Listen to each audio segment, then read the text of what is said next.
Good evening, everybody. Thank you for joining us, and welcome to Game Day in the Region on the Region Sports Network. As Enigenberg Exteriors presents the 2024 Indiana High School Class 4A Baseball State Championship, streaming live worldwide on the web at regionsports.com, Facebook/Region Sports, Region Sports YouTube, Instagram, and the IHSAA Champions Network. We come to you today from Victory Field in beautiful Indianapolis, Indiana, home of the Indianapolis Indians, as the Lake Central Indians take on the Mooresville Pioneers for the Class 4A Baseball State Championship. I'm Michael Brenner here on site here at Victory Field, along with my guy, the coach, Doug Nelson.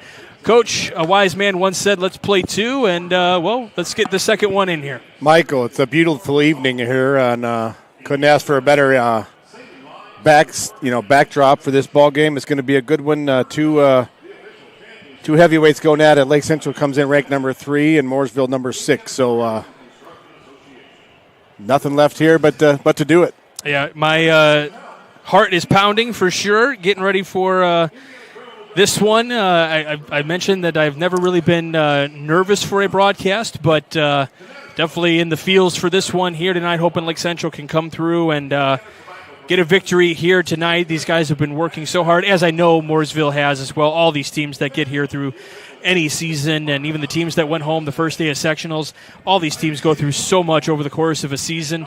But it just hits different when you're here at a state championship. Yeah, we're lucky this is radio only because people could not see all of your LC tattoos and face paint that you have. And I was a little taken aback, Mike. I'm a little... Let me be honest with you. But it was a long time in between games. Yeah, I guess so. That tattoo parlor must be close. There's the fans down there. I went over to the Lake Central side and face paint table. Things just got thrown at me. Yeah, it happens quick. It does. Well, let's talk about this Lake Central team, coached by Mike Schwartzentruber in his 8th season, 27th season overall as a head coach. He's got the experience of being a head coach, or being a state champion as a head coach. Won it 2 times in Class 2A with North Posey years ago, and now gets to kind of bring that expertise. And you might be able to account for this. That's got to mean something, right? To have the experience and kind of knowing how to get through, how these guys through the week. Yeah, that's what I was going to say. To handle this week, you need some history of it and, be able to reach out. I remember when we went, like I said before, I reached out to some coaches. I reached out to Mark Bruner. Mm-hmm. He had previously gone to state as the girls softball coach at Wheeler. Reached out to Coach Jennings. So it's good to have people to reach out to. But as you said, Coach Schwartzentruber's got history of being there. But at the end of the day, it comes down to the players. Yep. You know what I'm saying? Yep, and he's got some good ones down there. Coach Schwartzentruber also in a position to be the first coach in IHSAA baseball tournament history to take 2 different schools to a state championship. It's never been done before, so he has a chance to do that today with his guys out there on the field here at Victory Field. The sun kind of getting ready to set here a little bit. Most of the outfield is kind of covered in sunlight as we speak. The only shades in the outfield are kind of in the left and then shallow center, kind of using the backdrops of the stadium a little bit, right field, right in the dead of sun. So that might have a little bit of havoc, but that will start to go down as the evening continues to play out here. Yeah, I think by game time those shadows will be gone. I really think so. And like right now, like you're saying, right field is a death field. Yep. I would not want to be in right field with any sunglasses. So, those factors, they do come into play. So Lake Central, of the course of this tournament run, starting all the way in that game that you and I had the privilege of calling against Munster. It was a 7-1 win. Ever since then, Lake Central has batted .313 with 15 extra base hits and scoring 26 via RBI and then 16 stolen bases as well. That's something that has upticked a little bit. A lot of these guys stealing bases, and a lot of that has to do with Nick Robinson. Yeah, well, what a leadoff. Prototypical leadoff man. But, Mike, early on in the year, when we covered Lake Central, and you mentioned this, and I remember, as you said, that I don't know if we have enough offensively to get down there. But what we've learned is the defense will carry you in pitching. They've given up 3 runs in the postseason. 3. Yeah. From sectionals to here, they've given up 3 runs. Yeah, right? They are outscoring their opponents 34-3. Yeah. In this tournament run. So defense wins. We've learned that, and we saw it in the first game with the kid throwing a no-hitter. But Yeah, I mean, they're here, and anything can happen. Yeah, I said this in the interviews over the course of the week. This team has heard the narrative for this team is they've heard all offseason after that heartbreaking loss to Penn in semi-state semifinal game that they didn't have enough. That they didn't have what it took, and I knew the pitching staff would be good, but I had questions, I had doubts, and I have been pretty forthcoming about that. But I have never in my life been happier to be proved wrong. There you go.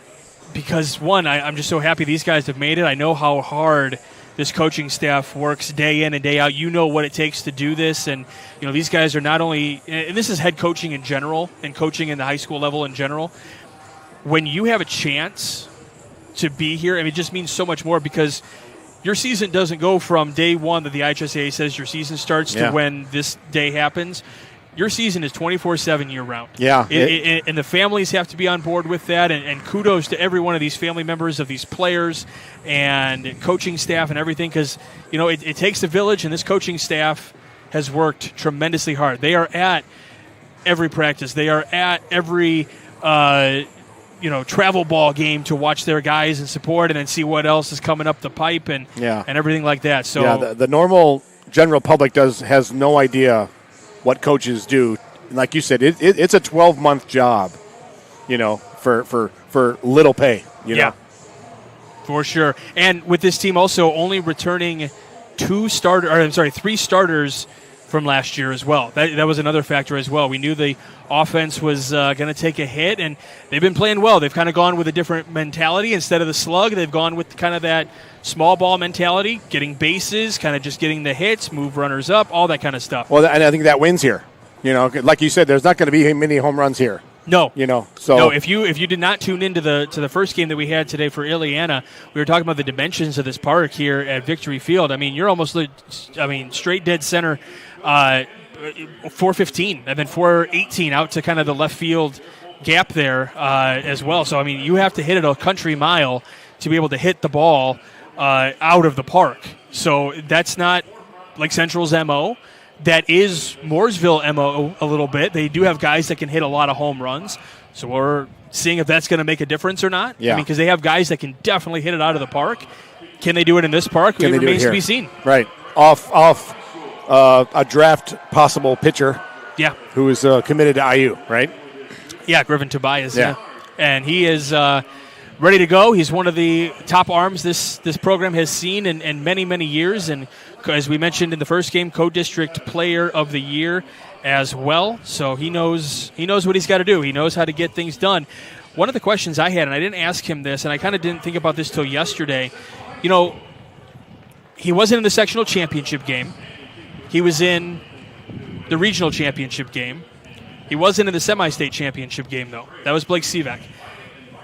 That obviously, I don't think that plays a factor in this, but it's got to be so comforting for Schwarzentrooper to know I have two guys that can win championships.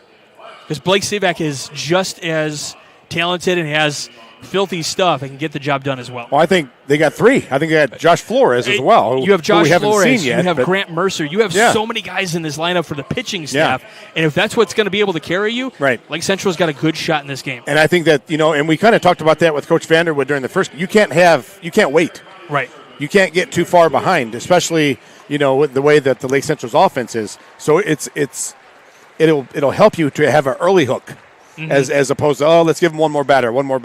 No, go get him now. I got two good arms in the pen we can choose from. So we'll give you the starting lineups here in just a moment. We are still a little bit away from first pitch. They're doing some introductions here, so we are going to, if Zach is okay with it, we're going to step aside for just a moment. You are listening to Game Night here on the Region Sports Network, the only game in town. With 40 years of experience serving Indiana, Illinois, and Tennessee, Ennigenberg Exteriors has only had one goal in mind: to achieve excellent customer service. From commercial and residential roofing to siding, window, and door replacement, Ennigenberg Exteriors delivers 110% customer satisfaction from the first hello to the final walkthrough. Visit Ennigenberg.com for more information, or give them a call at 219-365-2837. Ennigenberg Exteriors, restoring hope one project at a time.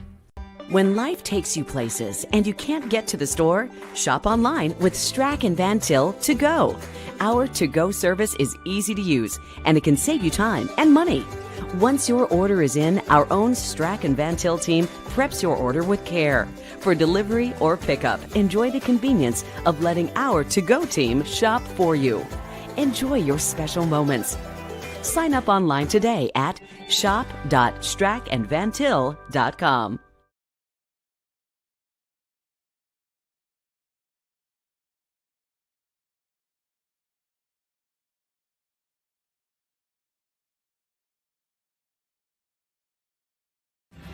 Thinking about what to do after high school? Consider a career with Boilermakers Local 374. As a Boilermaker apprentice, you'll earn while you learn. We offer excellent wages and benefits, and as part of our no-cost hands-on apprenticeship program, you'll learn from the best in state-of-the-art training centers and on the job. Become a union Boilermaker and get on your way to a great career. Find out more, visit www.local374.org or call 219-845-1000.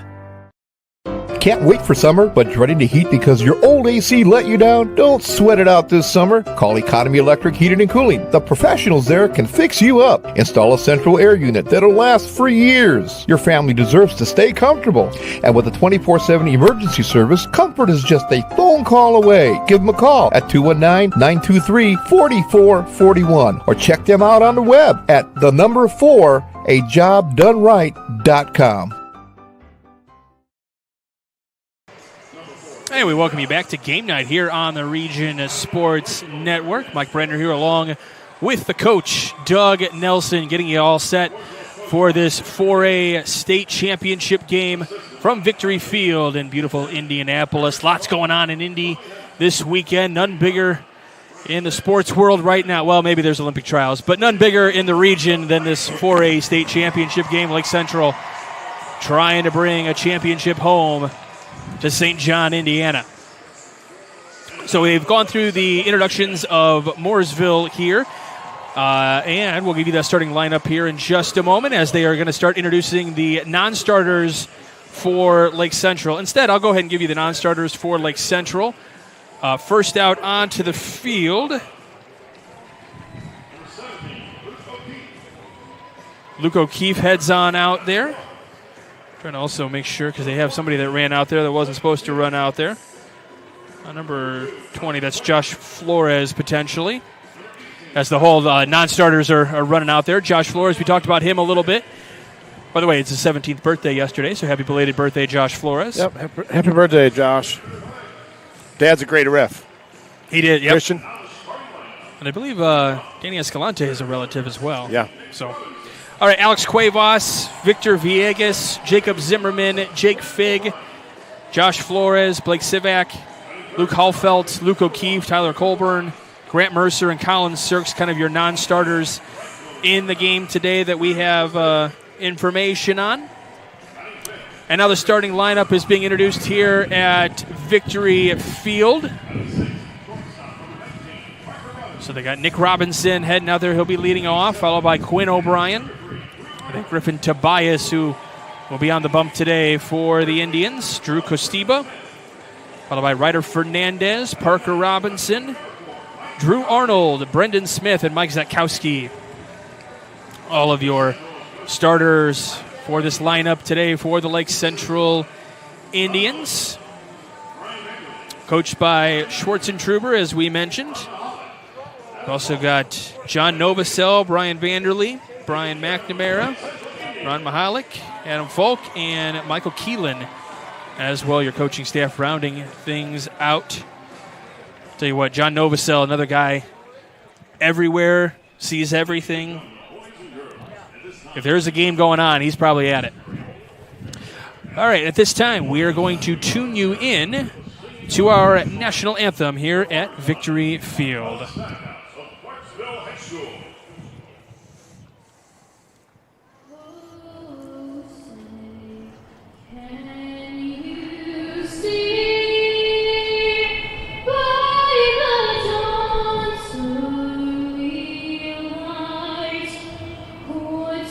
Proudly we hailed at the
Gorgeous rendition of our national anthem. Great job out there for that one. Let's take a look at our Economy Electric Heating and Cooling game night forecast. Brought to your friends at Economy Electric Heating and Cooling.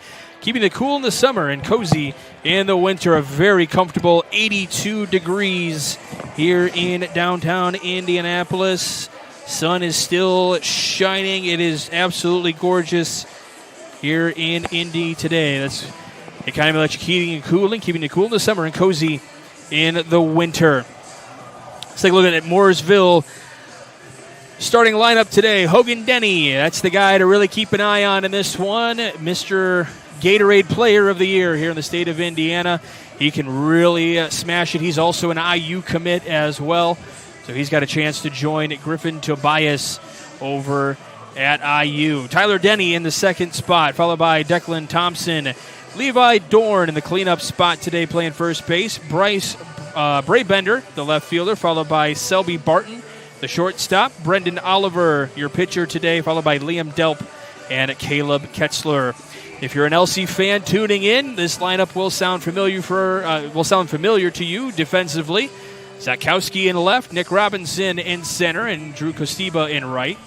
And then you got Ryder Fernandez at third base, Parker Robinson at short. He's been stellar defensively here for the Indians during this run. Quinn O'Brien, another great defensive player out there at second base. Not to say that anybody is really bad at their position. They stand out a little bit more so than others. Brendan Smith over there at first base as well. Drew Arnold behind the plate today for Griffin Tobias. You want to go ahead and go through our numbers for Griffin Tobias, Mr. Tobias, he's 7-2 with a 0.97 ERA, 58 innings pitched, and 89 strikeouts. 89 strikeouts to go along with that 58 innings, so he's ready to work. He can zip that fastball for sure. He's been tops at about 95 a time or two. And he's got the first pitch that misses outside for ball one to Hogan Denny, future teammates in Bloomington potentially. Yeah, I think he sits about 91, 93 with that little slider he throws. And that one's in there for a called strike on the outside part of the plate. Lake Central, blue uniforms, white lettering along with white trousers with blue socks. That's the LC Blue. Breaking ball in there for a strike. 1-2 on Hogan Denny. Yeah, I think Hogan he's Denny. Sorry, go ahead. Sorry, I was just going to say, I think he's going to try to stay away from Denny. Denny comes in with 10 home runs and 40 RBI. Here's a 1-2. Oh, and Drew Arnold thought that was going to be called strike three, trying to steal it for his pitcher. Home plate umpire says, no, sir, that is ball two. So the count evens at 2. Look at Denny, where Denny stands in the box. That pitch missing just outside, so the count runs full. I actually asked him about that, his philosophy about that. He stands pretty far back. He stands on the inside line is what I'm saying. He just dares you. Anything on the inside half looks like it's going to hit him. This one chopped on the left side, picked up by Robinson, over to first, gets him for out number one. Ryder Fernandez was there to try to back it up, but Parker Robinson was there. We talked about his stellar defense out there at shortstop. I know you kind of get caught up with numbers and kids, but that's like a win right there. That's right? huge. To keep, first of all, to keep the leadoff man, of course, but to keep him, off the bases is a win. And now his brother Tyler Denny comes up to the plate. The center fielder, breaking ball, missing just outside for a strike. I'm sorry, for a ball. Excuse me. So Tobias working from the center of the rubber. That pitch in there for a strike this time, so 1 ball, 1 strike. Defensively, Lake Central set up pretty normally here. Big gap up the middle. That's pretty normal in high school baseball. 1-1, breaking ball in there for called strike 2. Yeah, we've seen Tobias, and you know him a lot better than I, but he's going to try to stretch out that outside part of the plate. Comes in with a 1-2, checks the swing. Does not go, so 2 balls and 2 strikes. Yeah, he throws with a lot of energy. We've seen in the past warm-up pitches. That first warm-up pitch he ever throws, it's just a bullet. Pitch missing just outside. Another full count pitch here. And we'll have to see how this plays out here. Seems like a little bit of a tight strike zone so far here, Doug. Yeah, I think Drew Arnold does a good job of receiving the ball, too. I know we've talked about framing as... That's in there for a called strike 3. Yeah. He does a great job receiving the ball, making everything look like a strike. So I may have misheard you when you said that you were looking at, you said Hogan Denny when you're looking at where he stands on the line. Yes. Thought you were talking about Drew Arnold, and I was talking to Drew Arnold about where he sets up defensively as a catcher, because kind of we've seen the new norm a little bit. A lot of catchers playing up in the box a little bit to try to steal those calls. Yeah. Drew said he likes to play back. Wow. Unless he wants the ball to travel through. Yeah, I've seen more and more guys do that, but you also see more and more guys get hit. I think Remember, you saw Arrieta get hit here in the arm. And 0-1 here to Declan Thompson. That one misses. 1 ball, 1 strike. The third baseman, 325 on the year for Thompson. That's the pitch that you're talking about. Tobias wants that pitch. There's a 1-1. Swing and a miss. 1-2. Yeah, he likes to work the outside half. We said it. He kind of go hard in, soft away. He works both sides of the plate with all of his pitches. Tobias set from the windup. The 1-2. Lined to the left side. Robinson takes the slow roller, puts the arm to work, and they're going to say he's safe. Just beats that one out. I mean, you can't do much better than Parker Robinson right there. Well, Declan Thompson got down the line. He very quick. He's slow rolling, and that's where Parker Robinson couldn't play too far up. Had to play back on his feet, but he mustered everything he could on that throw. Very close play, but it's an infield single for Thompson, and this will bring up Levi Dorn, the first baseman. That's not one of those things it's tough to scout. It's hard to see that, but he's got wheels. First pitch to Dorn outside. So Robinson might not have known that coming in. I got to come get it. He thought he had more time than that. Give you our umpires here in just a moment. Runner goes. Pitch is a ball. Throw down to second. Not going to be in time. So it's a stolen base for Thompson. We've talked about it. Our stats are kind of unofficial, and we go by Max Preps, but he's 15 out of 15 this year for stolen bases. Yep, 15 out of 15. You are right, sir. So 2-0 the count here, and this is where, if you're Tobias, you got to forget the runner at second right now, right? You got 2 outs. Worry about the guy at the plate. Yeah. Checks on that runner. Here's the 2-0. Missing just outside, so 3-0 the count. Home plate umpire Jay Slater over at first, David Disbro, Mark Harburger at second, and Darren Haas at third. 2-1 the count here on Dorn. So it popped up. This will get out of play, so it evens the count at 2. Did I say 3-0 earlier? You did. You messed me Okay, up. so they changed it on the scoreboard then. Yeah, you're right. Unless there was just a late strike call, and I looked at it later. Dorn's a very important name for Major League Baseball. You know that, right? Yes. How? I don't know. You ever seen Major League?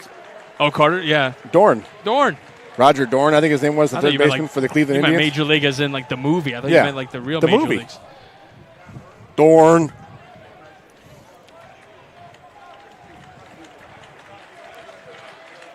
They're checking on that runner at second base, so Levi Dorn steps back in. Here's the 2-2. Just missing outside. The count goes to 3-2. That's the pitch. You can tell his body language. Oh, my goodness. That's crossing. That's the pitch that Tobias needs to get. You see that? Yeah, I don't know where that missed, but I don't have the luxury of the center field view. Payoff pitch, fouled away. I mean, credit to Dorn, though. I mean, great at bat here. I mean, he's using the play to his advantage. If it's going to be a tight zone, he's going to use that to his advantage. That's what you got to do as the hitter. Well, I also think that as the game goes on, if Tobias proves he can hit that spot, he'll get that call. You know what I mean? So keep throwing and I would keep throwing it there. Payoff pitch again, swing and a miss. Drop third strike. Arnold going to take the turn over to first. They step on the cushion, and they get out of the first inning with no damage done. We will go to the bottom of the first with Lake Central's first bats coming up. You're listening to Game Day here on the Region Sports Network, the only game in town. Thinking about what to do after high school? Consider a career with Boilermakers Local 374. As a Boilermaker apprentice, you'll earn while you learn. We offer excellent wages and benefits, and as part of our no-cost hands-on apprenticeship program, you'll learn from the best in state-of-the-art training centers and on the job. Become a union Boilermaker and get on your way to a great career. Find out more, visit www.local374.org or call 219-845-1000. Can't wait for summer, but dreading the heat because your old AC let you down? Don't sweat it out this summer. Call Economy Electric Heating and Cooling. The professionals there can fix you up. Install a central air unit that'll last for years. Your family deserves to stay comfortable. And with a 24/7 emergency service, comfort is just a phone call away. Give them a call at 219-923-4441 or check them out on the web at 4ajobdoneright.com. Welcome back as Enigenberg Exteriors presents RSN Game Day coverage of the Indiana High School Baseball State Championships right here on the Region Sports Network. And again, Berg Exteriors, experienced roofing and siding contractors serving Indiana, Illinois, and Tennessee. Visit them on the web at ebergexteriors.com. That's Berg, B-U-R-G. All right, the Lake Central starting lineup for you. You got Nick Robinson leading off, Quinn O'Brien, followed by Griffin Tobias, then Drew Costiba, Ryder Fernandez, Parker Robinson in the middle of the lineup, and it's rounded out by Drew Arnold, Brendan Smith, and Mike Zatkowski. Defensively, Bray Bender, Tyler Denny, and Ketzler in the outfield. Thompson, Barton, Delp, and Dorn from third to first. Hogan Denny behind the plate for their starting pitcher, Brendan Oliver. First pitch into Nick Robinson is in there for a strike. Robinson has got speed. So if he gets aboard, it can be I think Schwarzentrooper calls him a disruptor. That pitch misses. Nope, it's in there for a called strike. See, that's the pitch that Tobias wants, too, yeah, though. It's kind of a late call. Yeah, it was. 36 stolen bases this season. This one popped up in the air, shallow center, and calling it off is going to be the shortstop, Barton, for out number one.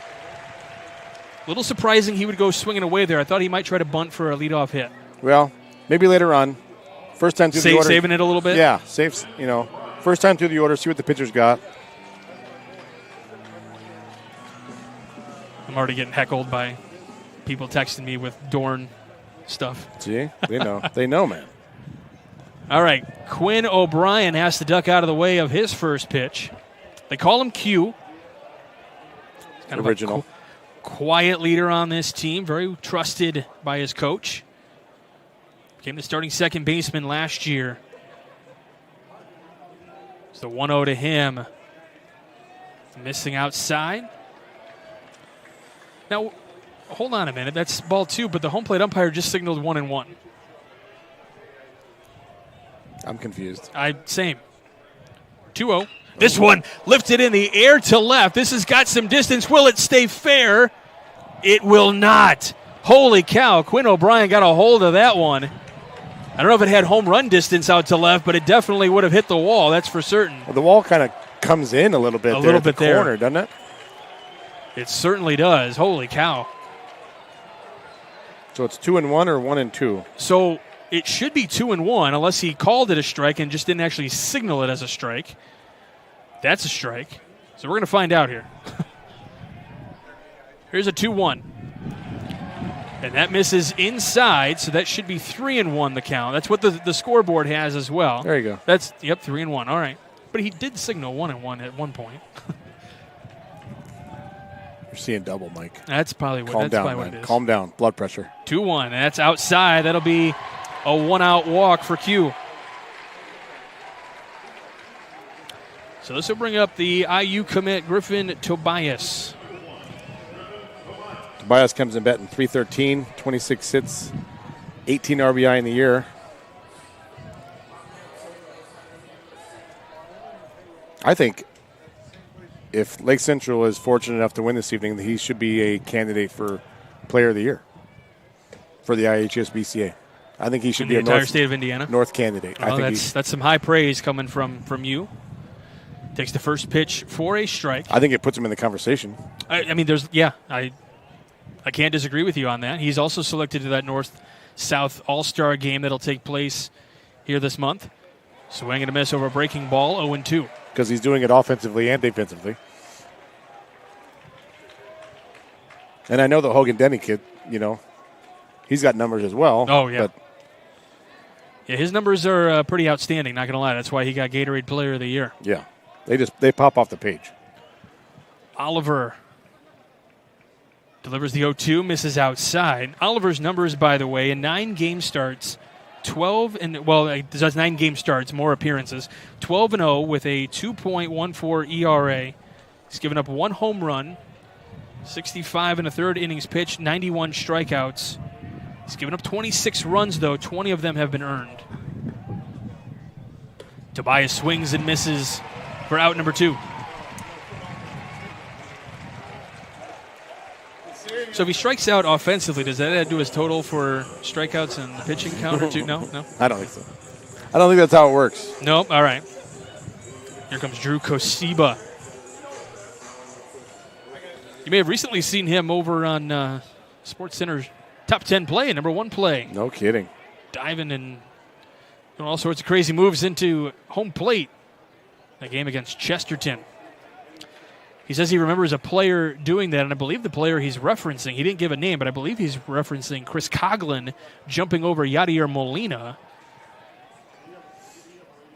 Yeah, there was some that debated it, whether he should have been allowed to jump over the catcher like that. 1-0 downstairs, 2-0 the count. Couple debatable plays in that game, weren't there? But The Chesterton game? Yeah. I didn't get to see everything live or the way you might have. I was out of town at the time. Yeah.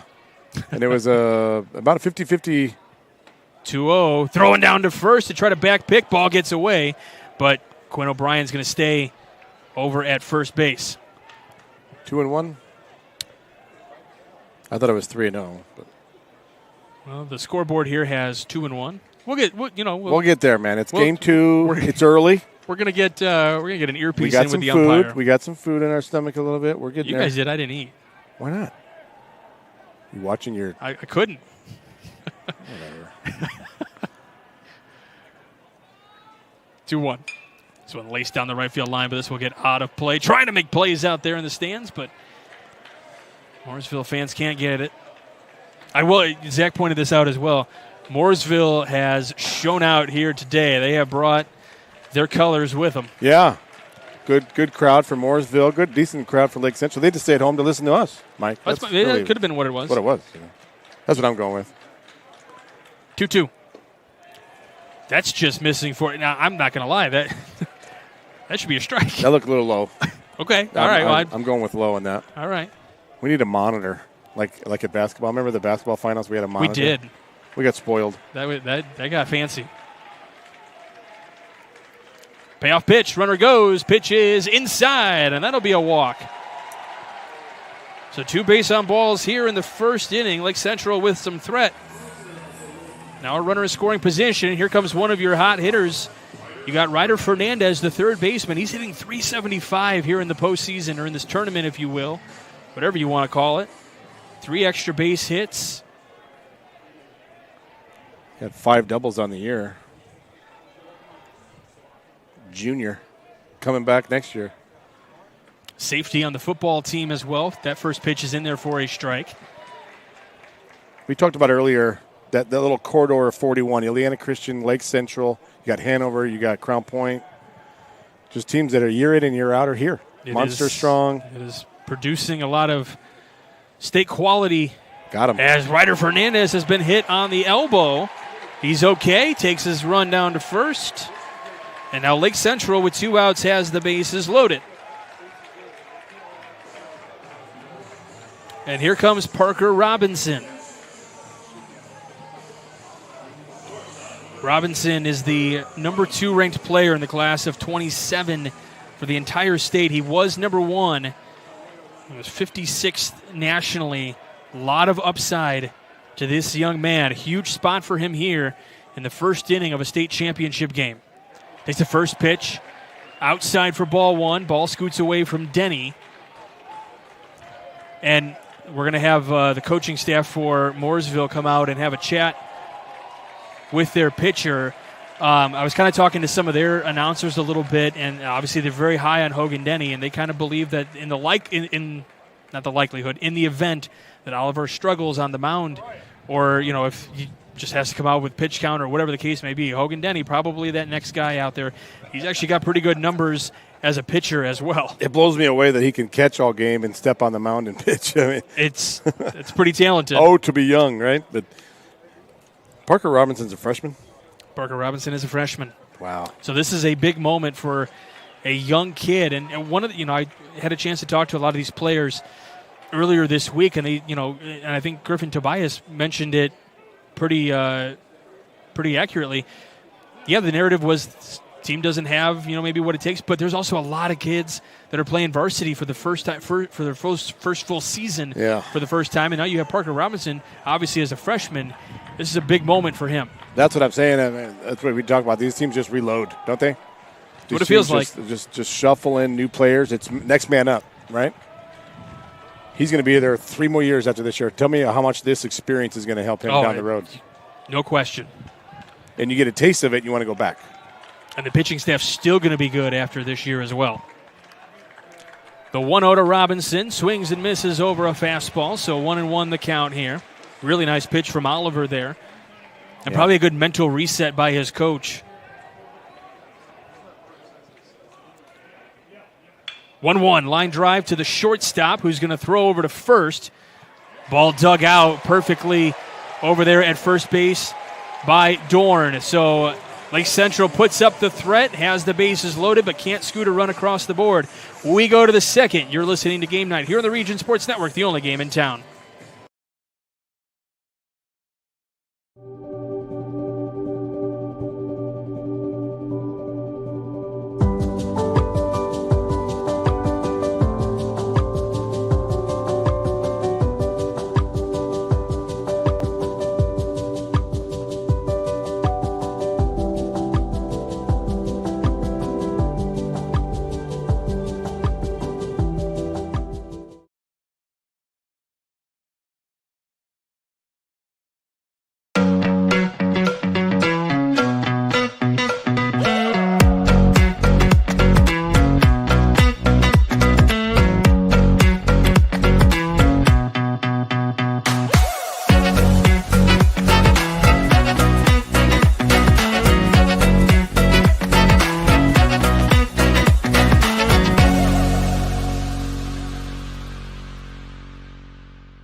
Welcome back as Ennigenberg Exteriors presents RSN Game Day coverage of the Indiana High School Baseball State Championship right here on the Region Sports Network.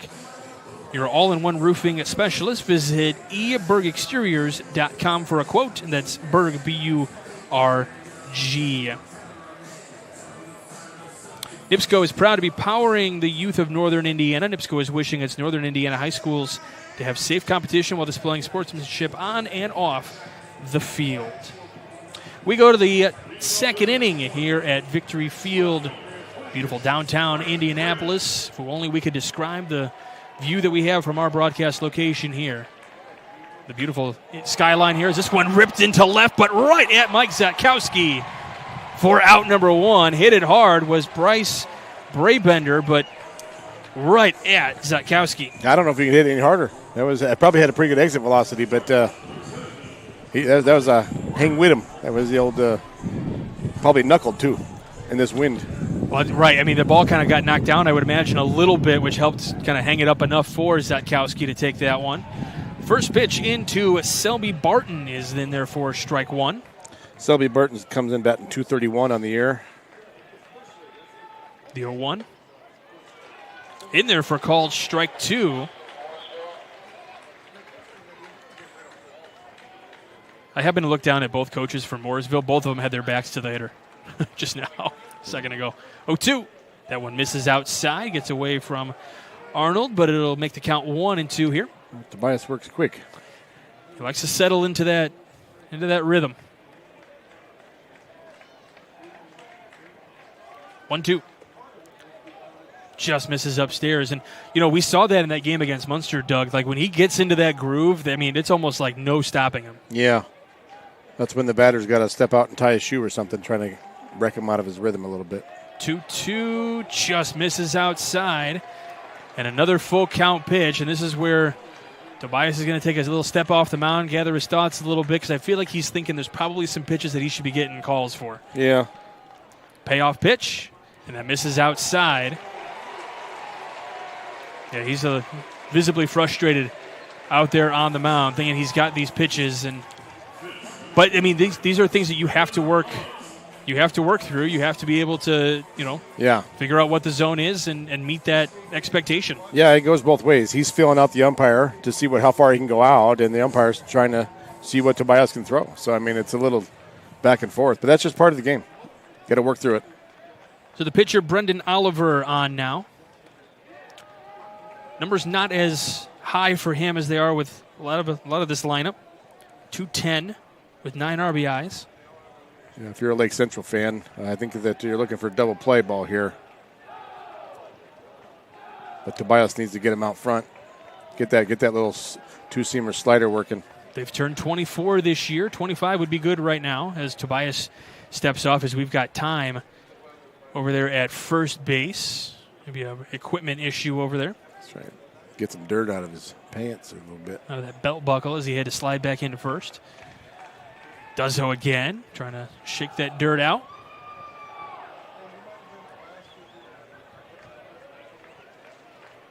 But now, when we've seen it before, you don't want to worry about him too much. Right. The guy that can hurt you is the guy with the bat.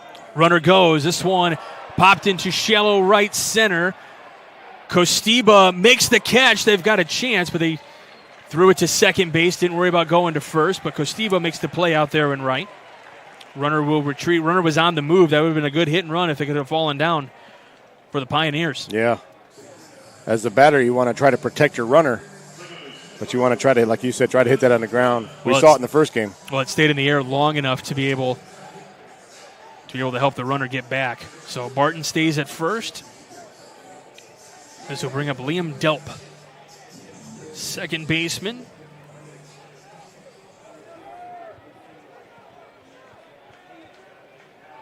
Subby Barton comes in with 9 stolen bases. He's over at first, yeah. But with 2 outs, I'm worried about my batter here. Again, Liam Delp comes in batting .329, and again, he's the only one with the bat. He's the only one that can hurt you. This one lined to center, and this will get down in front of Robinson. He'll throw it over to Parker Robinson, so second hit of the ball game for Mooresville. Moves the runner to second base. Can't advance any further. And this will bring up the number 9 hitter, Caleb Ketzler. Yeah, he comes in batting .374. Now you big at bat here because you don't want it to get back to the top of the order, loading the basin or having guys on base with Hogan Denny coming up. Correct. You want to face him as much as possible. Shows bunt down the third base line. This will roll foul. It's a great effort.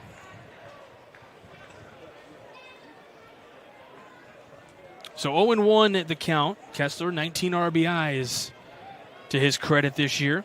You know bunting, the ribbons? You know the ribbons called bunting? It's the red, white, yellow, blue, yes, green. Yes. We need to get a sponsor from them and have the bunting award of the day. There you go. There you go. That's how much I love small ball. Well, Chris Ramirez, I'm sure, is tuned in, so he will. Or bunt cake. Shows bunt, pulls the bat back. Count evens at 1 as the ball was outside. Maybe we can have you do some bunting drills or something for bunt cake. Yeah, we're not eating. We're having a bunt cake eating contest. I win that. Zach may have you. 1-1, swing and a miss. 1-2. Yeah, you want to go right at this guy. You want to go right at Kessler. Get a ground ball. If I'm Robinson, it's short. I'm playing my position here. I'm not. Yeah, he's kind of shaded towards second base. Yeah, he's too worried about this holding that guy on. I just play my position, and I got to force anywhere. Called strike 3, and Tobias pumps a fist. and jumps on one leg. He's pumped. He's fired up. So is his catcher, Drew Arnold. We go to the bottom of the second. Still no score in the 4A state championship. You're watching Region Sports Network, the only game in town. Earn while you learn from the best hands in the business. The Bricklayers Allied Craftworkers for Indiana, Kentucky Apprenticeship. That's right, this is a paid apprenticeship. I'm getting an education while learning a trade and getting paid for it. The thing that surprised me the most about this apprenticeship program is the respect I have received after the proper time and training. Classes start soon, so apply now. There are training centers throughout Indiana and Kentucky. We are the Bricklayers and Allied Craftworkers for Indiana, Kentucky Apprenticeship. The best hands in the business. Save for a healthy tomorrow with an HSA checking account from Tech Credit Union. It's a tax-advantaged way to save and pay for healthcare expenses. You'll enjoy no setup fee, no annual fee, and easy access to funds. Plus, you'll earn a better-than-competitive dividend rate, currently at 2.27% APY. Visit techcu.org, contact any branch, or call 800-276-8324 to learn more. Tech Credit Union is federally insured by the NCUA. Rates may change without notice.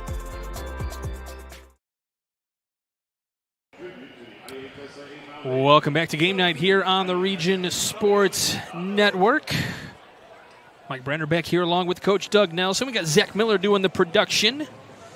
He has put his pork tenderloins down to do the production here. Doesn't want to get anything in the computer keys. We'd like to remind everyone that coverage of today's state championship game is presented by Ennigan-Berg Exteriors. Experienced roofing and siding contractor serving Indiana, Illinois, and Tennessee.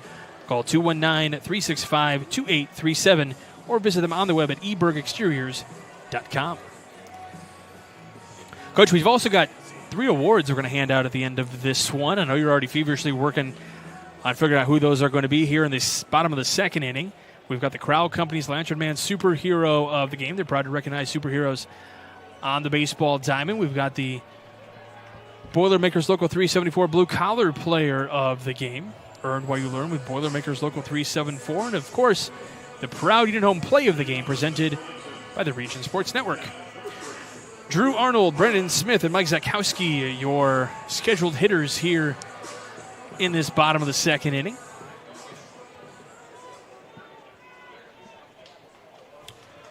Drew Arnold, one of the senior leaders on this team that has had a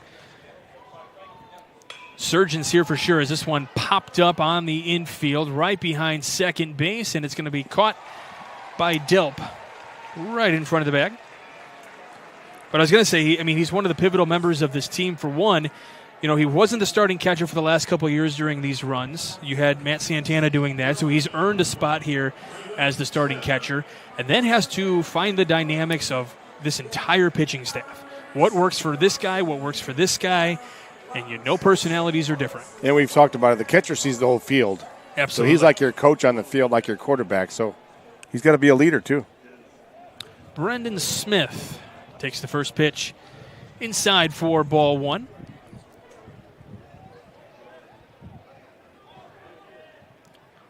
One-0, swing and a miss. He's one of those guys, he's a strong competitor, and if he gets a hold of one, it's going to go a country mile. We saw him almost hit one out in that game against Munster. It just banged off the wall. Count goes out, or the ball goes outside, so 2-1 the count on him. Yeah, I know we're quite a distance from the field now, but we've been closer, and you've seen him. He's a big, strong kid. Mm-hmm. No question.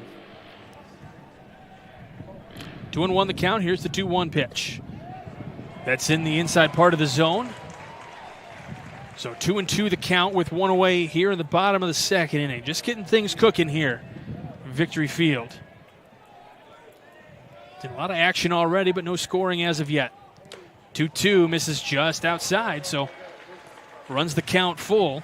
This is what Lake Central needs to do, kind of work deep at bats. That's kind of what Mooresville has been doing a little bit, and they know that, Tobias a little frustrated with not getting some of those calls. So now Lake Central can use a chance here as this one popped up, jammed on the inside part of the bat. Left fielder calling off everybody out there. That's Bray Bender. So he catches it in shallow left field, just behind third base on the outfield track there. I still think that's a good at bat.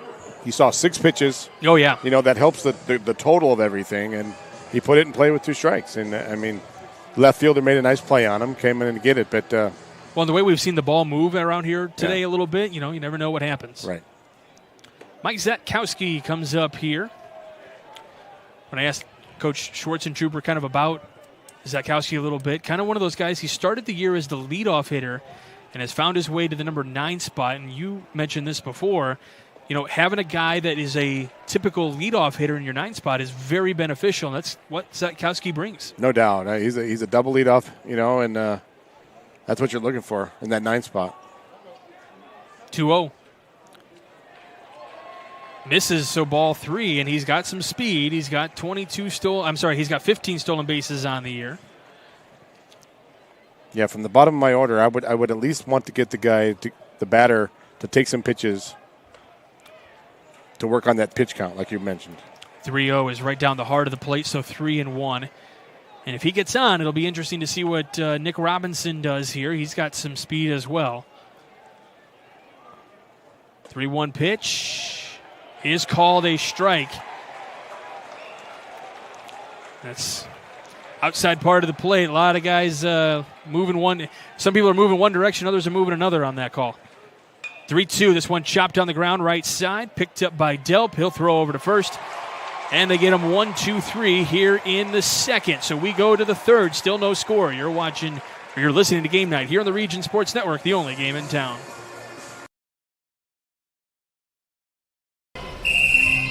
Some see a student athlete working on a shot. We see a powerful lesson in persistence. Some see a student preparing for success on an exam. We see a student athlete preparing for success in life. Proud to keep education in front of athletics since 1903. Planting a tree, installing a fence, whether your project is big or small, NIPSCO reminds you to know what's below and contact 811 at least 2 full business days before doing any digging so that utility companies can mark the location of their underground lines. Contacting 811 is free and it's the law. Avoid possible penalties, costly repairs, or injuries. DIY or a pro, safety is in your hands. Every dig, every time.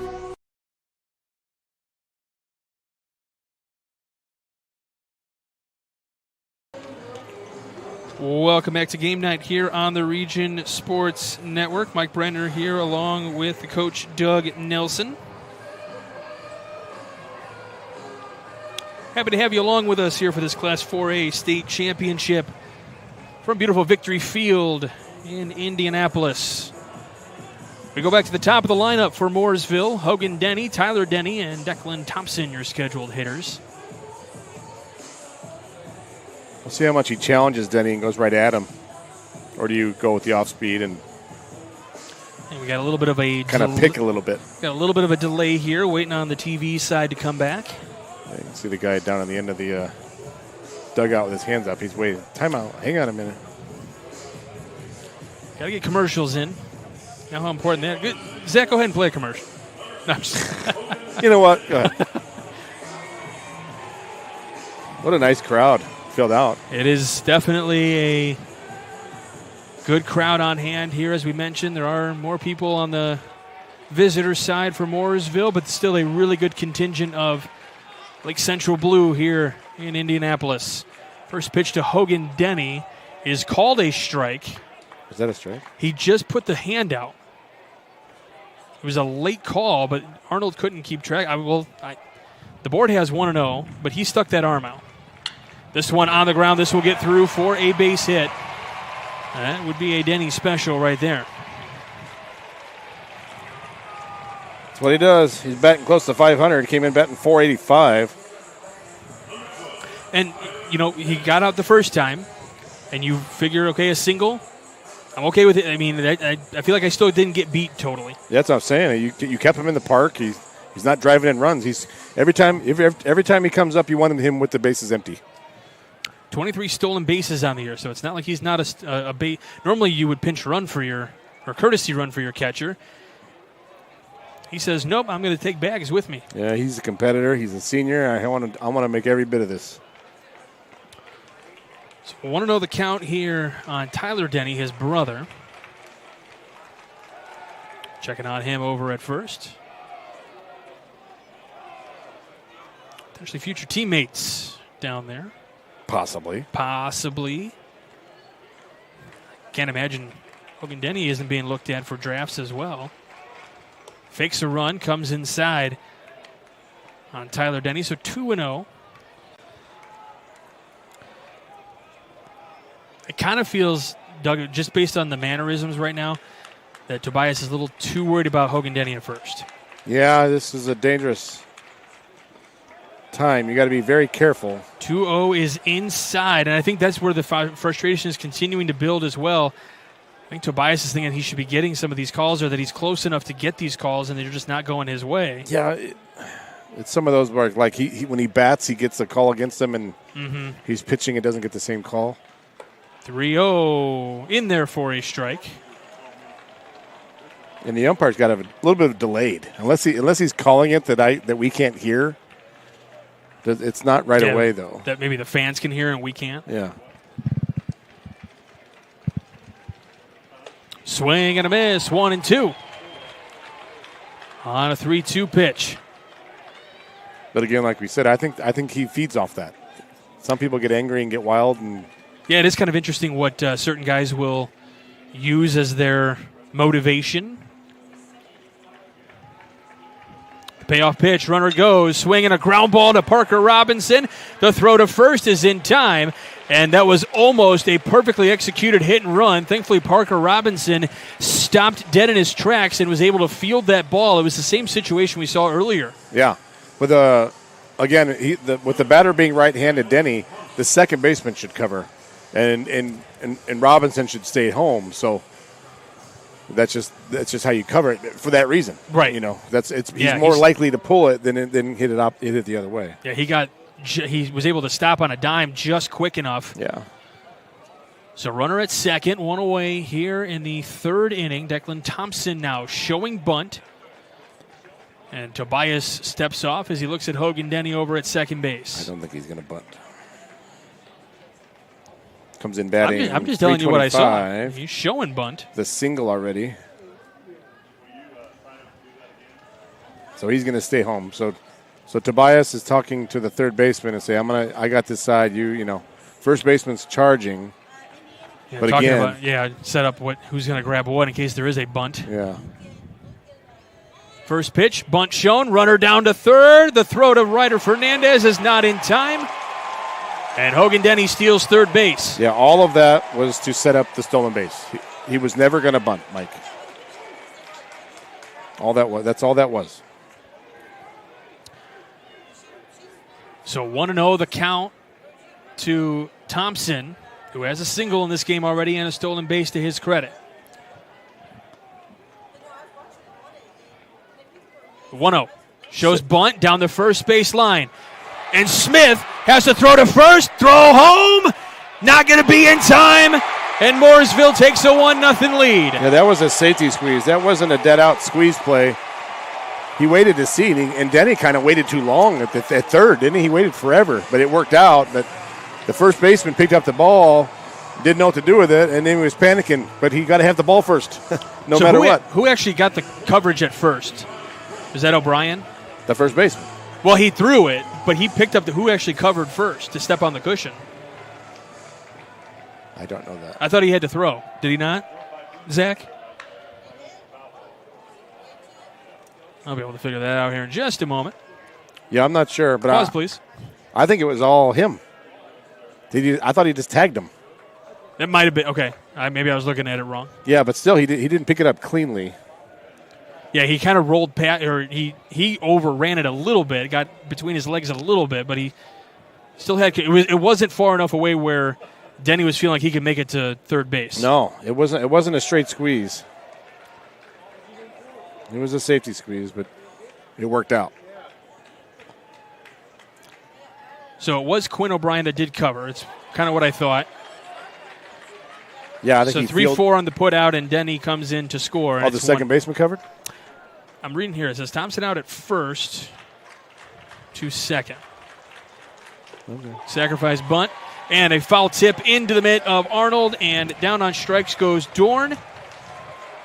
Fourth strikeout of the day for Tobias. But Mooresville gets on the board first and leads 1-0 as we go to the bottom of the third. You're listening to Game Night here on the Region Sports Network, the only game in town. Some see a student athlete working hard in the weight room. We see a future leader learning there are no shortcuts to success. Some see a start to a swim meet. We see the starting blocks for life. Proud to keep education in front of athletics since 1903. The Athletic Performance Factory is Northwest Indiana's premier athletic training center. The 40,000 square foot state-of-the-art facility features batting cages, a sand training room, a new outdoor turf infield, and so much more. Check out the facility for one of their daily classes at 3150 45th Street in Highland. Interested in signing up for team workouts or individual lessons? Check out their website at trainapf.com or contact them at 219-750-1087. Athletic Performance Factory, where athletes are made. Welcome back as Enigenberg Exteriors presents RSN Game Day coverage of the Indiana High School Baseball State Championship right here on the Region Sports Network. The Lake Central Football Booster Club and LC alumni are proud to host its annual golf outing at Sherwood Golf Course on July 19th. 100% of the outing's proceeds will go towards all levels of the Lake Central football program. For more information, visit the LCFB Booster Club on Facebook. We go to the bottom of the third, top of the lineup for Lake Central, who trail 1-0 in this one. Interesting development at the top of the third. A lot going on. A lot going on in this game in general, Coach. Yeah, a lot of little things. They add up, and what you don't want it to turn into a crooked number. So Lake Central held them to one run, and got to have one to win anyway, so you might as well, get it now. But, you would like to see what, second time through the order here, see what Lake Central make some adjustments at the plate. So Nick Robinson, Quinn O'Brien, and Griffin Tobias. And we are delayed once again.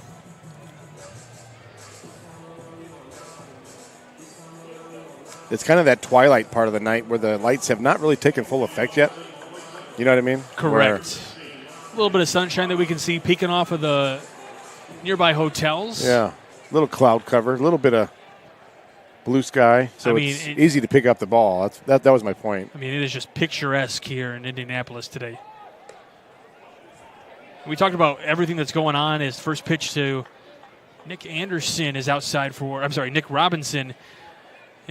ball. Nick Anderson is a three-point shooter for Lake Central back in the day. I think my Knicks mixed up. 1-0 in there for a strike. It's interesting. Robinson almost didn't make the team when he tried out as a freshman. Had to get a third-day tryout. Was able to make it. And he's used that as fuel for his entire career as a senior now, just saying, hey, not everything is given to you. You have to work for it. You have to earn it. I love that. Now he's the starting center fielder. Check the swing. No swing. Top 10 in the state in stolen bases. It's hard to find. Sorry, it's hard to find. Some kids want everything right now given to them. Right. 2-1 is over the head of Robinson. He had to duck out of the way of that one. So 3-1. That'll wake you up. Get your attention, won't it? Hello. 3-1 on the ground, left side. Barton gobbles it up, throws across. Nice stretch by Dorn at first base for out number one, and that's Nick Robinson has got some speed, so you have no room for error over there at short. Yeah, I think Nick hit that one pretty hard. That was good contact, but just right at Dorn, and he may stay down, make a nice play. So here comes Q. Took a walk his last time up. I'm sure he wouldn't mind doing that again. He's got 2 extra base hits in this tournament run here. Batting .437 coming into the game today, so he's Also one of those hot at-bats, a good contact hitter. You know, if you were to ask him, he probably known a little bit more for his defense, but bat has really come around this year. Misses over a breaking ball, quickly 0-2 on him. I think Oliver is getting to a rhythm now. Yeah, he's definitely feeling a groove right now. And he's throwing off speed more in the second time through the order. 0-2, this one lifted in the air. Left field, but it'll be Barton on the infield. The ball's kind of, as soon as it gets up in the air, just it looks like it might carry a little bit and then just really hanging up on the infield. It's like it hits a wall. Yep. So Barton makes that play at short, closer to third base, and this will bring up the pitcher Griffin Tobias. See if he can help his own cause here, get some base runners going for Lake Central. 17th member of the Lake Central team to ever make a North All-Star appearance. Had a lot of them recently. And I mentioned he's also co-district MVP of the year, along with Isaac Vanderwood, who plays for Ileana Christian. Came up short in their attempt at a three-peat earlier tonight. 1-1 the count here on Tobias. Comes inside on him there, so 2-1 the count. Some damage can be done with 2 outs. 2-1. In there for a strike, evens the count at 2.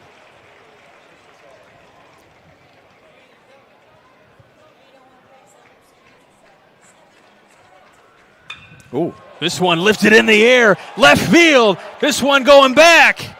It's going to one-hop the wall. Tobias scoots into second base with a 2-out double. He got every bit of that. And in most ballparks, that's probably a home run. But it is a long way out there in left field. So showing power, the first hit for Lake Central of the day. That's what I was talking about earlier. I mean, I think if things were to go his way, I think he's a real possibility for player of the year. He does it all.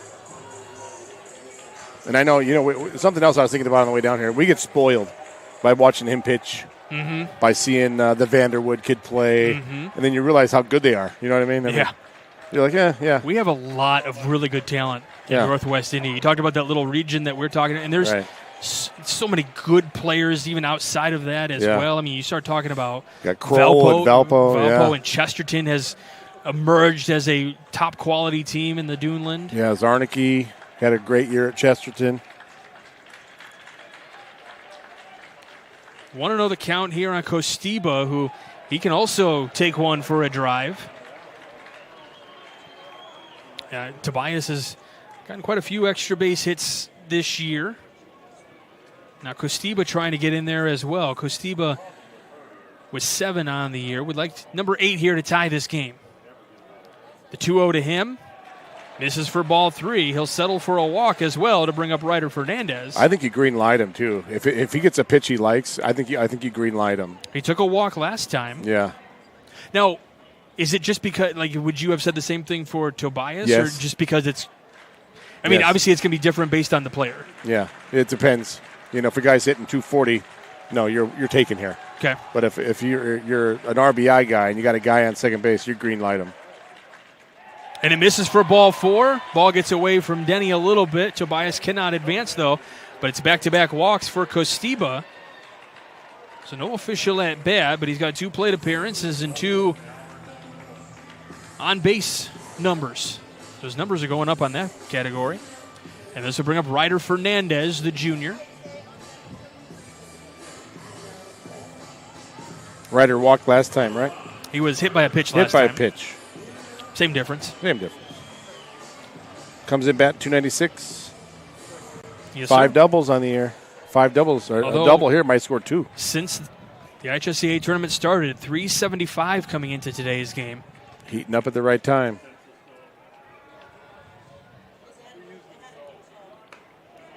And Oliver, we talked about that rhythm now. Now all of a sudden the rhythm is out of sorts. He's having a hard time finding the strike zone. It might just be Coach is coming back out. Coach is coming back out. Now, it might just be because of, Drew Costiba. It could have been, he pitching around him a little bit. But sometimes that kind of ruins the muscle memory, I would imagine, a little bit. It certainly does. You kind of lose it. It's one of those things where, like this, you could lose it. Mm-hmm. You could be rolling. Nothing could change. Nothing could happen. And you just have a brain hiccup and you just lose it. And you throw like 7 balls in a row or more. I've seen it. It's crazy. So still a meeting on the mound. Remember that we have some awards we're going to hand out at the end of this one. That Crowd Company's Lantern Man Superhero of the Game. Proud to recognize the superheroes on the baseball diamond. At the Boilermakers Local 374 Blue Collar Player of the Game. A lot of very blue-collar-esque players out there so far in this one. That's not always the flashiest guy. It's kind of the grittiest guy. Yeah, that's probably my favorite award. Kind of the unsung hero, You are very blue-collar-esque. I am. Down and, getting down and dirty. Get my hands dirty and do it again. What was you were mentioning before, a peach cobbler or something? That was after another food establishment we stopped at. There's the 1-0 to Fernandez. Ball gets away. Runners are going to move up. So with 2 outs, there are runners in scoring position at second and third.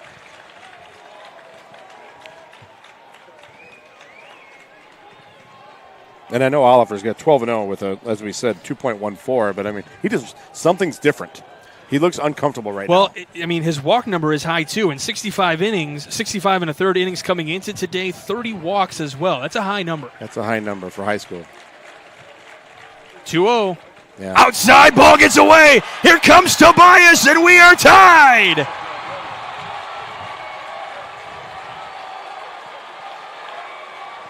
Yeah, he looks different. Something's wrong with him.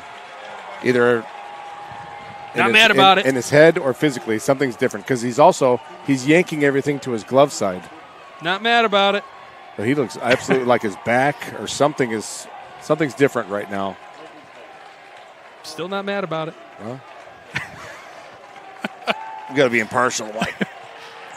Partially impartial. 3-0 the count on Ryder Fernandez. Called strike on the 3-0 pitch. He's ready to work. Found the strike zone on that one. Time is called. We are all knotted up at 1 here in the third inning. See, he's not stepping off. He's ready to go. See, they got somebody up in the pen. Somebody warming up in the Mooresville bullpen.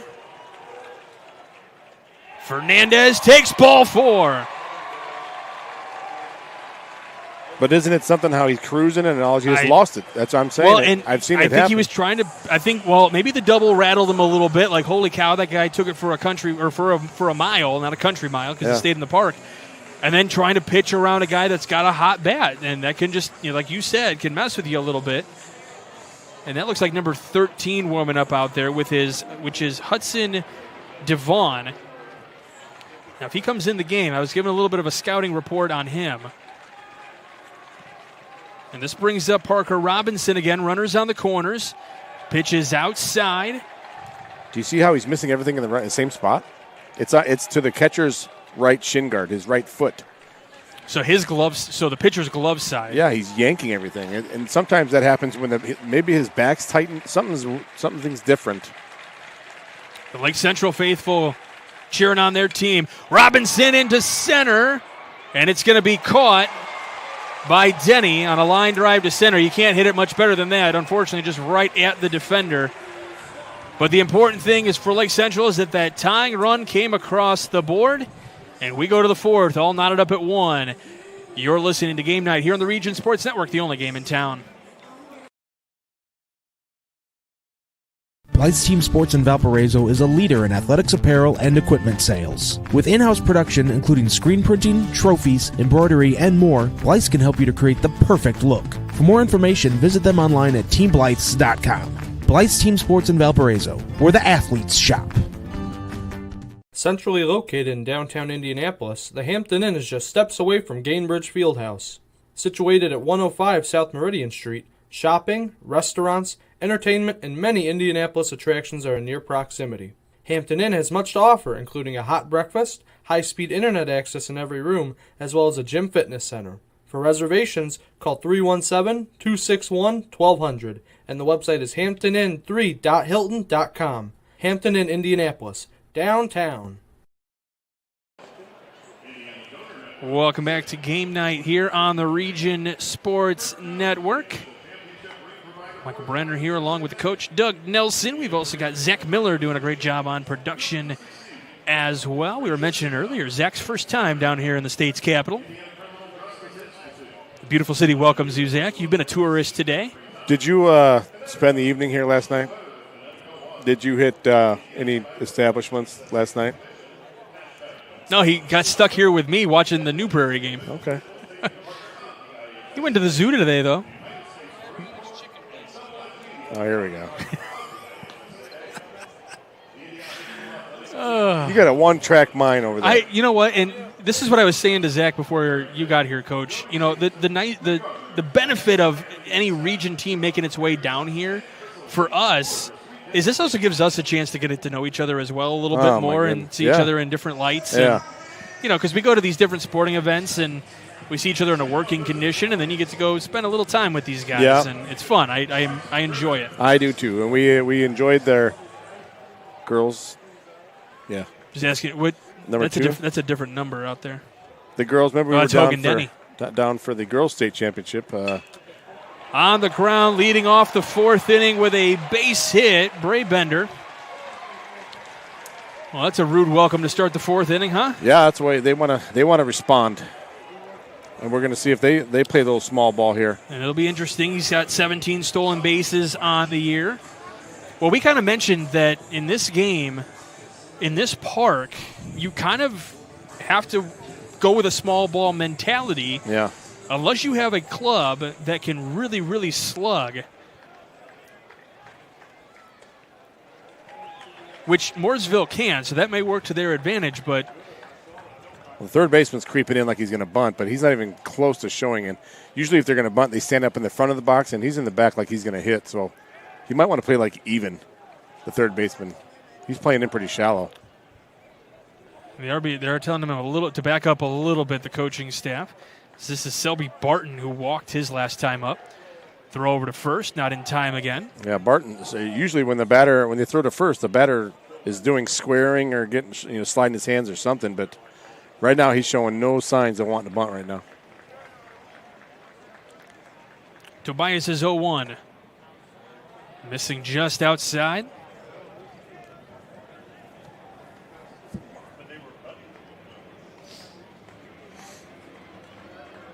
I think that was probably pretty close to the pitcher he's been wanting. That outside half, that outside fastball. Checking on that runner again. We had a little bit more of a lead that time. It's Bray Bender.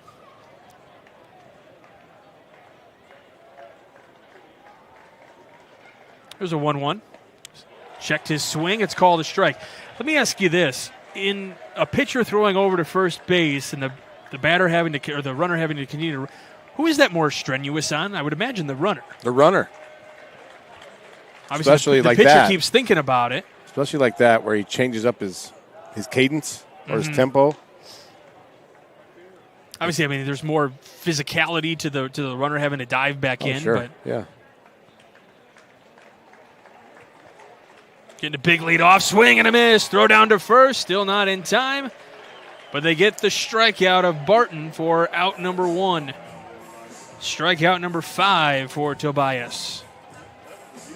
And here comes his counterpart, Oliver. Last time up, he flew out to right field. But again, and we talked about that, you don't want to lose focus on the batter. He did a good job of when he decided to go home, he was going home. He wasn't still thinking about the runner at first. Runners go. Throw down to second. Got him! Q applies the tag. Drew Arnold gets him at second. Yeah, I think they had a thought he was going. Again, there's a lot of scouting that goes on. You know what I mean? They talk to people. They talk to Mooresville's opponents and say, hey, what do you think? Give me an idea of what they do. This person's going to run. So they have a pretty good heads up what's going on. Oh, foul ball. Little foul ball off himself at the plate. So 0-1 to 0-2 to Oliver. And that, I was listening yesterday, and they were talking. There's some, and I don't know, it might be in your Game Changer or whatever app people use, but there's spray charts. So you have an idea of where people are hitting. I haven't looked that in depth. Yeah. Pitch to Oliver outside, 1-2. So of who's bunting and all of that, but I think if he throws that little slider away, he's got strike 3. Oliver's kind of stepping in the bucket a little bit. 1-2, ground ball. Fernandez picks it up. The throw across is not going to be in time. It's going to get away. Ball's going to roll up the line a little bit. Runner's going to get down to second base. On the throw. E5. That is going to be an E5 all the way. How important is that caught stealing now, I was going to mention for Drew Arnold, one of the best hands in the business, just like Bricklayers Local 4, Indiana, Kentucky. Join Bricklayers Local 4 and start building your career today. Visit baclocal4.org to find out more. And, and we're going to – do we have a courtesy runner? Yeah, Craig Telke. Is that his name? Number 5. Do you have a pronunciation? Tyke. Sorry, Craig. From Mooresville, but yeah. This brings up Liam Delp now. Singled his last time up. Checking on that runner, and Tobias steps off. So let me ask you, was that, obviously Fernandez had to shade to his left quite a bit. It looked like Parker Robinson had a beat on it. Would you rather have? No, the third baseman, that's his ball. He's cutting across. Okay. He's cutting across, going straight to first, just like that. Robinson would have to come around it. You know what I mean? He was close to this. In the hole. The only reason I'm asking. Yeah, in the hole. That was his ball. Again, I think it was the speed of the runner. Yeah. Put the pressure on. He's like, I got to get rid of it. Absolutely. Robinson out there to talk to Tobias and saying, hey, I'm seeing this. Maybe, or at least let the runner think that they might be throwing over to second. Yeah, or he could be saying, just get the batter, man. Let's get out of here. You never know. But I do like the communication. Correct. I don't think you can ever over-communicate. Faking a throw over to second. Robinson was there. Again, you got 2 outs. Let's fake once and then let's move on to the batter. Yeah, let's shorten his lead a little bit. Maybe keep him on third and a single. Decent lead over there at second, though. Delp bunts it down the third base line and foul. I love the effort for a bunt for hit, especially with 2 outs. Catch everybody off the guard. Third baseman, see how deep he's playing? So if he gets it down fair, he's probably got a base hit out of it. So you want to start him even, your third baseman, and then get it. He's maybe just a step behind the bag. Yeah. By the time he does his creep, though, he'll be even with the bag. See him coming in? Yep. Probably can get in front of it here at this point. Robinson right behind the runner, making him a little uncomfortable. 0-1. Checked his swing, and the ball goes foul. So 0-2. And, at this point, if you're Tobias, don't worry about that. Well, I don't think you run. I think the only guy that can beat you is the guy at the plate. If he steals third, he steals third, Mike. Not going to steal home on you. Things happen. It does, but I'd rather, if I had to choose, I'd choose the guy with the bat in his hand. And Tobias steps off. Didn't like something. He didn't like that pitch call. And it's kind of rare. One of the things that Arnold kind of prides himself on is guys not really shaking him off all that much. Well, that's what I was wondering earlier about. Do the coaches call the pitches? So, from what I gather is they do, and sometimes Arnold may shake them off and say, no, I want to go with this. Or if he puts down what they say, sometimes the pitchers are like, no. But I think I think there's a lot of trust in Arnold to call his own game. Yeah, and it's a lot of trust in Tobias call the game. Pitch is high. So the count evens at 2. You got a Division I guy, draftable, and you let him pick what he wants to throw. So I think between the two, I think it's a lot of trust. Yeah, and I was looking in the dugout to see if anybody's calling pitches, but I don't see anything. 2-2. Swinging a foul tip that Arnold can't hold on to. He acted like it was off his foot or something. I think he was thinking like should have gotten a hold of that one. Nope. Final game of the 2024 season. 2-2. This one lined into left. Zakowski pauses, and Hicks gets the catch. Looked like he was going to stop and then run back, but he stops and realizes he's got it right at him right there. Gets the fly out to left field. We go to the bottom of the fourth, not without its drama. You're listening to Game Night here on the Region Sports Network, the only game in town. With 40 years of experience serving Indiana, Illinois, and Tennessee, Enigenberg Exteriors has only had one goal in mind: to achieve excellent customer service. From commercial and residential roofing to siding, window, and door replacement, Enigenberg Exteriors delivers 110% customer satisfaction from the first hello to the final walkthrough. Visit enigenberg.com for more information, or give them a call at 219-365-2837. Enigenberg Exteriors, restoring hope one project at a time. When life takes you places and you can't get to the store, shop online with Strack and Van Til To Go. Our to-go service is easy to use, and it can save you time and money. Once your order is in, our own Strack and Van Til team preps your order with care. For delivery or pickup, enjoy the convenience of letting our to-go team shop for you. Enjoy your special moments. Sign up online today at shop.strackandvantil.com. Welcome back to Game Night here on the Region Sports Network.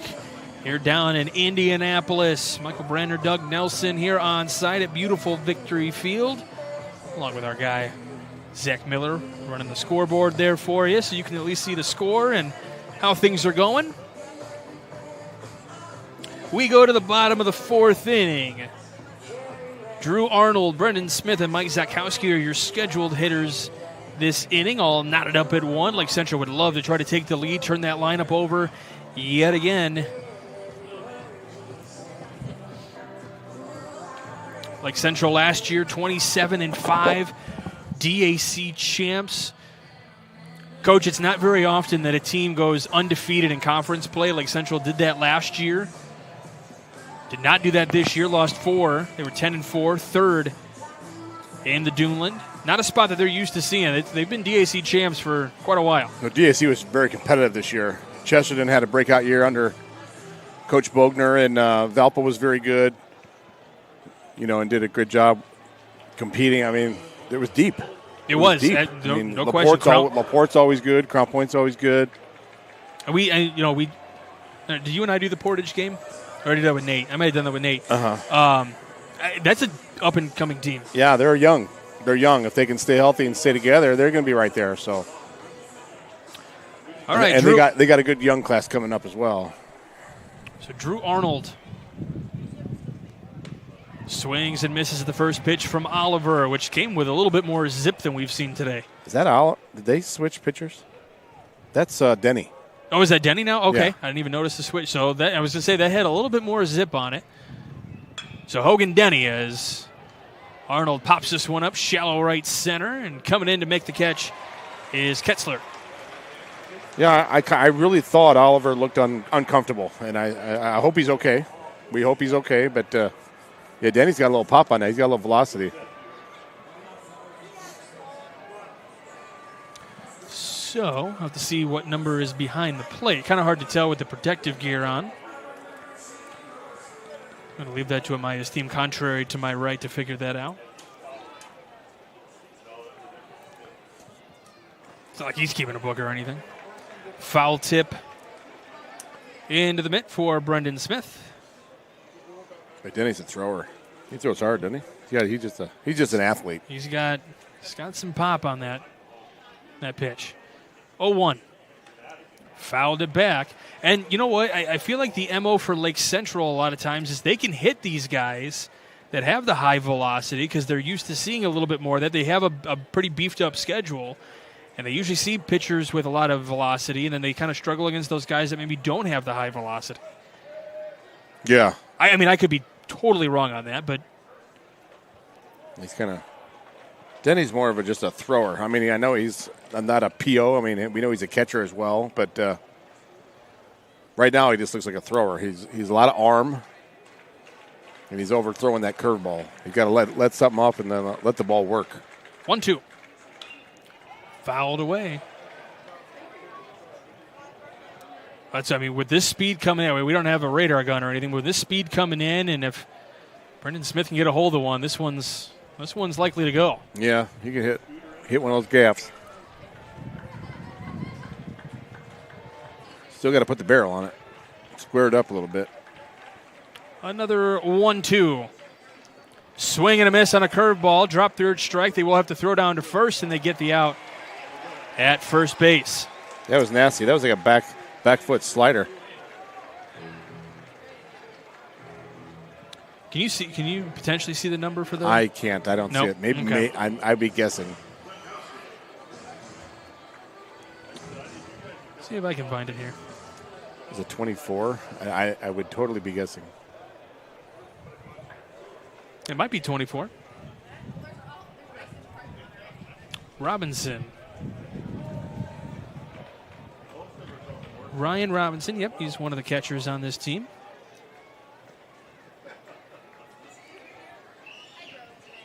So Mike Satkowski 1-0 here. Now 1-1 the count. But what a gift it is to have two arms like Mooresville has, and we know Lake Central's got three arms. And well, I think from what I've heard, Mooresville has got more than that. Satkowski takes strike two. We saw Devon warming up a little bit. That's another guy that has high velocity.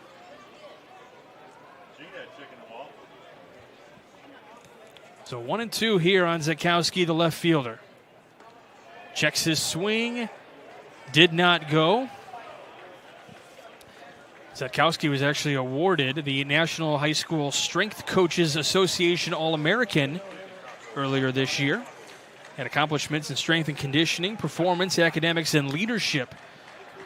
He worked really hard to put on some weight and some muscle. This one right back to Denny, who lets it go in front of him, but they throw it over to first. He's got speed, but it's not enough to get past the throw from Hogan Denny. So Lake Central goes 1-2-3 again. We go to the fifth inning, all knotted up at 1. You're watching Game Night here on the Region Sports Network, the only game in town.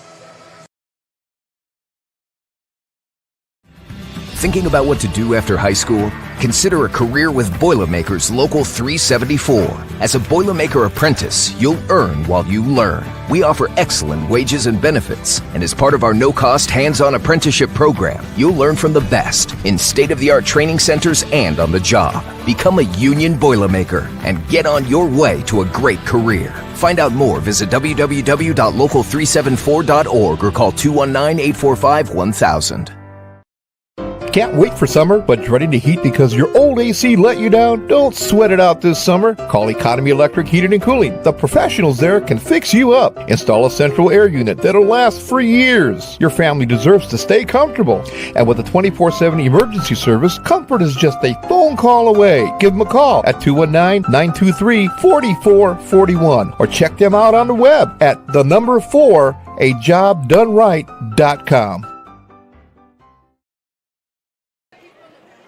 Hey, welcome back.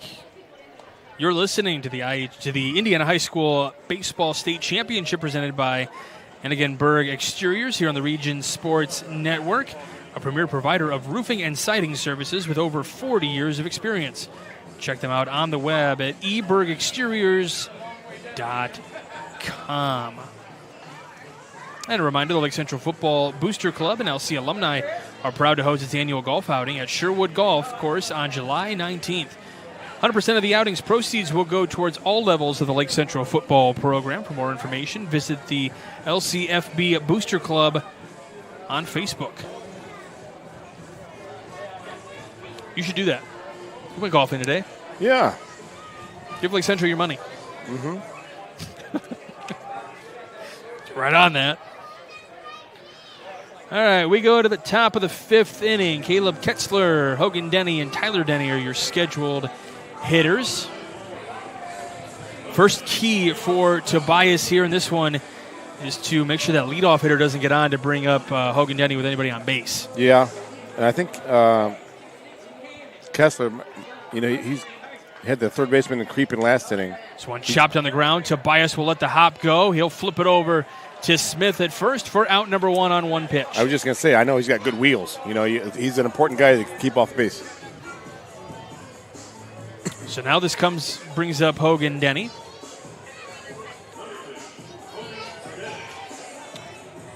I believe Tobias at 67 pitches at the moment. So fairly economical for this point. I think I mentioned that he's thrown a lot of pitches in all the outings we've seen. Well, he's a workhorse. He is a workhorse, and that will help him. 0-1 to Denny. Here's the 0-1. Misses outside. Now, with nobody on base, you kind of have that luxury of being able to kind of be aggressive and go after him a little bit, I would imagine. Or it's also, you kind of pick around, too. You got one out. Because Denny wants to be the guy. So can you get him to chase a little bit, or is he just that? That pitch right there. That's what I'm talking about. Yeah, that one that kind of tailed outside a little bit. So and that's the one that the Lake Central fans want, that pitch. They're starting to get a little loud. This one popped up left side. Zatkowski has a beat on it and makes the catch out and left. Did you see how hard that ball? It was hard to see that ball. It was. And it gets above the lights. I looked at Parker Robinson as well. I don't think he had a beat on it, but Zatkowski had a beat on it the entire way. But it's still, when it comes down and you can see it again, it's too late at that point. Did you see him? He kind of snuck up on him. There it is. Yeah, so. Yeah, there's a weird twilight sky. It's kind of a bluish hue with some pink in there. When you look that way, it's a beautiful sunset, but not mad about it. First pitch into Tyler Denny in there for a strike. This guy, mayor of St. John, but not so much. Here's an 0-1, and one of the things we talked about too is the change in playing on turf versus on dirt. I know Lake Central got to have a few practices this week over at Ileana Christian. So that makes a difference in being able to get prepped to play on a surface like this, because there is a difference. I'm trying to remember. Does Lake Central have lights at the baseball field? They just got lights this year. Yeah. And are they like this? Because these are more. Yes. These are more like tilted down. Not economical, but good for energy. You know what I mean? Yeah, that's what very similar to what these look like. Yeah, I think Valpo had the same lights where it's like facing down. And surprisingly, I've never actually been at Valpo's field. Haven't had a chance to call a game there just because. Based on when I get out of work, I don't have a luxury to make it out to Valpo in time for a 4:30 start. Called strike 3 on Tyler Denny. Quick work here in the 5th. Lake Central bringing to the top of their lineup up in the bottom of the 5th. You're listening to Game Night here on the Region Sports Network, the only game in town.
Welcome back to Game Night here on the Region Sports Network. Mike Brenner here along with the coach, Doug Nelson. Happy to have you along with us. As Lake Central seeking their second baseball state championship in program history.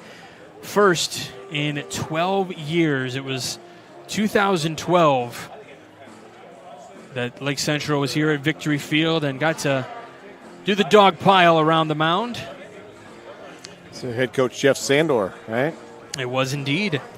He's here. He's got to be here somewhere. I would imagine. I didn't see him, but I he's would probably imagine. sitting in a suite in the JW Marriott, just looking over the field in the Sander suite. He's probably got his own suite. I'm sure we'll get a text here in a little bit. That's okay. He'll let us know where he's at. Great guy. Great guy. You know, Jimmy McNamara was the starting pitcher that day for Lake Central. His older brother Brian, the JV coach here at Lake Central. They had a great pitching rotation that year. Phenomenal. Same as this year. That's kind of what. That's the comparison. That's kind of what it takes. Is what it seems like. You know, this Lake Central team's kind of was known for slug for a number of years, and now more of a pitching staff, more of a higher quality pitching staff. Not that the pitching staff was ever bad. I mean, they've had some really good pitchers, you know. Oh, yes. They always that have come through. Guys that get drafted, guys that go Division I. But you wouldn't say that was their best part of their team. Robinson takes strike 2 after he fouls one off. He has not shown bunt at all yet today, which surprises me a little bit. Well, I think he's got to put it in play and run it out. That's what he's hoping for. 0-2. Swing and a miss at a high heat from Denny.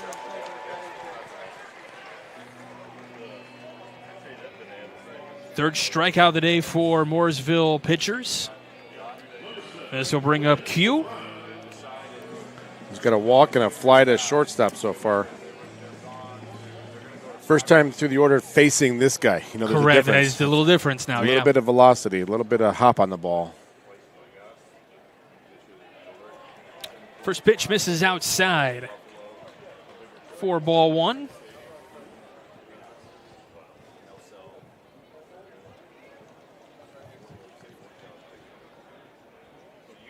There's a 1-0. Misses outside, 2-0. And this is something that could work to Lake Central's advantage. No question. Get a guy on somehow anyway. And just make things disruptive. Yeah, in front of Griffin would be great. 2-0. Missing out. Oh, nope, they do call that a strike again. We're kind of delayed a little bit. Home plate umpire kind of takes his time getting that hand out. It's a signal strike. So 2-1 the count here.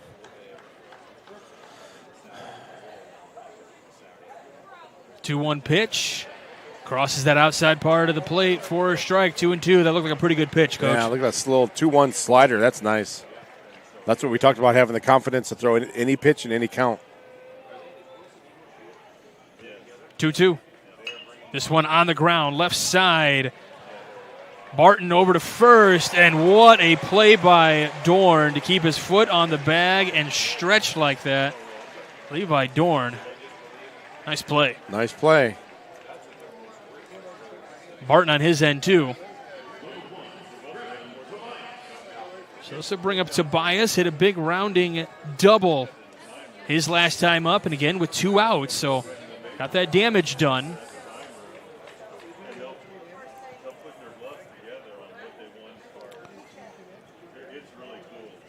So Denny delivers to Tobias. Tobias gets a piece of it, but he fouls it right back. Yeah, he was sitting on that first pitch fastball. He was ready. He was on time. Well, Just missed it. I believe that when Tobias was going, he went down to went over to the Super 60 this year, which is a showcase for, scouts to be able to look at you. And I believe that Tobias threw his pitches to Hogan Denny.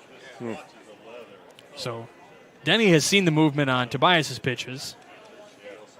0-1, missing inside, so a ball and a strike. Dude, that is insider information. That was preparation right there. That is prep work. Holy moly. I found some kids on, for both Lake Central and Ileana, and I told them that I found this little nugget. Tobias fouls one off to the right, and they'll get out of play. And some of the kids, they literally looked at me and they're like, how did you find that out? Yeah. Digging. You put it on social media. You should work for TMZ or something. Somebody's going to find it. 219 TMZ. He's got the scoop. Hey, our yellow guy's still giving thumbs up. He's in it. He's in it. way more fans to help him catch foul balls. Yeah, but we're healthy. We're all good. Thumbs up.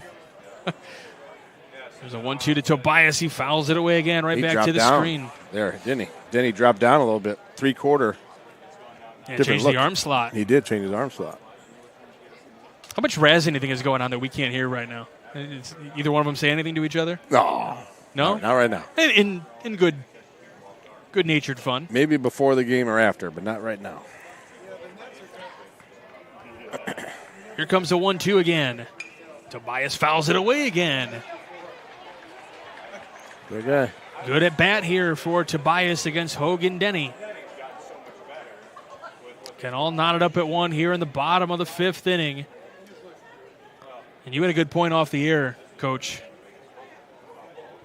Yeah, I think in a game this close, and I know it's with this kind of attitude going with it. I think it really pays to be the home team, and I know it sounds Captain Obvious, but called strike 3 as Tobias watches one go by. So we go to the 6th inning, still knotted up at 1. It's a pitcher's duel here at Victory Field. You're listening to Game Night here on the Region Sports Network, the only game in town.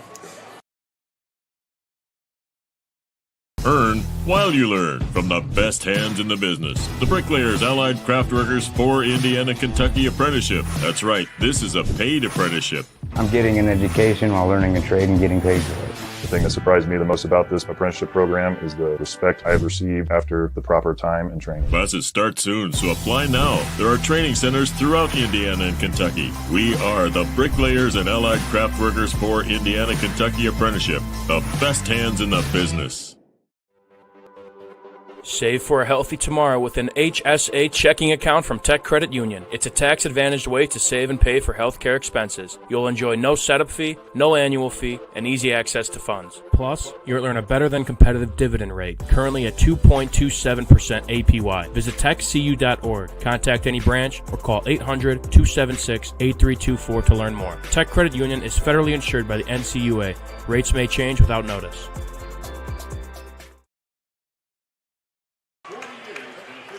Welcome back to Game Night here on the Region Sports Network. We go to the 6th inning. Declan Thompson, Levi Dorn, and Bryce Braybender, all scheduled hitters here in this one. We got some double barrel action going on in the Lake Central bullpen. I see Blake Sivak warming up, and I can't see the other number. If I had to guess, it's going to be 13 and 14. So 13 is going to be, the birthday boy from yesterday, Josh Flores. Yeah. Turned 17 yesterday.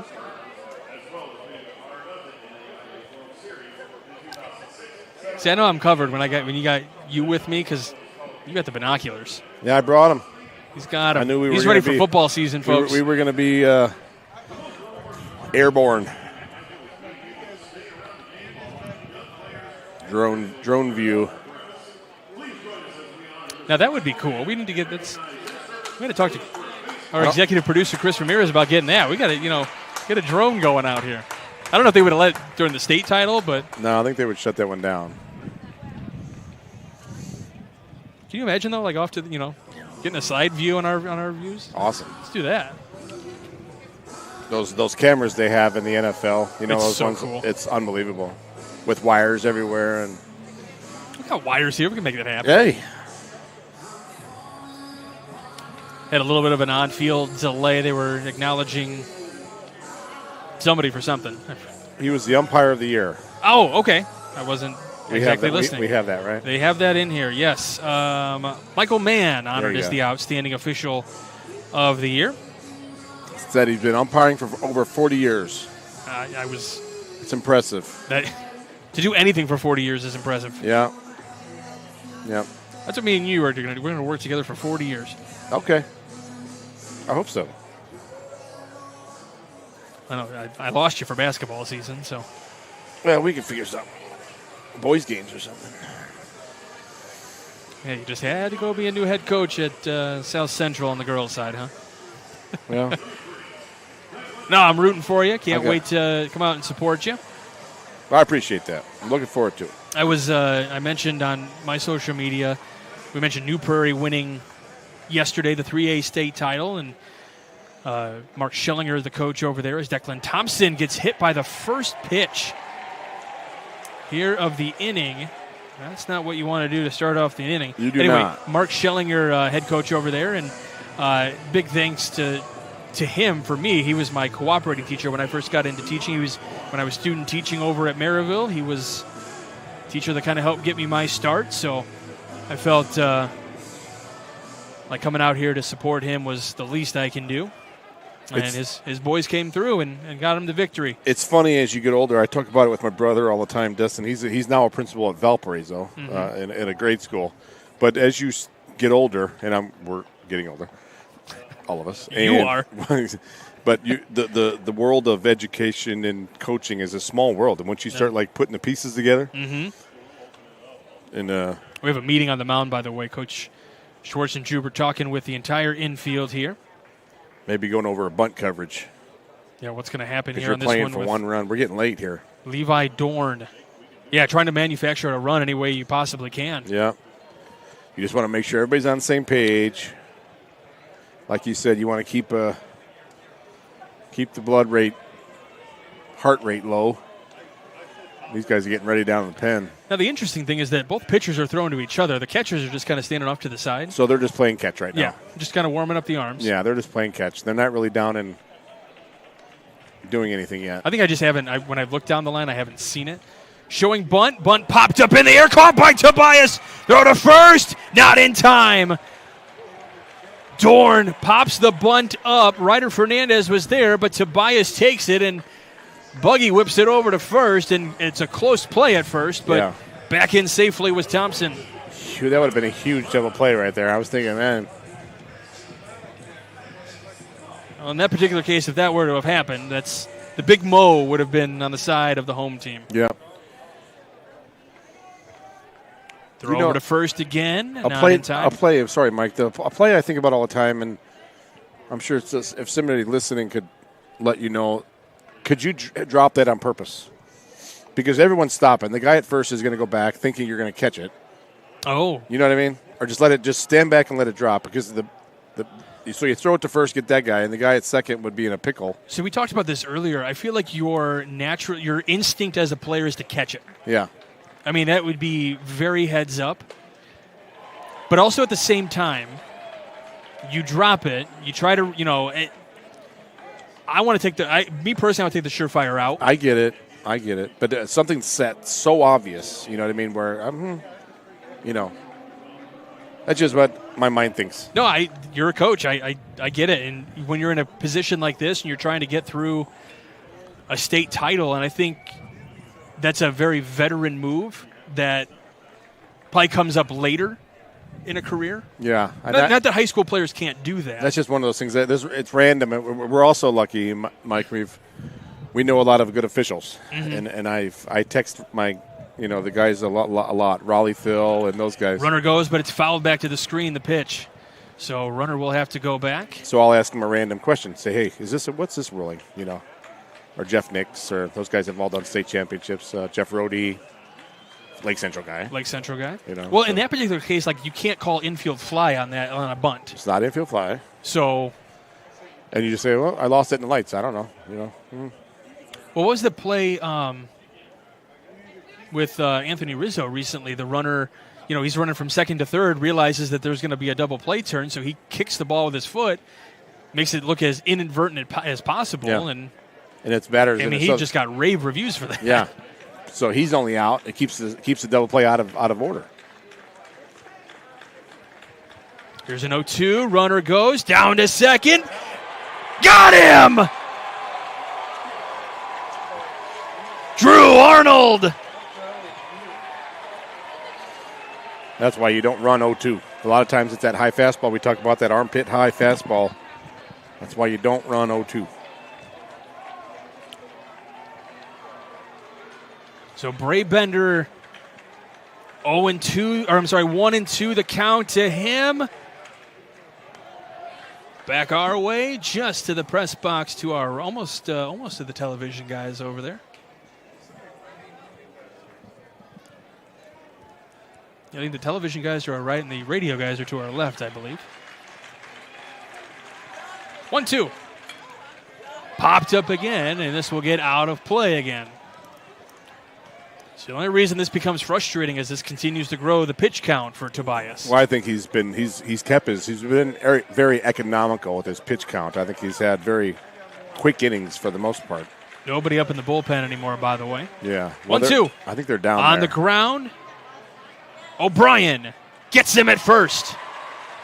And that ends the inning here in the top half of the 6th.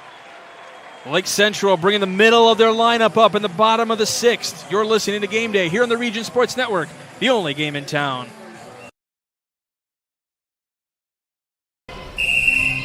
Some see a student athlete working on a shot. We see a powerful lesson in persistence.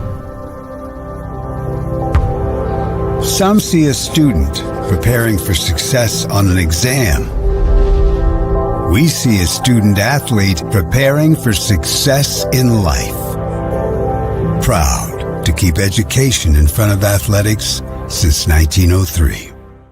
Planting a tree, installing a fence, whether your project is big or small, NIPSCO reminds you to know what's below and contact 811 at least 2 full business days before doing any digging so that utility companies can mark the location of their underground lines. Contacting 811 is free and it's the law. Avoid possible penalties, costly repairs, or injuries. DIY or a pro, safety is in your hands. Every dig, every time.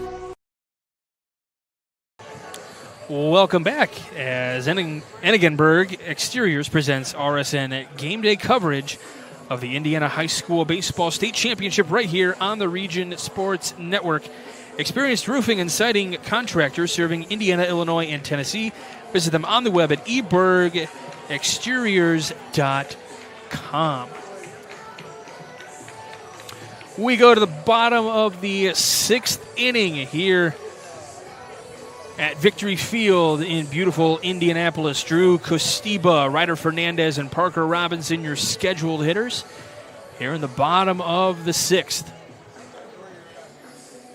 It's getting late in this one. And if you're just tuned in and maybe don't watch a whole lot of high school baseball, we are only 7 innings of regulation here in the high school level.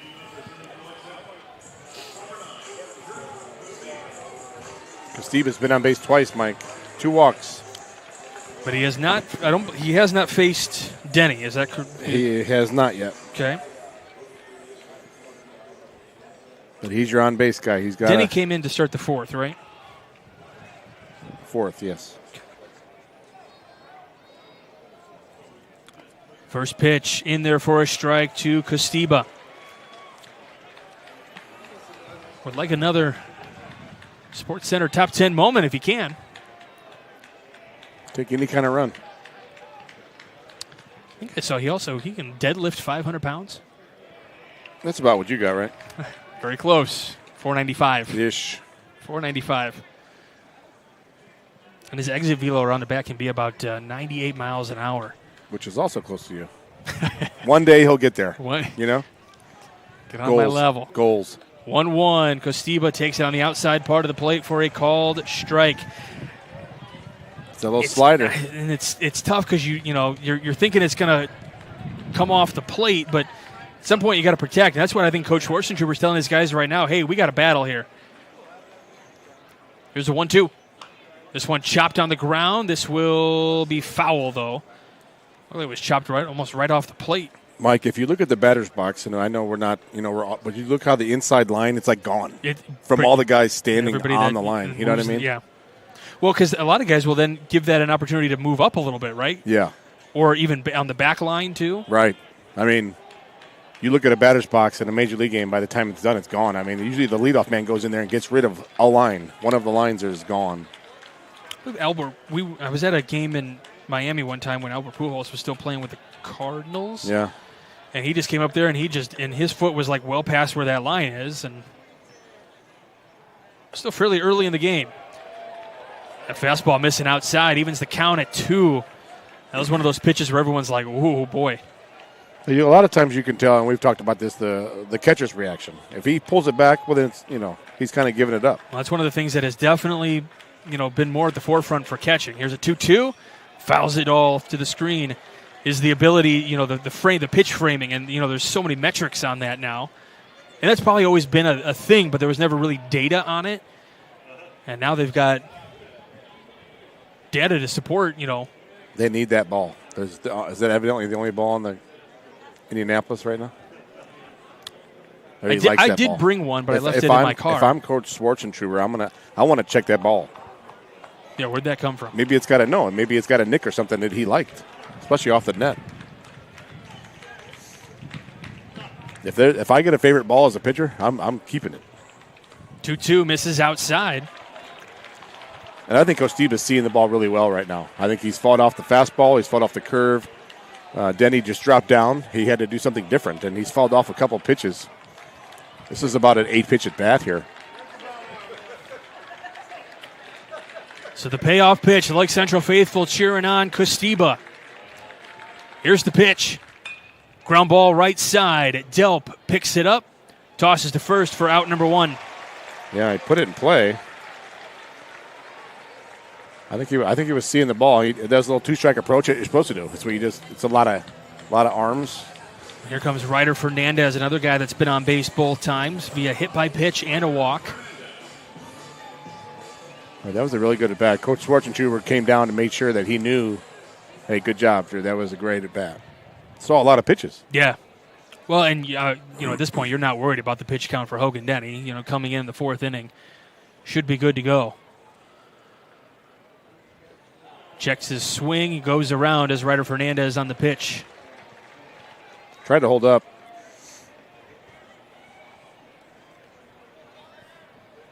First full season on varsity.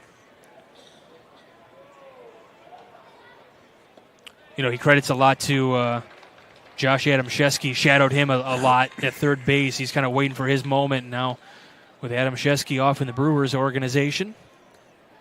Had to give him a nice shout out as helping him as a third baseman. The 1-1 pitch is on the outside edge for a strike, 1-2. Yeah, good model to follow, right? Not too shabby. Yeah. You got a guy going MLB ranks. Play at the next level. Fernandez calls time, so we'll wait this one out here. Boy, pitch is coming outside, so 2-2. He's working quick.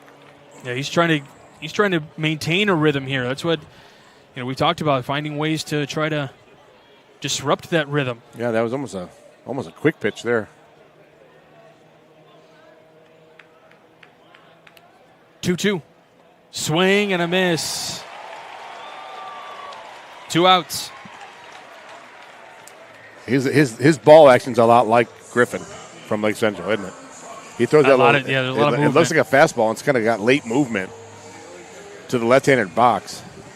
This will bring up Parker Robinson now, 0 for 2 today. The young freshman. Definitely somebody to keep your eye on here for Lake Central these next number of years. This one driven into center. Drifting back is Tyler Denny, and making the catch in center. That's a pretty nice drive, Coach. Yeah. Not much you can do about that one. He's lined one and now had a pretty big fly out to center field. But we go to the 7th, still knotted up at 1. The tension is rising. You're listening to Game Day here on the Region Sports Network, the only game in town. Some see a student athlete working hard in the weight room. We see a future leader learning there are no shortcuts to success. Some see a start to a swim meet. We see the starting blocks for life. Proud to keep education in front of athletics since 1903. The Athletic Performance Factory is Northwest Indiana's premier athletic training center. The 40,000 square foot state-of-the-art facility features batting cages, a sand training room, a new outdoor turf infield, and so much more. Check out the facility for one of their daily classes at 3150 45th Street in Highland. Interested in signing up for team workouts or individual lessons? Check out their website at trainapf.com. or contact them at 219-750-1087. Athletic Performance Factory, where athletes are made. And we welcome you back to Game Night here on the Region Sports Network. Michael Brenner here along with the coach, Doug Nelson. Zach Miller working the production as well. Sports Director Mike Dewan, our Executive Producer Chris Ramirez, Operations Manager is Rich Castillo. All guys helping us out here over the course of this weekend. So we go top of the 7th inning. This is the final inning of regulation. Economical in terms of pitches for Griffin Tobias. He will face kind of near the bottom of the lineup here. The 6, 7, 8 hitters are the scheduled hitters. So you got Barton, Oliver, and Delp. And then the number 9 hitter. And Barton 0 for 1 today. Did have a walk back in the 2nd inning. So this will be something on his mind, trying to take a walk. But we are in the 3rd time through the lineup, Coach, and this is usually where guys start to do a little bit of damage. But so far through the top of the lineup, it's been okay. Well, in the past games we've covered, we've seen Tobias. He almost gets stronger as he goes on, and we've talked about that. 0-1, missing outside, a ball and a strike for Barton.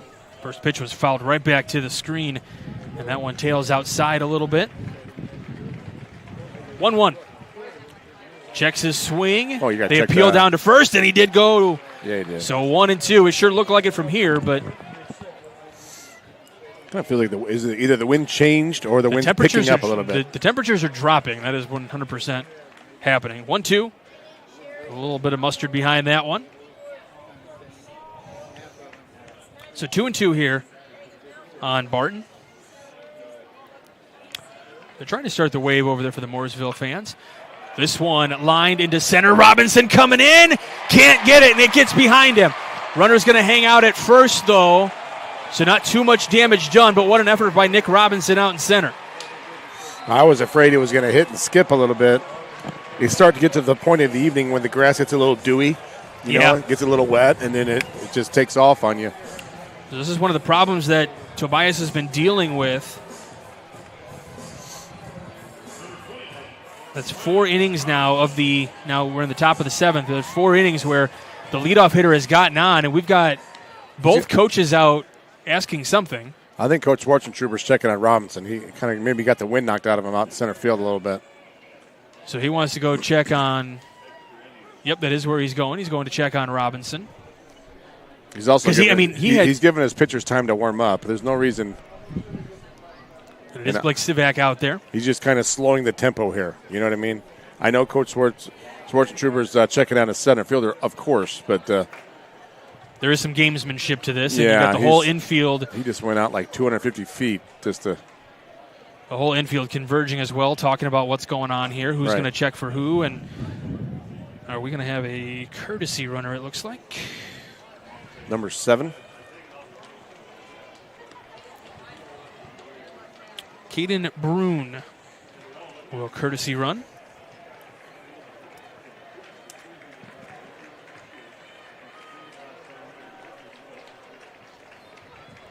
Coach Schwarzentroober's getting his steps in today. It's probably helping his anxiety a little bit. Getting a little jog in. It's like you out there. No. Chariots of Fire. No. Forrest Gump. Michael Brandner. One and the same. One and the same. Debatable. Here we go. So here comes Brendan Oliver to the plate. Little execution here. 0-2, and now we got time called, and I think there's a ball in the field from the bullpen again.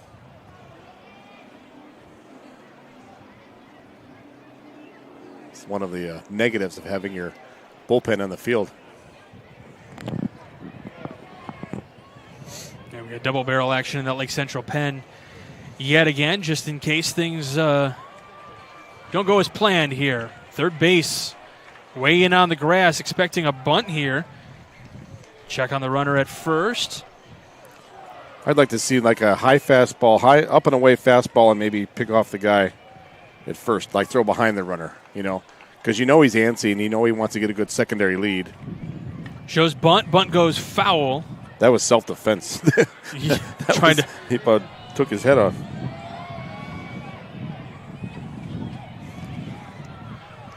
So 0-1 the count here to Oliver. Again, the starting pitcher that's Brendan Oliver. So Brendan Oliver, starting pitcher, run, throw over to first again, not in time. And then you got Brune over there.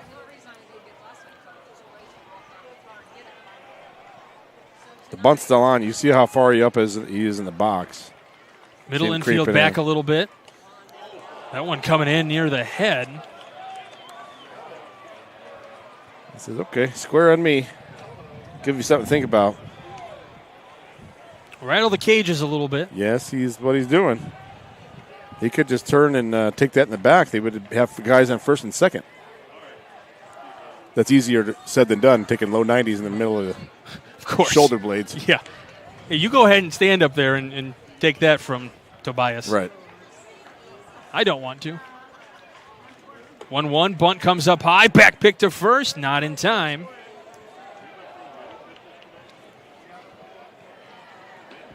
And so this is where, we talked in the first game a little bit about, the pace of play and the timing and everything. This is, a point in the game here where things are slowing down, being a little bit more methodical. Bunt still on. Bunt foul. 2-2 now. How does this change the dynamic of the at-bat? I don't know. There's some people that don't mind bunting with 2 strikes. I didn't mind bunting, with, giving the bunt sign with 2 strikes. I know some other guys, Coach Roberts at Washington Township. It's better than hitting into a double play. Fernandez still in, so this is where, how deep is your scouting report? Is he still going to bunt? Does he like to still bunt? He shows bunt, pitches high. They got a full count. You got to let him bunt. You got to make him hit it here. Just like if you thought he was swinging, you got to challenge him here with a fastball. So full count. Still shows bunt. Bunts it foul. That's a strikeout. That's a strikeout. And he challenged him. He let him hit it. Yeah, that's what you have to do. So here comes Delp. Delp is singled and flew to left field. And Brune still on first base. Double play ball. Certainly an opportunity. Haven't seen one yet today. First pitch into Delp is outside. Double play ball would be really nice here for the Lake Central Indians. Get out of this. Certainly would boost some momentum. Checking on that runner again. Yeah. Thrown out 2 runners already, right? Yeah. Well, Arnold has. Yeah, right. Yeah, at second base. So at some point, maybe you just let him run. Well, but you're still, by throwing over, like we've talked about, you kind of give them something to think about and slow down their feet a little bit. Upstairs, 2-0 on that 1-0 pitch.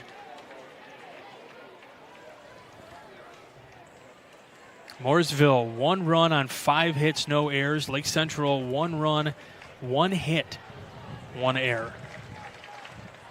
2-0 on Delp. 2-0 pitch. Upstairs, 3-0. I'm going to tell you what you don't want. You know what you don't want. You don't want to face Denny with guys on base. No, you got this batter and then 1 more before you potentially see him. Yeah. So you better challenge this guy. 3-0. In there for a strike inside part of the plate, and I'm not going to lie, that was debatable. What'd you think? It's a strike if he called it. Not mad about it. There we go. 3-1. On the ground. Robinson to first. Offline, tags him. Gets him. He tagged him. That's the right call. And knocks Delp onto his front side. Wait a minute. No, he's out. They called out, but that's only the second out of the inning. Everybody's running off like it was the third out, but that's the second out of the inning. And I think they're arguing that he didn't tag him, or that's not, but I don't know what they're arguing. Maybe he was in the base path, but the ball took him into the base path. This is the same thing we saw, man. The same thing we saw at Chesterton. Yeah. Chesterton game. So 6-3. How close was that? Because the defense.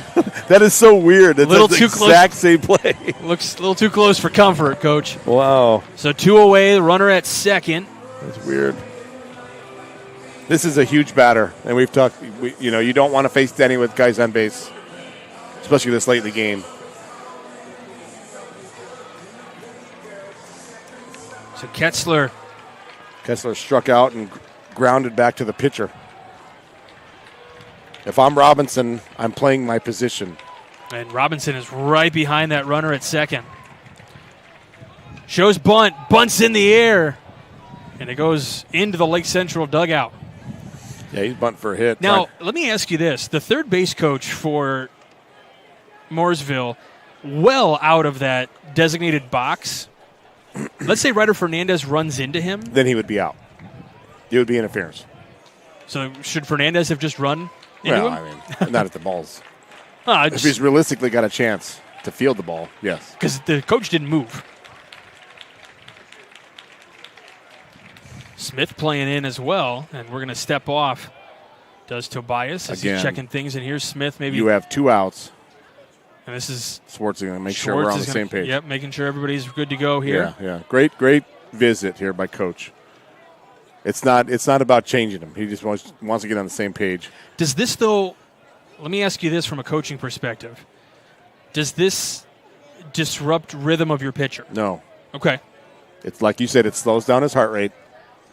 I'd rather over-communicate. Let's be crystal clear about exactly what we're doing right here. That's what he was doing. Mooresville coach still having an argument with the home plate umpire. At least having a discussion. He just wandered out of the dugout. I mean, well, he's got a runner to worry about over there. It's still Brune. So runner at second. 2 outs here in the top of the 7th inning. Caleb Kessler. Big play here. With an 0-1 count. Both sides cheering to try to will their team to whatever result they're looking for. Showing bunt. Pulls back. Pitches outside. We've seen this before. He's not going to bunt. He's shown it. He's setting up for the only purpose of, and he tried to bunt. He fouled it off. If he was to try it again, then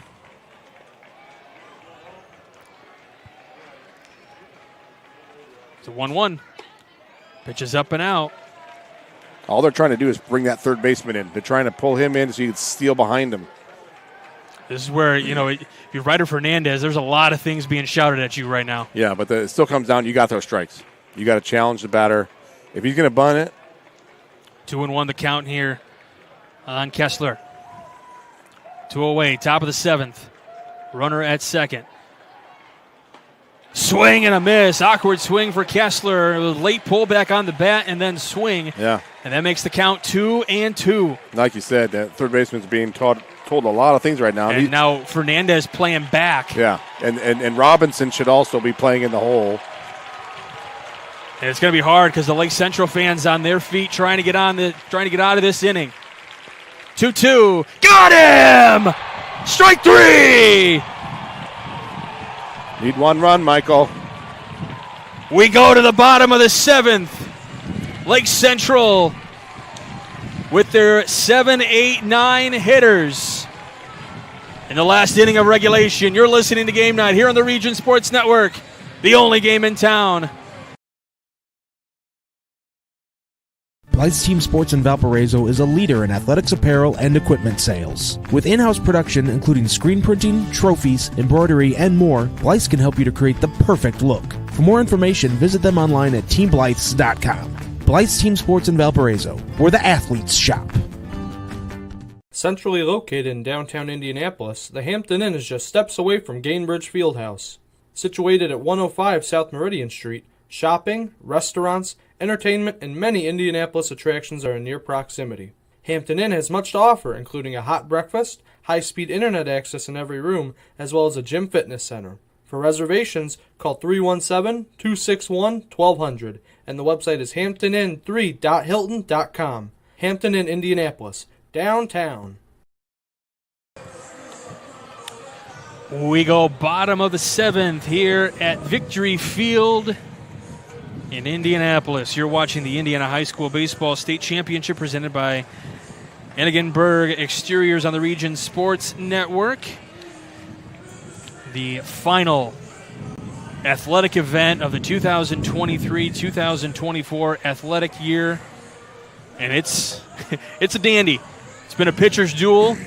Some offense here and there. Only 2 runs scored between both teams. Been a pretty clean game. Yeah. Right? I mean, 1 error that did not result in a run. So we mentioned. Sorry, go ahead. I was just going to say, you got to execute for 1 run here. I mean, it's as simple as that. You got to find a way to get him over and get him in right here. Drew Arnold, Brendan Smith, Mike Zatkowski, your scheduled hitters. Drew Arnold's flown out twice today, one to second base and one to right field, and he's already seen. Yeah, he has seen Denny. Yeah. So this will be the second time around at this point for Lake Central hitters. Arnold, awkward swing and miss. It's like when you're facing a guy as hard as Denny's throwing, you got to be timed up for the fastball, but that was an off-speed pitch there by Denny. That was a great spot. 0-1. Misses outside, a ball and a strike. Yeah.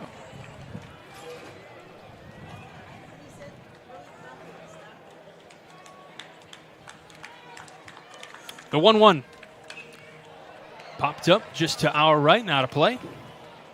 Heard it hit the roof that time. Hit the roof. Hit the woof. So 1-2 here on Arnold. Trying to get on base any way possible here. Digging in his glove a little bit. You can see that. We got time called here, and there's something. Want to mess the timing up a little bit. Hogan Denny still on the bump for Mooresville. He's got to find a way to get on. What do you think's going through his mind right now? Who? Anybody. Denny? Denny. 1-2. Swing and a miss. They're going to say drop third strike. Arnold's going to run to first, and he's going to look and say, hey, nobody's throwing over there, so he must have caught it. So strikeout to start the 7th. That's what impresses me, Mike, is one thing that impresses me is these guys, how they don't let the moment get too big. You know what I mean? We're in a 1-1 game in the bottom of the 7th in the state championship. And if you looked at him, he looks like he's pitching in a Sunday league somewhere. You know, he's just relaxed and throwing hard. And Tobias is the same way. Very Kyle Hendricks-esque. Yeah. He's walking through the park. First pitch misses outside on Brendan Smith. 1-0. Comes in and hits Smith. Well, you said you needed a runner on, and that's how Smith gets on. He'll take the pain. I saw him get out of the way. I wasn't sure if it hit him. I was like, why are you getting out of the way, man? You need a base runner. We got ice. Yeah. That's what my dad would say. We're going to have a courtesy runner here. If I had to guess, it's going to be Fig. Yep. Here comes Fig. Fig has a very similar role like Mike Zatkowski did last year and used it primarily as a courtesy runner.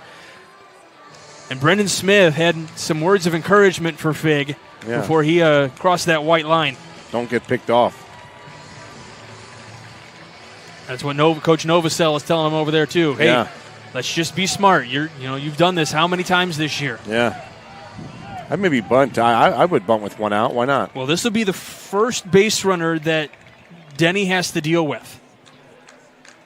He's going to go talk to the same way. Yep, and now we're going to have a little time called here. They want to be absolutely crystal clear about what they want to do on a bunt coverage if it was to go down. But if you bunt, get a guy in running scoring position, then you got a chance with 2 outs to, until that for hit the by game. Coach, until that hit by pitch, Lake Central had 11 hitters come up and go down. But to Denny, he was rolling. Well, 10 to Denny. The last one to Oliver. Yeah. That was Parker Robinson in that bottom of the 3rd inning. Right. Ever since then, Everybody's been thrown down. So Denny had been cruising through here. Now he's got a runner on. And they're going to make sure, like you said, Coach, they're going to make sure that they have everybody's on the same page, yeah. And you still got to execute it, though. You get a bunt down, then you put the pressure on them. They have to execute the play. You got to execute your part, and they have to do theirs. This is one of the things for Zatkowski. Used to be the leadoff hitter on this team, so kind of a leadoff hitter approach in that 9-hole, which we've talked about. That can be very, very important for a team.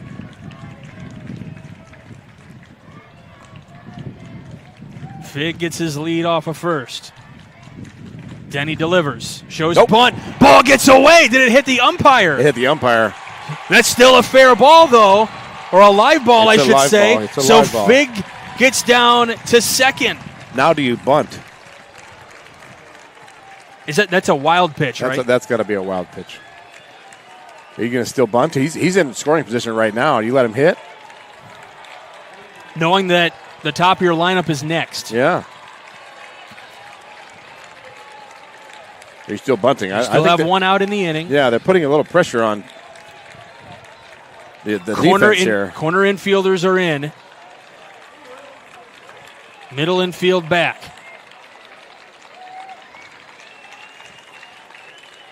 Denny. The 1-0. Outside, 2-0. And you could really tell, and again, this is for our audio-only people, Denny's a thrower. Oh, I mean, he's throwing gas, yeah. But he's a thrower. He's not a pitcher. I think he's all arm. And again, I think the moment's kind of... So you're saying the command not as honed as the velocity. Mechanics, that kind of thing. It's all arm. You can see it. Throw to second. Not in time. That takes guts right now. Launch that to center field, you know. But and again, this is not a knock on him because he's throwing hard. But you can see he's not a pitcher, he's a thrower. He's an athlete. Again, he caught earlier and now he's pitching. That's impressive. Indiana Gatorade Player of the Year. The 2-0 to Zatkowski. Runner goes, swings and fouls it away, and Nick Robinson jumping in the on-deck circle. That base was stolen. That was stolen. I think everybody knew it, too. Fig was about halfway that was a walking to lead. Third before that pitch was even thrown. Now, he's got to be careful right now, though. You don't want a pickoff play right now. Shortstop kind of came behind him. 2-1 the count on Zatkowski. Yeah. Stepping off, and the middle infield had bailed a little bit. But now he's in Denny's head. You know, he's paying attention to him now. It's Jacob Fig.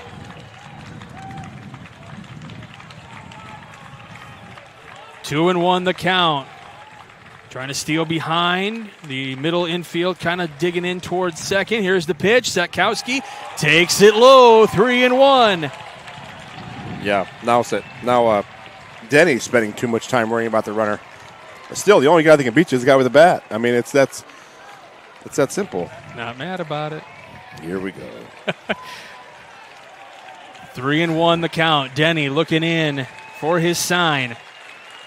Looking at that runner, middle infield, starting to creep up towards second. Fig makes a little bit of a move towards second, and Denny steps off. Boy, the tension is just, I mean, I'm just a simple broadcaster, and I can only imagine what these parents are feeling around the stadium right now. Yeah, let alone the players. Pacing around a little bit. Let alone the players, but the parents. A lot of pacing going on right now. 3-1. 3-2. Swing and miss for Zatkowski. Challenged him. You got to shorten up. You got to put it in play here.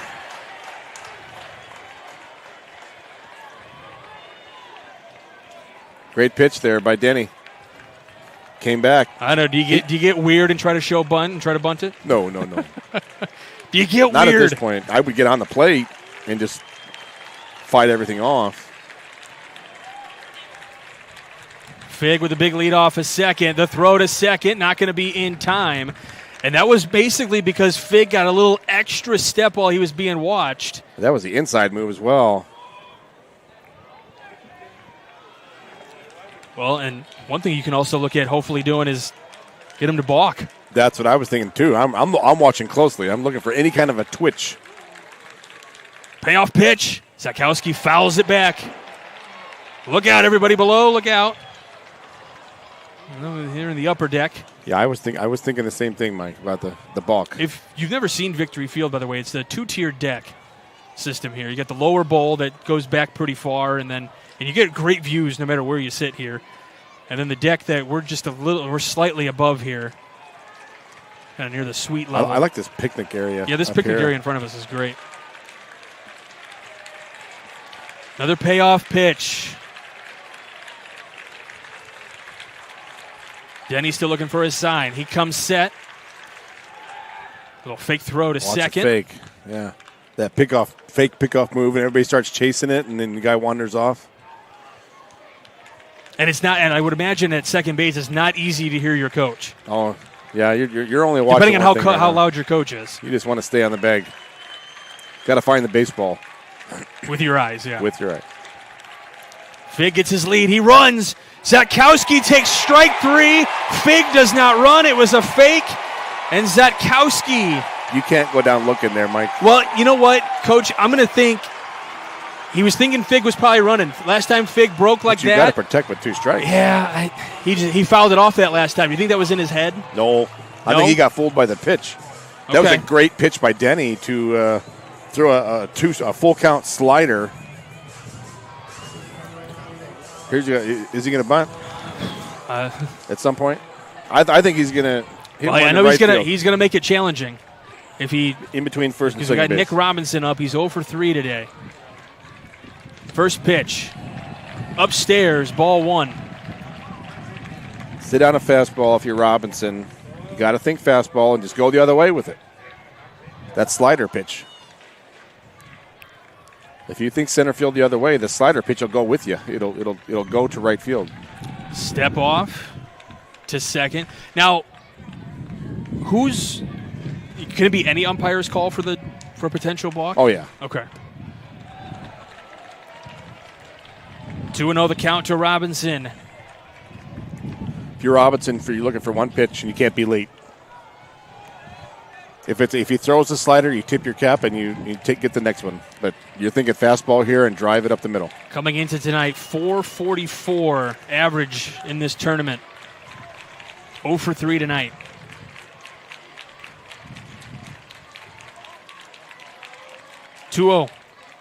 Swing and a miss, 2-1. It's a good swing and a good pitch. Challenged him and little tardy. Now he's proven he'll throw that slider behind. He'll throw it 2-1, full count. But I'm still thinking, as a batter, I'm thinking fastball here. 2-1. Fouls it back to the screen, 2-2. Yep. And he's frustrated with himself. He thought he could have gotten something with that one. Yeah. And now I got to imagine everyone going to get on their feet here. Where did that ball just come from? The coach.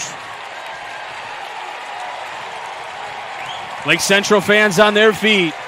Mooresville fans on their feet. Yeah, you got to think fastball, adjust to the other stuff. It's all about the same speed, you know? Yeah. Absolutely. It's not that much of a velocity difference. Comes set. Doesn't check the runner. The throw. Lined into right. This is a bloop, but it'll be Delp to make the catch with Kessler running in on him, almost making contact with him. And we're going extras, folks. 8th inning. You're listening to Game Night here on the Region Sports Network, the only game in town. With 40 years of experience serving Indiana, Illinois, and Tennessee, Ennigenberg Exteriors has only had one goal in mind: to achieve excellent customer service. From commercial and residential roofing to siding, window, and door replacement, Ennigenberg Exteriors delivers 110% customer satisfaction from the first hello to the final walkthrough. Visit Ennigenberg.com for more information or give them a call at 219-365-2837. Ennigenberg Exteriors, restoring hope one project at a time.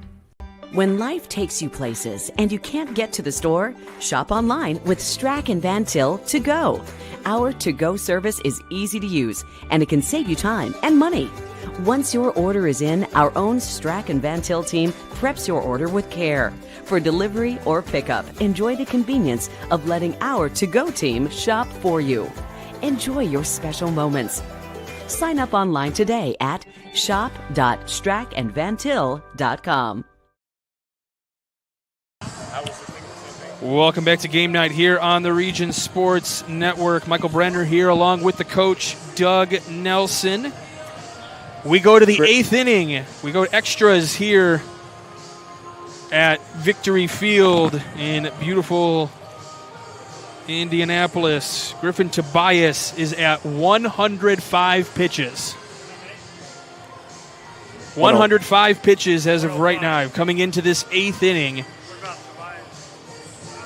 That is Tobias. Tobias is at 105. Yeah. That's their second pitcher, so he's not that high.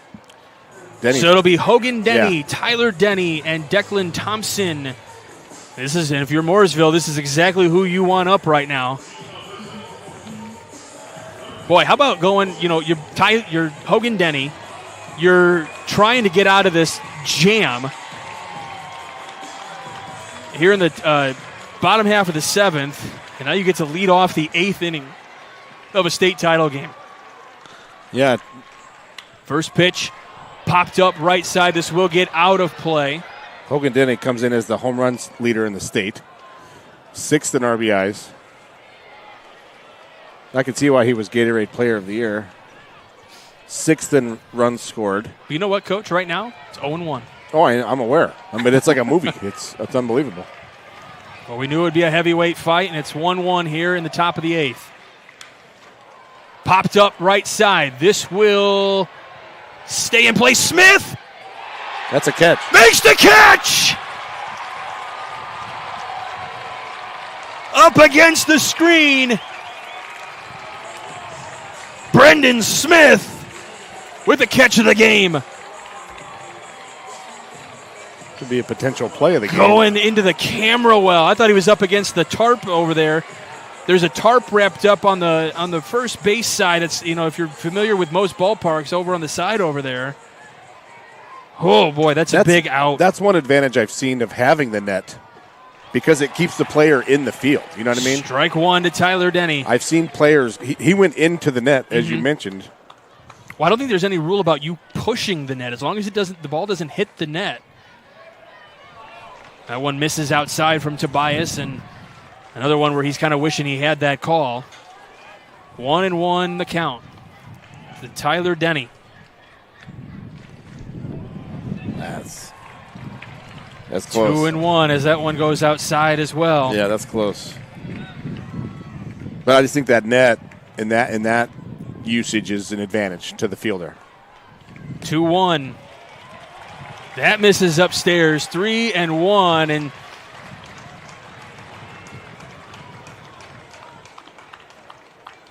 it's like you get Denny out, Gatorade Player of the Year, and you kind of lose focus maybe. 3-1. That's in there for a strike. Comes back and gets the strike. That was on the inside paint there, boy. That was inside. I think other pitches looked better than that one. Yeah. I'll be honest. And we talked about how these guys stand right on top of the plate, but whew. Lined into center. Robinson camps underneath. He will slap the leather for the second out. Tobias at 112 pitches.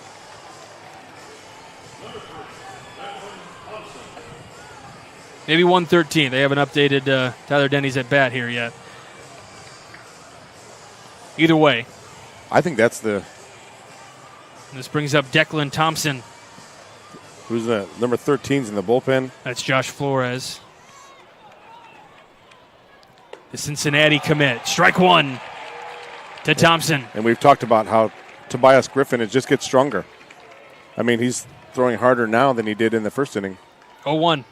On the ground, right side. Smith gobbles it up, flips to Tobias, who steps on the cushion for the third out. In the top of the 8th inning. 1, 2, 3. Go the Pioneers. Lake Central with their 2-3-4 hitters coming up in the bottom of the 8th. You're listening to Game Night here on the Region Sports Network, the only game in town. Thinking about what to do after high school? Consider a career with Boilermakers Local 374. As a Boilermaker apprentice, you'll earn while you learn. We offer excellent wages and benefits, and as part of our no-cost hands-on apprenticeship program, you'll learn from the best in state-of-the-art training centers and on the job. Become a union Boilermaker and get on your way to a great career. Find out more, visit www.local374.org or call 219-845-1000. Can't wait for summer, but dreading the heat because your old AC let you down? Don't sweat it out this summer. Call Economy Electric Heating and Cooling. The professionals there can fix you up. Install a central air unit that'll last for years. Your family deserves to stay comfortable. And with a 24/7 emergency service, comfort is just a phone call away. Give them a call at 219-923-4441 or check them out on the web at 4ajobdoneright.com. Welcome back to Game Night here on the Region Sports Network. Holy moly, tensious moments here at the Victory Field, Indianapolis. We go bottom 8. We got awards we're going to hand out at the end of this one. Crowd Company's Lenderman Superhero of the Game. Boilermakers Local 374 Blue Collar Player of the Game. And the Proud Eden Home Play of the Game. Have we seen that play yet? Possible that catching to the wall. I think that was Denny, and that was a big out. Quinn O'Brien will lead things off for the Indians here in the bottom of the 8th inning. Griffin Tobias to follow, and then Drew Costiba. O'Brien, third base, picked up by Thompson. Over to first for out number 1. Big play. That was solid contact. He got a nice big Sunday hop. Well, and he probably figures, okay, this guy wants to get ahead of me early on, so he jumps on the fastball right away. Yeah. Just a little off the center of the barrel there as Griffin Tobias comes up now, 1 for 3 on the day. Right. And the fact that a lot of Denny's pitches, I mean, they move, but they're all the same speed. So that's second and third time through the order, you're going to be able to see that and pick it up. Well, this is the second time for this Lake Central lineup to see Denny. Right. First pitch to Tobias downstairs, 4-1. So if I'm telling myself, if I see something straight, I'm hitting it. I'm thinking that, and I'm sitting on it. It's the 1-0. Foul tip into the mitt. 4 strike 1. Did you have Denny's pitch count as well? I can grab it. I'm just curious. Here's the 1-1 to Tobias. Outside, 2-1. Denny is at 62 pitches at the moment.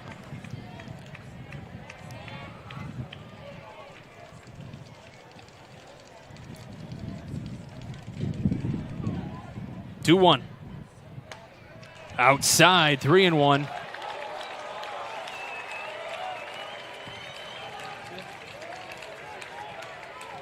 And last time, Costiba worked a really, really good at bat. He did. You want to have him up here with a runner on. I was thinking the exact same thing. 3-1. Swing and a miss, 3-2. He was geared up, just missed it. So you're challenging him with a fastball here? I don't know what he's already proven he'll throw that slider with 2 strikes, full count. You got to sit fastball and adjust. Payoff pitch, line foul. That was a slider. That was a little, just a slight bit tardy. Coach Novosel going to get that one. They're going to put that ball back in play. I just don't understand how that's okay. I would at least have the umpire to look at it. There's a reason why he wants that ball, Mike. Novosel touched it. I would put it in my pocket. That's what I would do, or throw it over the net. Well, all somebody has to do is question it, right? Payoff pitch. Called strike 3 on Tobias. There's a reason why he wants the same ball over and over again.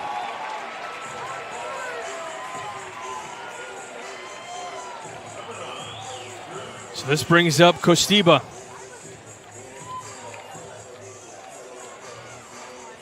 As we mentioned, worked a really good at bat against Denny last time. He did. As did Ryder Fernandez.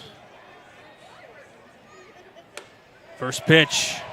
Misses for ball one. It was up a little bit. Mooresville fans wanted that strike, but it was up a little bit. Was that Robinson behind the plate there is thinking, hey, where'd that miss? Denny.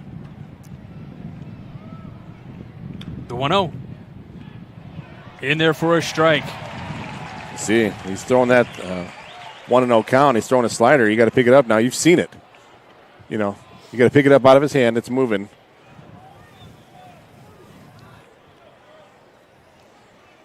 1-1. Swing and a miss over the breaking ball. 1-2. Yeah, difference here, definitely. Not that Tobias has shown a lot of negative body outwardness when he gets his pitches, but Hogan Denny just more calm. It's whatever. Like, whatever he calls it is what it is. Kind of like a Trevor Bauer kind of thing. He just, give me the ball, I'm throwing it. 1-2. Upstairs, 2-2. Mooresville's fans up on their feet trying to will their pitcher, their player of the year here in Indiana. 2-2 with 2 out, bottom of the 8th inning. The pitch, swing and a miss. Down on strikeouts goes Kostiba. These were the guys in the lineup you were wanting in this moment. And we go to the 9th inning. 1-1. You're listening to Game Night here on the Region Sports Network, the only game in town.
Welcome back to Game Night here on the Region Sports Network. Michael Brenner here along with the coach, Doug Nelson. Here in the 4A state championship game, Griffin Tobias going back to the bump. We'll see how this plays out. We still got Blake Sivak and Josh Flores warming up in that Lake Central bullpen. It'll be the middle of the lineup for Mooresville. Dorn, Braybender, and Barton. It's one of those weird feelings, Coach, where this lineup is good up and down. There's no question about it. But it just feels like when it's not Hogan Denny, you're okay. I know. It's so weird. Yeah. Yeah, you kind of like relax a little bit, but you can't do that. That's foul ball. 0-2 on Dorn, who is 0 for 3 today. The ball still here behind the plate, and they have 0-2 the count. Tobias walking behind the mound right now. Stands with that left foot kind of in front of him here. Turns and fires 0-2. Swing and a late swing for strike 3. So what's that, like 116? 118. So I actually do have here, I believe the limit is 125. I thought it was 120. I will confirm for you here in just a moment. Look at this. He don't want to come off the mound. He can finish. He can start a batter. Pitches 101 to 120 Now, you're not worried about days of rest, obviously. No. And it looks like maybe we're going to have Tobias They must have him at a different coming count. out. Or they didn't want to worry about it. So Griffin Tobias comes off the bump, not happy with it, but might be for the best. And here comes Blake Sivak, who, I'm not going to lie, in all intents and purposes, it was in that conversation. You know, many people can argue for who wins DAC Pitcher of the Year, but he certainly was in that conversation this year for potential, winner of that award. I understand Caden Kroll won it, and there's a lot of people that are deserving of those awards in the DAC this year. But this is a nice number, 1B, if you will, for Lake Central. Yeah, he comes in with a 7-1 record with a .875. Oh, sorry, that's his winning percentage. His 2 game starts in the postseason, he's pitched in the sectional championship and then in the semi-state championship. He's gone 14 innings, given up just 5 hits, 1 run. It was earned, a walk, 19 strikeouts. Yeah, throughout the whole season, he's 53 innings pitched with 57 strikeouts. Features a fastball, which he's got in the upper 80s, lower 90s, a changeup and a curveball. Going to Maryville next year. And, one of the things we talked about a Kyle Hendricks-esque like pitcher. He is that. He is, not a flashy guy in terms of being able to, strikes out and, pumps his chest and everything like that. And, just give me the ball. I'm going to throw, whatever you call it. I might be frustrated, but I'm not going to show it. He's shown a little bit more emotion here lately. He's willing to, to pump the chest and be excited. Well, there's nothing wrong with that. No, absolutely not. I'm all for that.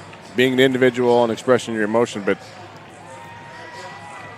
we'll see. I know he's pitched in big games, but this is the biggest game of his life, and it's nice that he comes in with his clean slate where there's nobody on base. He's got nothing to worry about other than the batter. First pitch to Bray Bender. In there for a strike. 1 for 3 on the day for Bray Bender. 0-1. Fouls it away, 0-2. Coach, one of the interesting things about this one, too, this is the first time these guys are going to see him. Right. Whereas Lake Central has seen Denny now late in this game. Yeah. If you're a Lake Central fan, you would hope that means something down the road. 0-2 comes up high. Yeah, that's that armpit high fastball. He threw it a little juiced up there.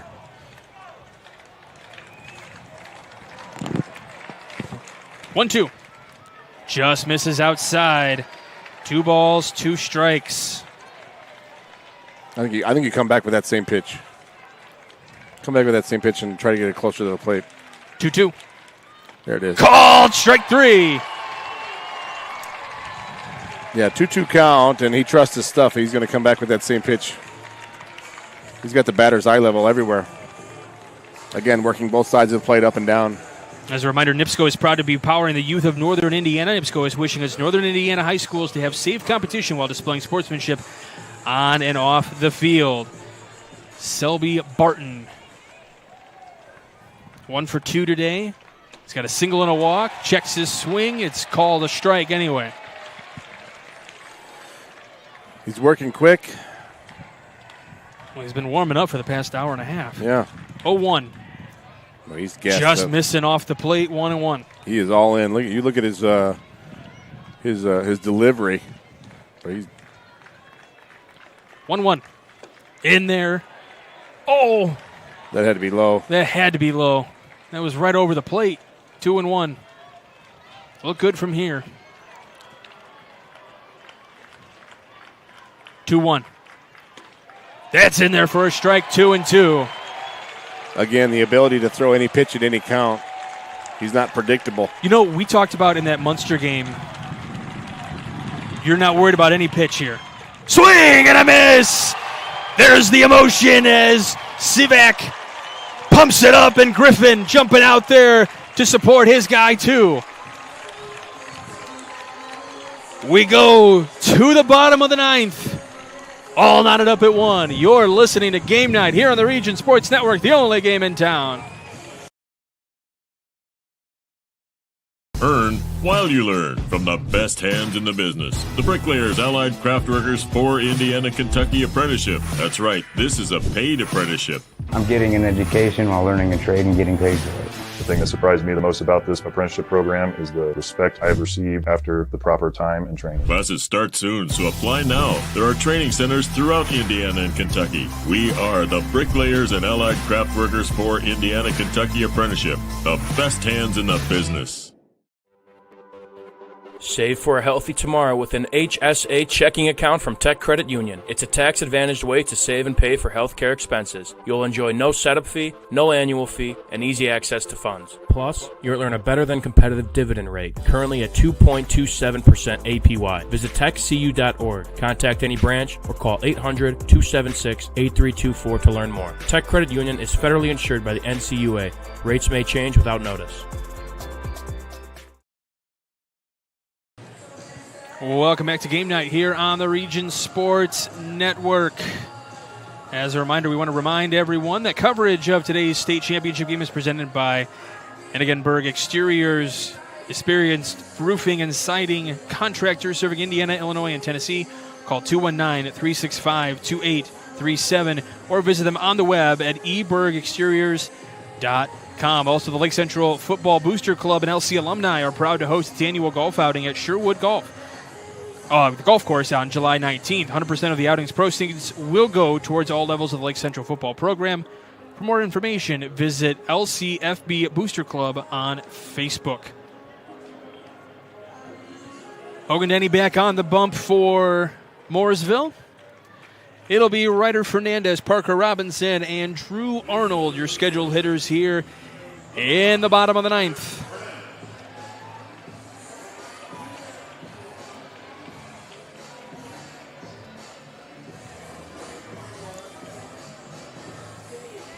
Again, you're executing for one run. Where's that courtesy runner at second base? Yeah. Another baseball rule. Fernandez showing bunt, pulls it back. He did pull it back in time, so it is ball one. Travel ball, they call that California rules. 1-1 count and man in second. Oh. Yeah. I don't want the 1-1 count. Just give me a guy at second here.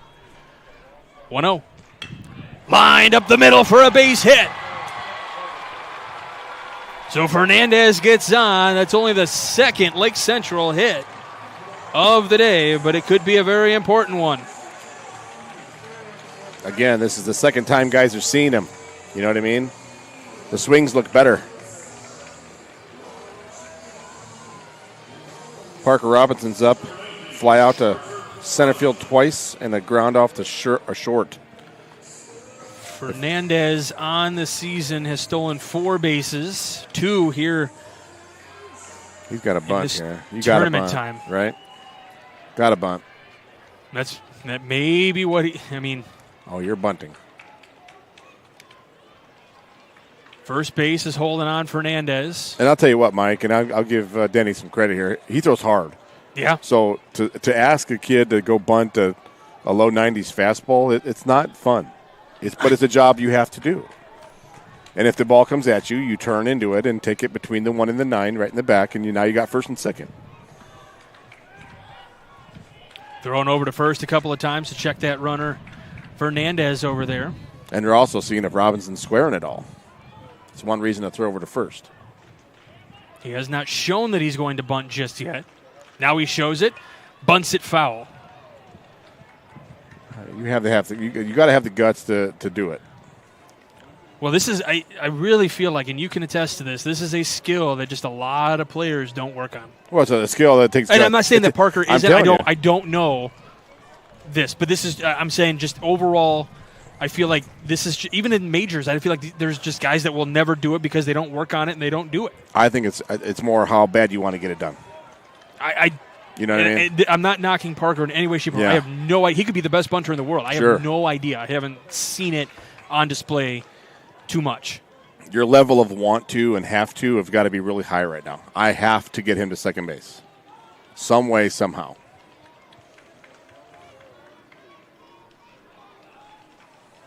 Steps off. Fernandez back to first. 0-1 the count to Parker Robinson. 0 for 3 today. The 0-1 not showing bunt. Takes it outside. 1-1. Wow.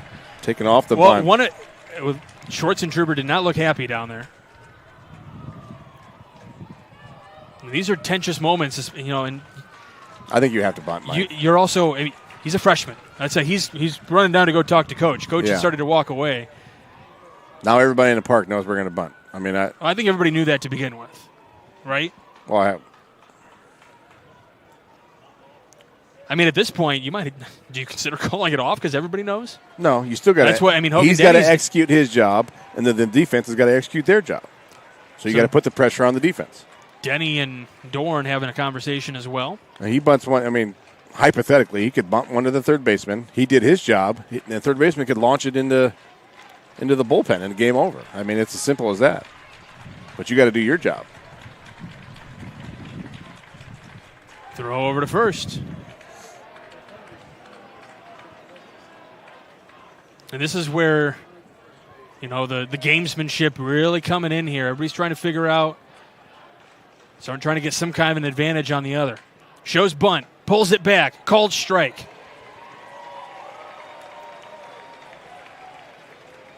So 1-2 the count now. Still bunting? No. Can't do it now.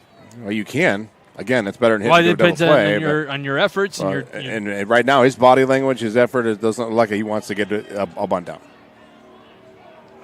Again, the goal is to get the guy to second base. Find a way to get him to second base. 1-2. Fouled it away. Do you feel this inning, Denny has the same velocity as what he's been working with? Yeah. Okay. Yeah, he's throwing a lot of off speed. Okay, I was going to say because everything just second time through the order. Okay.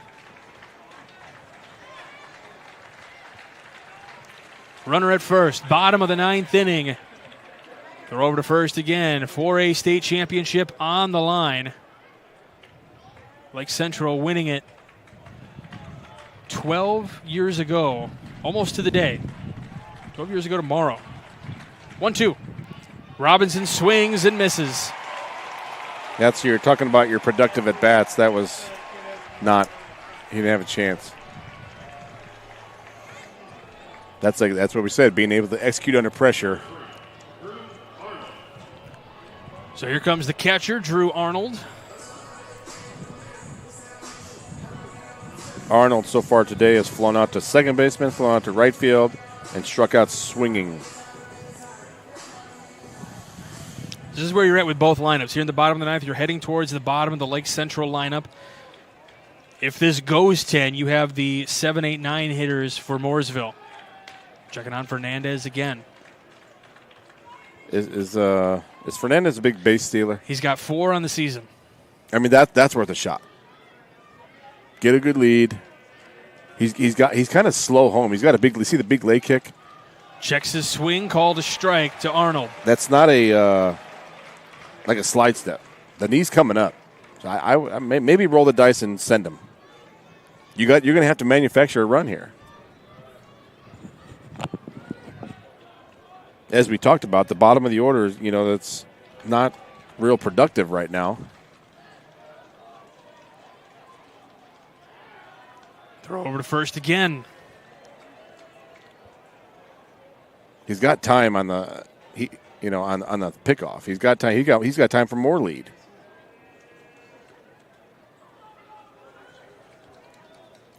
Yeah. 0-1. Runner goes down the third base line, but foul. Yeah.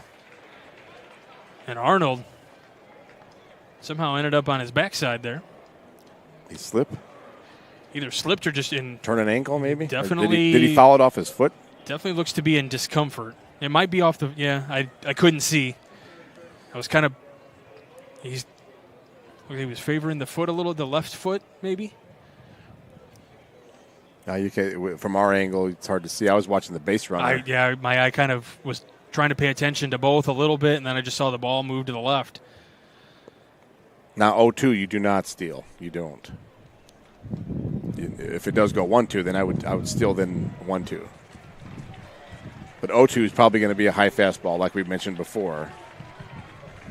So 0-2 the count here on Drew Arnold, the catcher. He's been such a pivotal part of this Lake Central team this year. Runner was going on the last pitch. We'll see if he goes here. He's getting a big lead. Arnold to second base. They flip to short, or to second for one, and Arnold beats it out at first. So they get the lead runner at second. And I meant to say they gave it to the shortstop. So they get one. Well, now that you have the catcher out there, you can put in a courtesy runner. So this is where we will probably see Fig again. Did Fig run for him last time? Fig ran for Brendan Smith, so it has Fig to be a different. cannot run for him. Yeah, it'd have to be somebody else. So I think maybe that's what Coach Schwarzentroober is asking now. Or if he courtesy ran for the other guy, he can now pinch run for this guy, and then re-enter him, and then he'd be done. It's exactly who I was thinking they might go with in this case, and it's going to be Victor Villegas, the sophomore. My thought was if you can't use Fig, this is probably your next option here. He already came in and stole. Well, he came home on a wild pitch before, so it's not like he hasn't gotten in these games. Scored on a wild pitch versus Westfield and got an RBI single versus Homestead, so he's been in this. This brings up Brendan Smith. Brendan Smith has got hit by a pitch, struck out, and flew out to left field. First pitch to him, misses for ball one.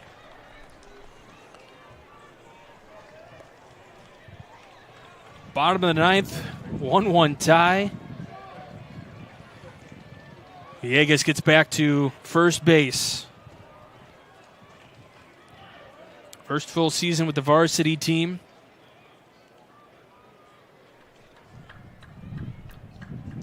He goes. God, he had a huge lead. Fouled back as the runner was almost at second base. Did you see that? That has been a killer for Lake Central so far in this late in this game.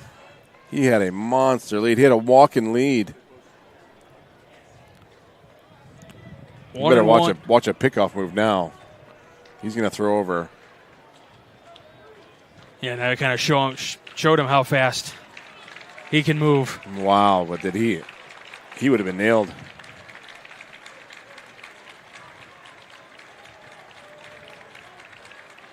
Dancing around at first. That's just a hold. Somebody's got to call time. Somebody's calling. I'm not sure which person ended up calling the time. Probably Brendan Smith there. Probably Brendan Smith, yeah. But that's just the hold. He's trying to get Villegas' feet to slow down. And yeah, he's trying to keep him moving a little bit.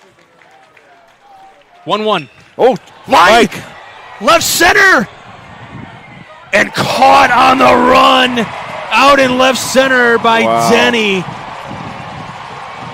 That was a drive, and it would have scored the run, but Denny saves it in left center.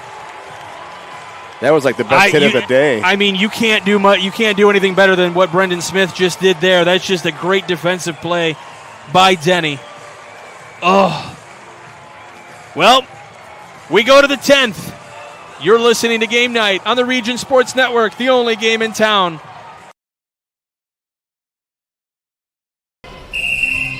Some see a student athlete working on a shot. We see a powerful lesson in persistence. Some see a student preparing for success on an exam.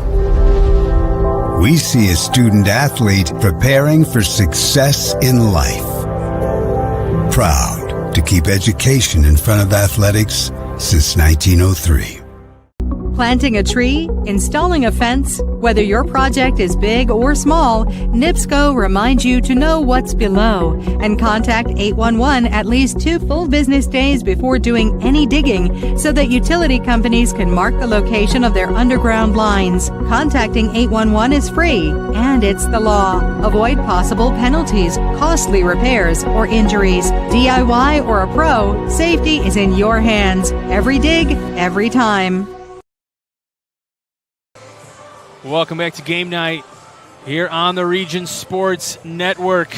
We go to the 10th inning. Surprisingly, it would feel like this is extra innings. However, well, it is, but this is well into extra innings. This is the third inning of extra innings. Now, this is a different hitter. This is not going to be Brendan Oliver. This is Ryan Robinson, who's been in a catcher. First pitch into Robinson in there for a strike from Blake Sivak. And Sivak's done an amazing job. Coming upstairs. In, challenging guys.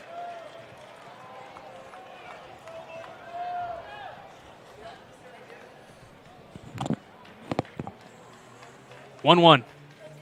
Checks his swing. No, you want to check that swing. Did he go? No, he did not. They appeal down to first.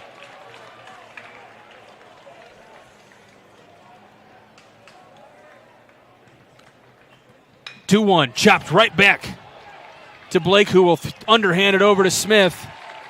We're out number one.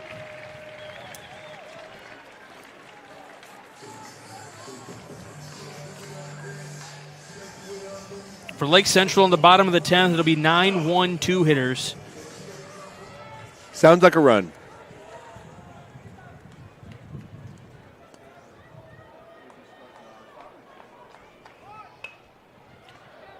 Fouled away at the plate here for Delp.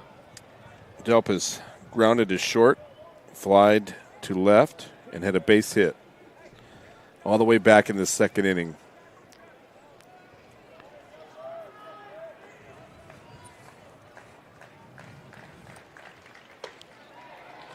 The 0-1 misses upstairs, and Arnold even turning back to look and go, excuse me.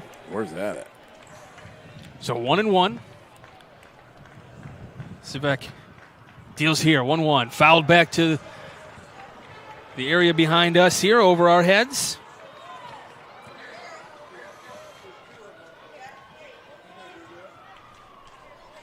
One and two. The pitch popped up behind home plate. Arnold trying, and it gets into the stands. Arnold with a good effort, but just over the net. Kind of hard to, from our vantage point, kind of hard to tell. Yeah. Coach, you were up in the ready position, though. I was getting out of the way.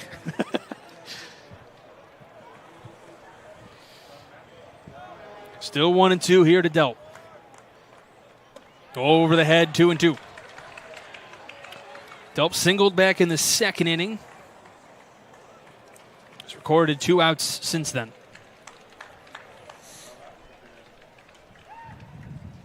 Make it 3 on the strikeout.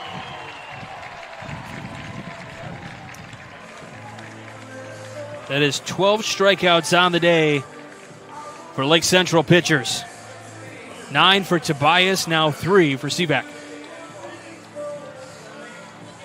This will bring up Kessler. Kessler, is he the one that's been showing the bunt a lot? He has been. From this left side, fouls this one away. Left-handed hitter fouls it back to the screen. Arnold will use that baseball. Yeah, he struck out twice and grounded back to the pitcher. I think he's, like you said, I think he's a little bit of a slapper. 0-1. Shows bunt, pulls it back, gets away from Arnold. No harm done, though.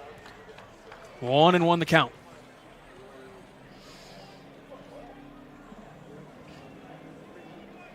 I just realized we got the game on behind us. Yeah, monitor over here. Yeah, no kidding. 1-1. This was fouled off to the left, out of play. Almost went into one of the suites. Are they doing replays? I don't know. But they've It'd got be nice to have one like right they've there. got the behind Like home really plate nice. view here that would be nice to see. 1-2. 1-2. Yep. The pitch. Just outside, and whew, everybody at Lake Central made that little turn to the right. That is such a good pitch. Come back with it. 2-2. He did, and he still didn't get the call. That one was more outside than the other one, but that first one was, I mean. Well, You turn the top of the lineup over if you get this guy on. Popped up. Left field. Zetkowski camps underneath. He's got it. We go to the bottom of the 10th. Lake Central with their 9-1-2 hitters scheduled. You're listening to Game Night here on the Region Sports Network, the only game in town. Some see a student athlete working hard in the weight room. We see a future leader learning there are no shortcuts to success. Some see a start to a swim meet. We see the starting blocks for life. Proud to keep education in front of athletics since 1903. The Athletic Performance Factory is Northwest Indiana's premier athletic training center. The 40,000 square foot state-of-the-art facility features batting cages, a sand training room, a new outdoor turf infield, and so much more. Check out the facility for one of their daily classes at 3150 45th Street in Highland. Interested in signing up for team workouts or individual lessons? Check out their website at trainapf.com or contact them at 219-750-1087. Athletic Performance Factory, where athletes are made.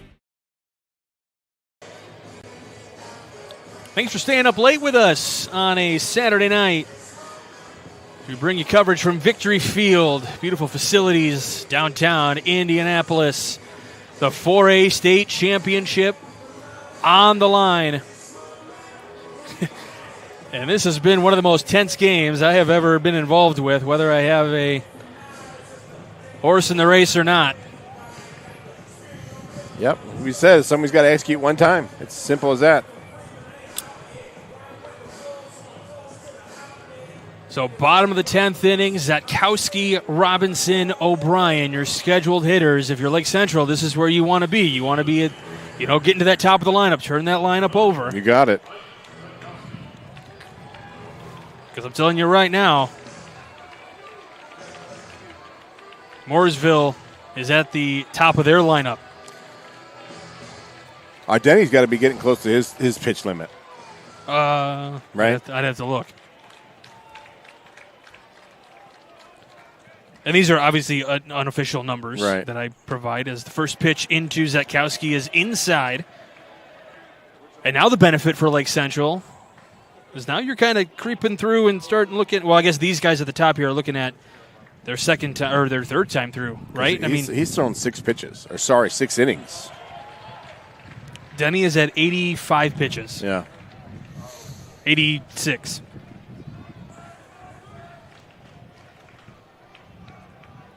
So he's still got room to go. Yes, he does. The 2-0 to Zetkowski. Outside, ball 3.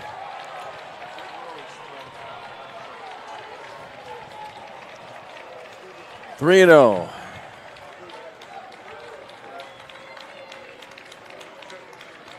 Kicks and fires. Strike 1. Yeah, I'd take another one almost. Make him prove he can throw 2 strikes in a row. Supposed to be the 9-hole, Gosh, I'm thinking about what's going through these guys' heads right now. 3-1. Swing and a miss, 3-2. That may have been a little high. I think too close to take. No, that was a good 3-1 hack. Swinging at a fastball.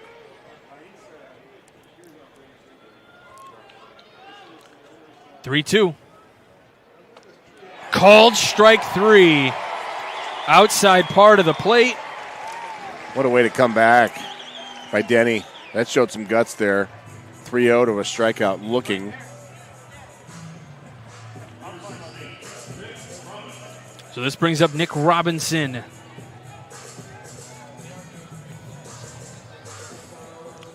One of your more consistent hitters in this Lake Central lineup, 0 for 4 today.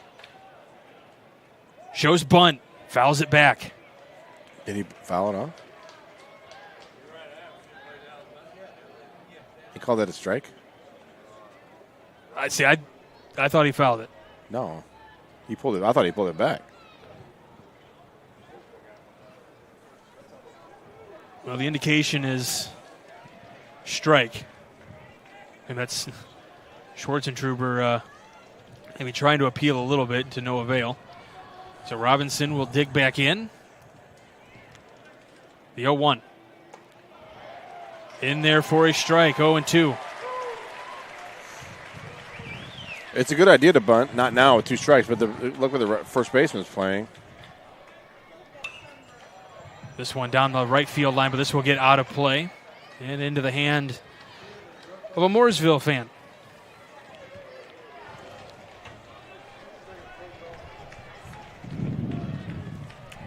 Oh, 2, 1 away here, bottom of the 10th inning. Upstairs, 1-2.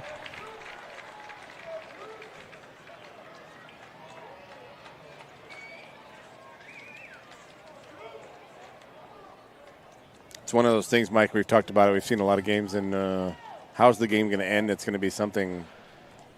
So could be something that we haven't seen, that you're like have no idea what's going on. To your point again, this ball just went wild. It hit the dirt, and Denny was requesting still a different ball. What did he do? Well, some of them, the brand new balls, Mike, and yeah, they come out of the bag and they're kind of waxy. A little waxy. You got to rub it down. Maybe that's what he's looking for. Maybe that's what he's looking for. Maybe again, you never know. 1-2. Robinson on the ground, third base side, picked up across the diamond in time. What a pick by Dorn at third. The throw from Thompson was low, and Dorn keeps his foot on the bag and picks it out. What a play. Man, Mooresville is just coming up with defensive play after defensive play. Again. And especially with the speed of Robinson, and Thompson knew that. Short hop. Great pick by the first baseman. Because if that gets past him, there's a high likelihood Robinson ends up on second base. Not guaranteed, but see how far it gets away and what happens with the ricochet. So here's Q. Breaking ball in there for a strike. I was thinking it might get past the third baseman. That ball was hit hard. Or if he couldn't come up, dig it out of his glove cleanly. Yeah. That's just a break that you're hoping for. 0-1 to O'Brien.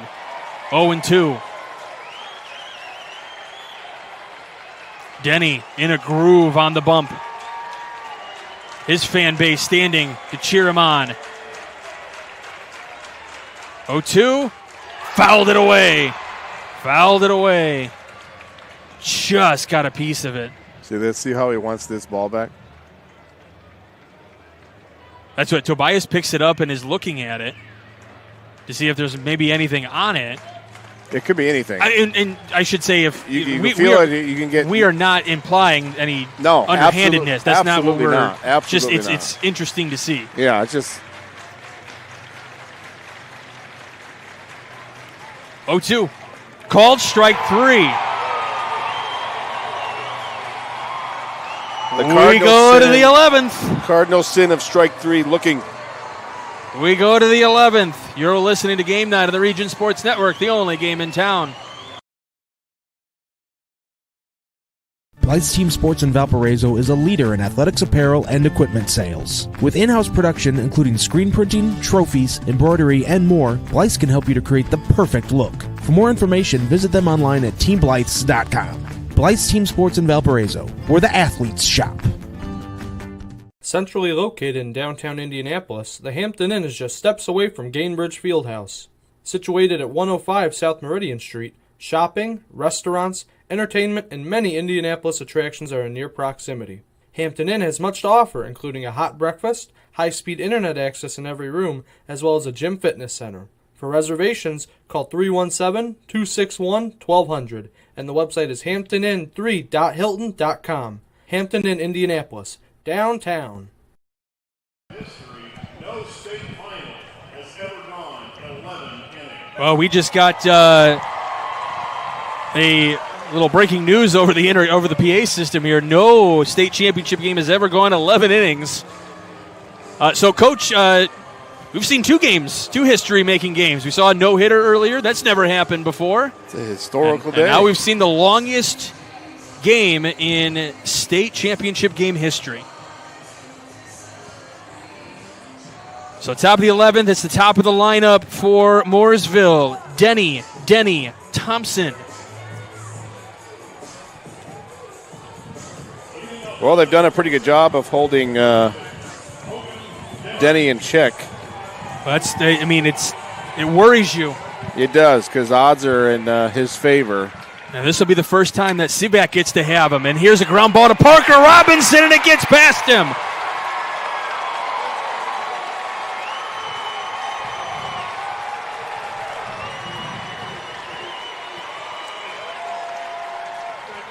Hogan Denny is on via the air at shortstop.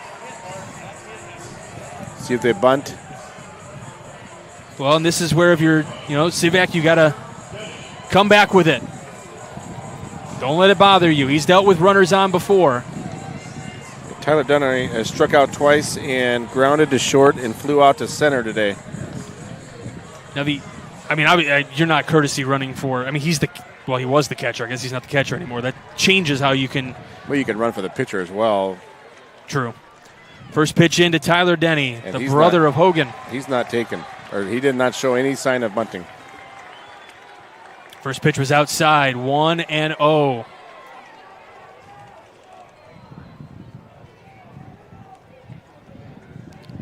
Sivak looking for a ground ball here. The 1-0 shows bunt, pulls it back, 2-0. Yeah, you got to again execute here.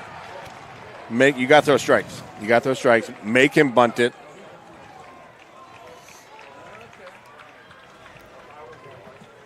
There is action in the Mooresville bullpen as a ball has gotten loose now. So we will have time called. And in this kind of moment here between pitcher and hitter, who's this favor? Who's thinking the more? Pitcher. His favors that's what I was thinking, but wanted to get your opinion on that. Look at him. He's kind of letting his heart rate slow down a little bit. He's behind 2-0, and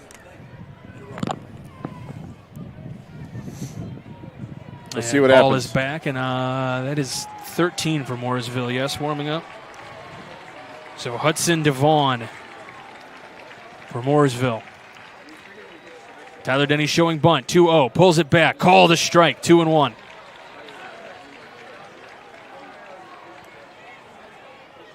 Same thing? I think you got to bunt. I think you have to bunt.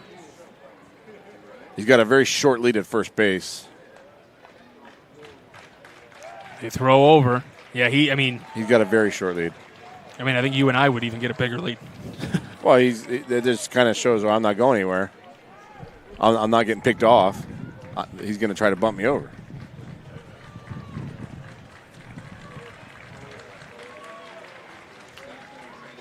The bunt is down. The bunt is fair. The throw to first is in time, and Hogan Denny gets to first or to second. Great execution.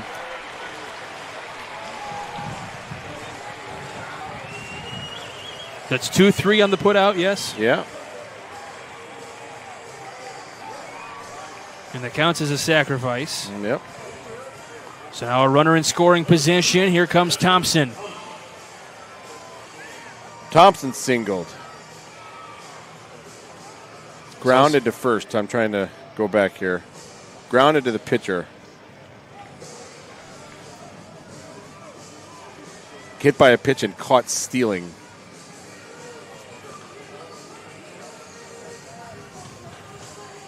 So runner at second, one out.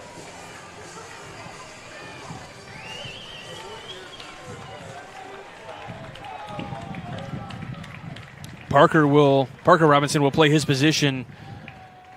Quinn O'Brien kind of comes near the bag if Sivak wants to throw over there. First pitch just misses for ball one. Man, these are close, Coach. They are close, and we've talked about it, and we say it all the time. I will say it's been fairly consistent. Officials and refs and umpires it's the hardest job there is in this building right now. It's been pretty consistent. You want to know about pressure? He's got pressure. Oh, 1-0. Outside, 2-0.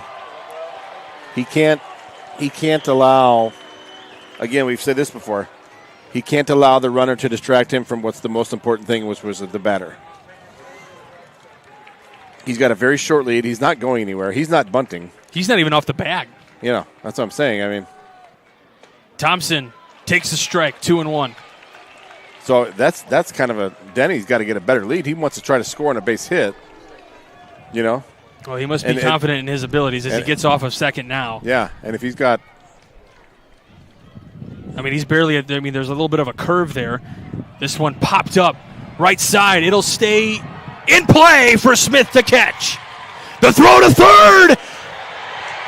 Got him! That's a very risky play there. Hogan Denny thrown out at third. He can't believe it. And we go to the bottom of the 11th.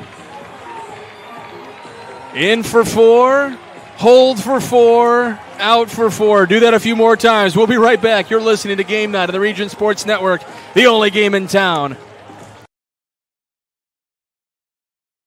With 40 years of experience serving Indiana, Illinois, and Tennessee, Enigenberg Exteriors has only had one goal in mind: to achieve excellent customer service.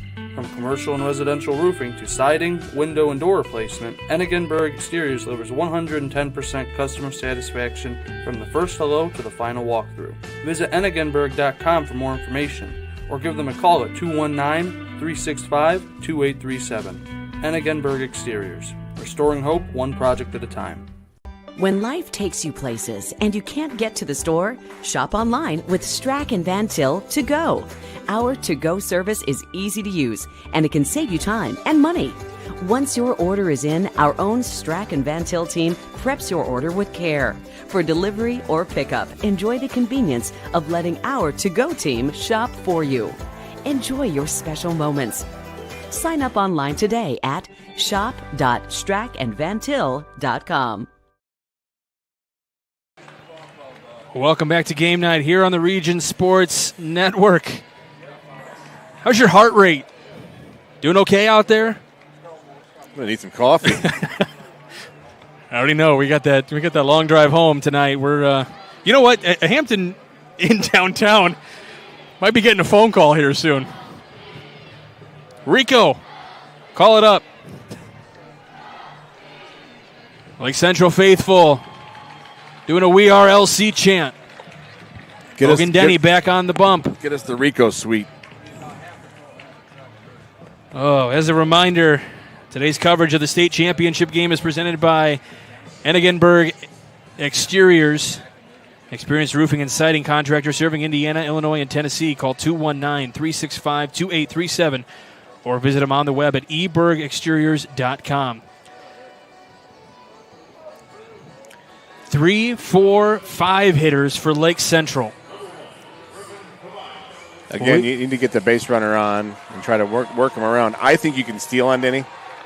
I do. Tobias doesn't do a whole lot of running. He has no stolen bases on the year. And Tobias is first pitch is outside. 1 for 4, 3 strikeouts, and a single and a run. He scored in the only run for Lake Central. Oh, he had that double, Coach. Oh, that's a double. Sorry. Yes. My scorebook is shot.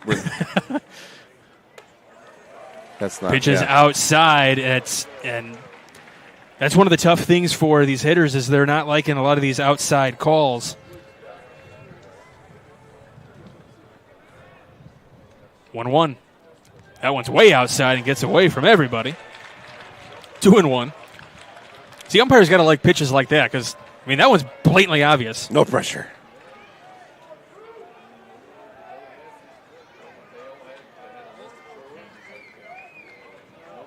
Big deep breath there by Denny.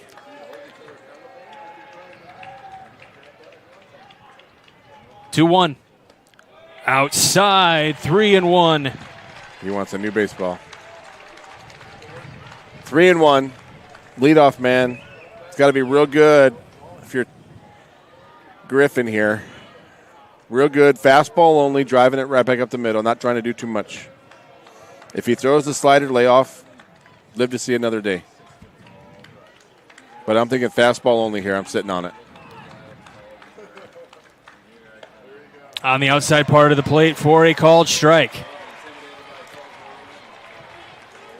I mean, it's tough to protect that, Coach. Well, with one strike, I mean, you don't have to swing at it. Yeah, but now you do. Now you do. And he doesn't stand on that line. And you've all, yeah. He stands in the middle of the box. Payoff pitch, swing and miss. And he's also, what I was going to say, was he's proven that he'll throw that off-speed stuff in full count. Here comes Kostiba.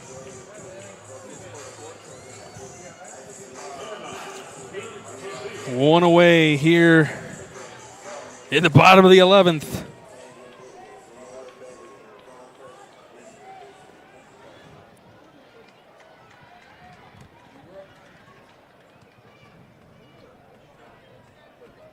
First pitch in there for a strike. He's living outside.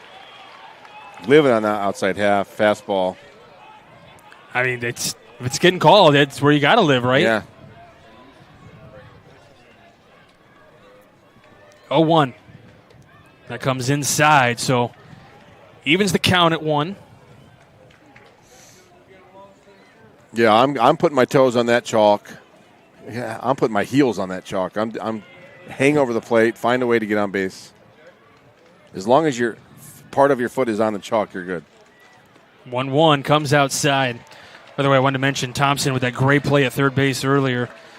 Some of the best hands in the business, just like Bricklayers Local 4, Indiana, Kentucky. Check out baclocal4.org to find out how you can join the oldest continuous union in North America.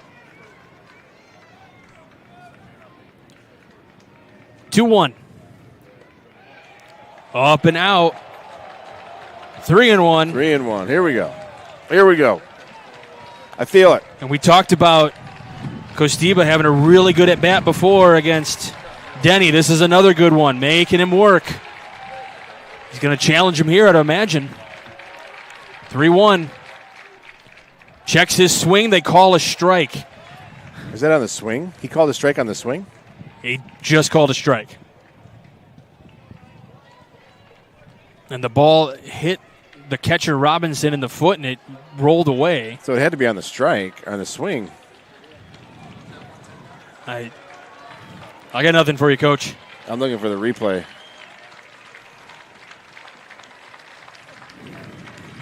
Big pitch here, 3-2. Lined, left side of the infield. Barton throws over to first. Just got him. And I mean, just got him. These guys are playing with fire here as close as these throws are getting. Yeah. I've heard the guy behind us say that Denny's at 111 pitches now. It probably sounds about right. He's got to be getting close.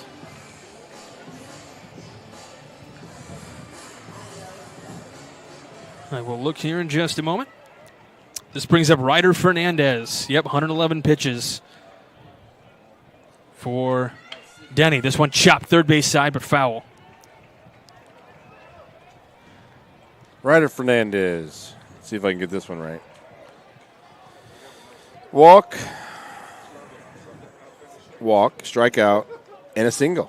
Close. Hit by pitch. Walk. Dang it. Close. You had to correct me. 0-1.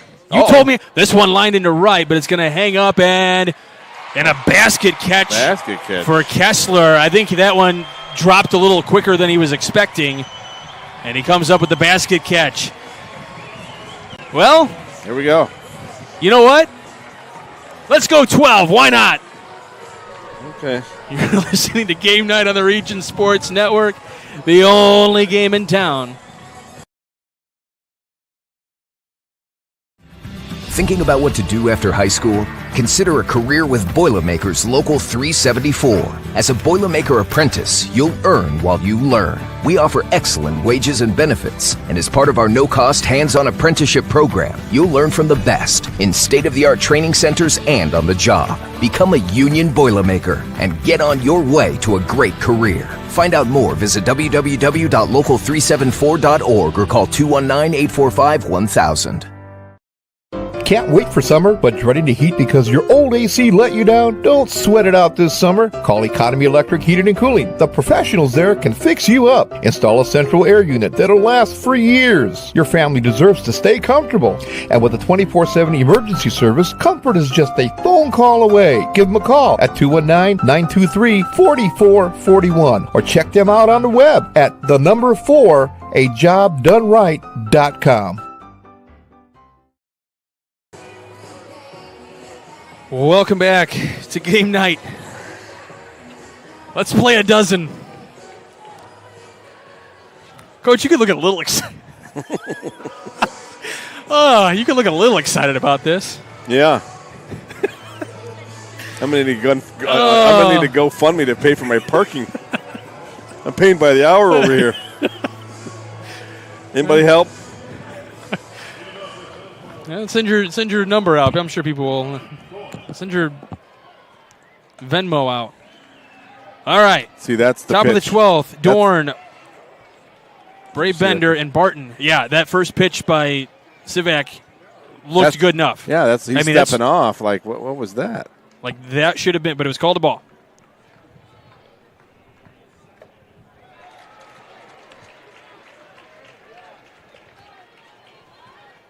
1-1. Yeah, challenge him. 4, 5, 6. Fouled back. See, now this is the last hitter that has not seen Sivak yet.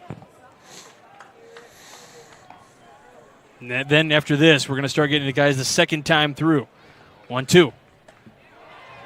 Just missing outside, and you're going to hear the Lake Central faithful go, hey, that's been a strike on us all night. And I'm not going to lie, it's close. Yeah. It's close. Wherever Griffin Tobias is, he's questioning that call. 2-2. Fouled back to the screen. You know? I you know me, I hate criticizing officials. No, we're not criticizing. We're not. It's very close. 2-2. This one lined into left. Zetkowski is there to make the catch. That one was sinking fast, too.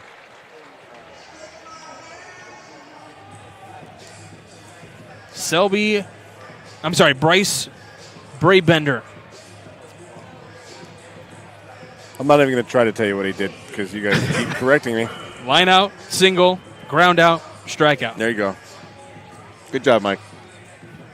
I'm not even going to correct you. So you got to work on the multicolored pen business over here. I can't read my own handwriting. Well, that's a personal problem. It is. First pitch, fouled back to the screen. I need to do it on the I am iPad really interested to see. iScore Hogan Denny cannot be coming out for this bottom of the 12th, right? What is he at, about 115? He was right around there. He gets 120. He can finish a batter if he starts with him. Yeah, I'm definitely taking pitches if he's back in there. But then he's going to be just pumping it right down the Yeah. Make him do it, I guess. Yeah. Get him out of the game. 1-1. Line to center. Robinson trailing. He's got it. They're getting some contact on him here. But it's not on the barrel. That was in on their hands. Yeah. Here comes Barton.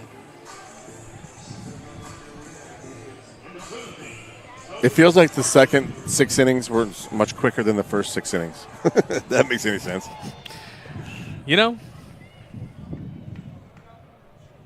Jeez.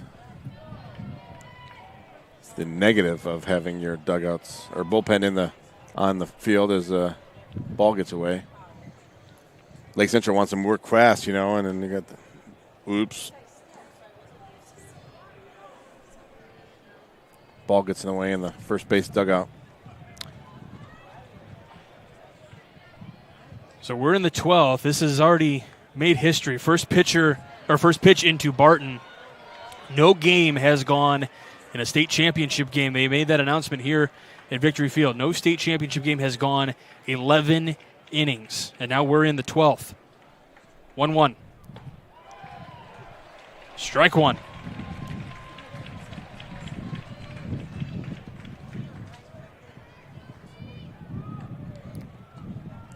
So 1-1 pitch. Line to center. coming in and trying to make the play. Zakowski dives and makes the play! Another nominee for player of the game. No way!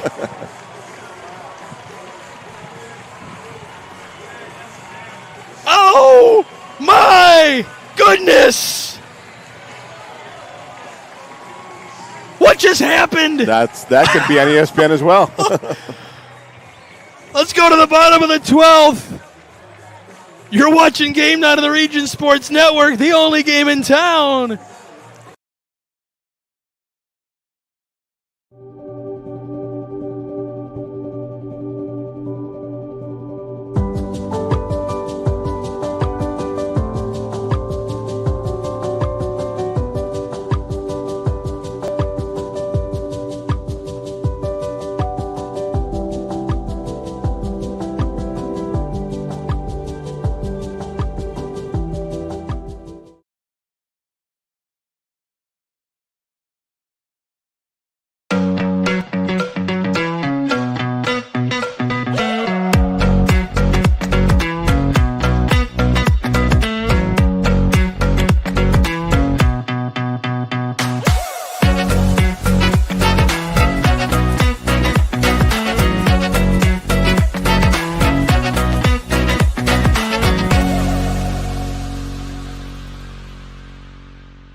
Welcome back to Game Night here on the Region Sports Network. You'll see the highlight of it at some point. What a diving catch by Mike Zakowski out there in left. I mean, it's like trying to save a no-hitter. I mean, that's just going all out, right? Making that play. All right. So what we say, Denny's got 5 pitches? I will get the official number. Yeah, Hogan Denny is back on the bump somehow. I mean, they're just going to ride it as long as they possibly can. It's working for them. So their second pitcher is now close to 120 pitches. That's how long this game is. Yes. I mean, their first pitch into Parker Robinson. In for a strike. It'll be Parker Robinson, Drew Arnold, Brendan Smith. Hogan Denny now at 113. Unofficially, awkward swing by Robinson, 0-2. So that's 114 unofficially.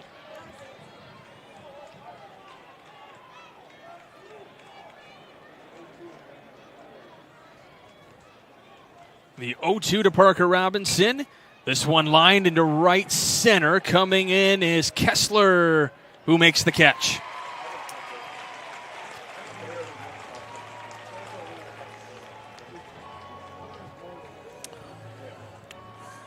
This will bring up Drew Arnold. Drew Arnold. He's flown out to the second baseman, the right fielder, fielder's choice, and he's also struck out. You were on it. I'm not in that order, but that's fine. Shut up. Oh, I love you, Coach. Yeah. Arnold takes the first pitch for ball one. All right, that had to be low, right? 116. I'm doing that pitch is count in my head. 117. From what I'm seeing here. Yeah. 1-0. In there for a strike.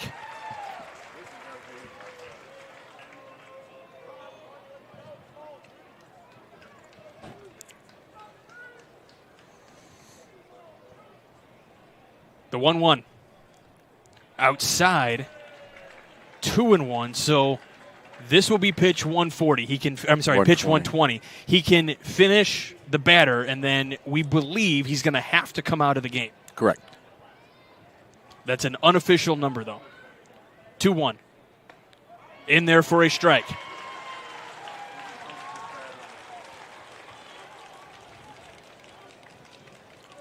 Arnold will dig back in. Slightly open stance, 2-2. This one right back to Denny, who will run over to first, flip it over to Dorn for out number 2.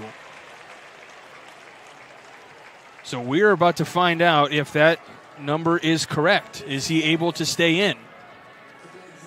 I mean, who's keeping track of that down on the field? Well, they all are. So is that 119? I've got him at 121. And nobody's coming out to change anything. I mean, unless there is no pitch limit in. Oh, there is. Look at the dugout. There's confusion. Lake Central dugout. First pitch, strike to Smith.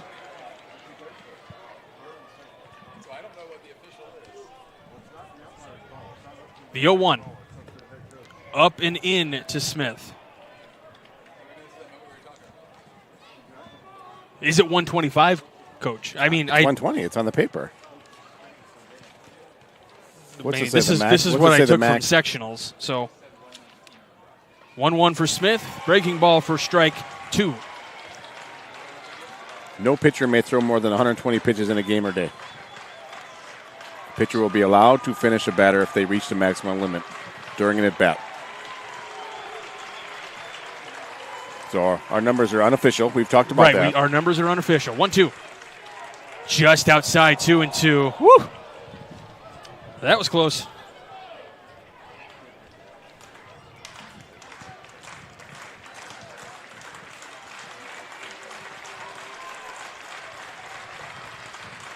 The 2-2 to Smith. Inside, ball 3.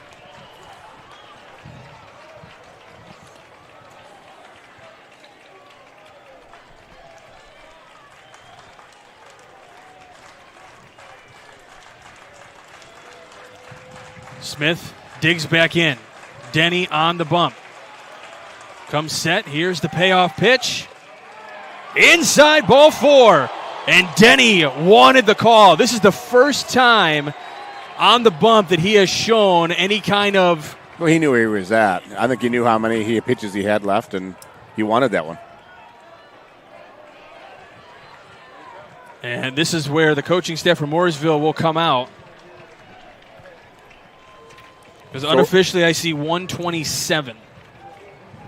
So I wonder what position he plays now. Does he go back behind the dish? There's no way. He can't right now. He's just got to come out.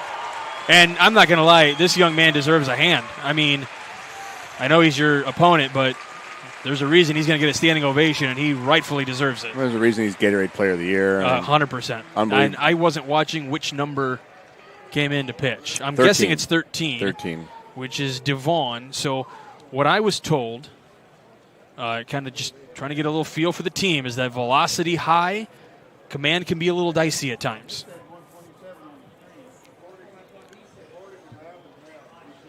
So, I mean, obviously, I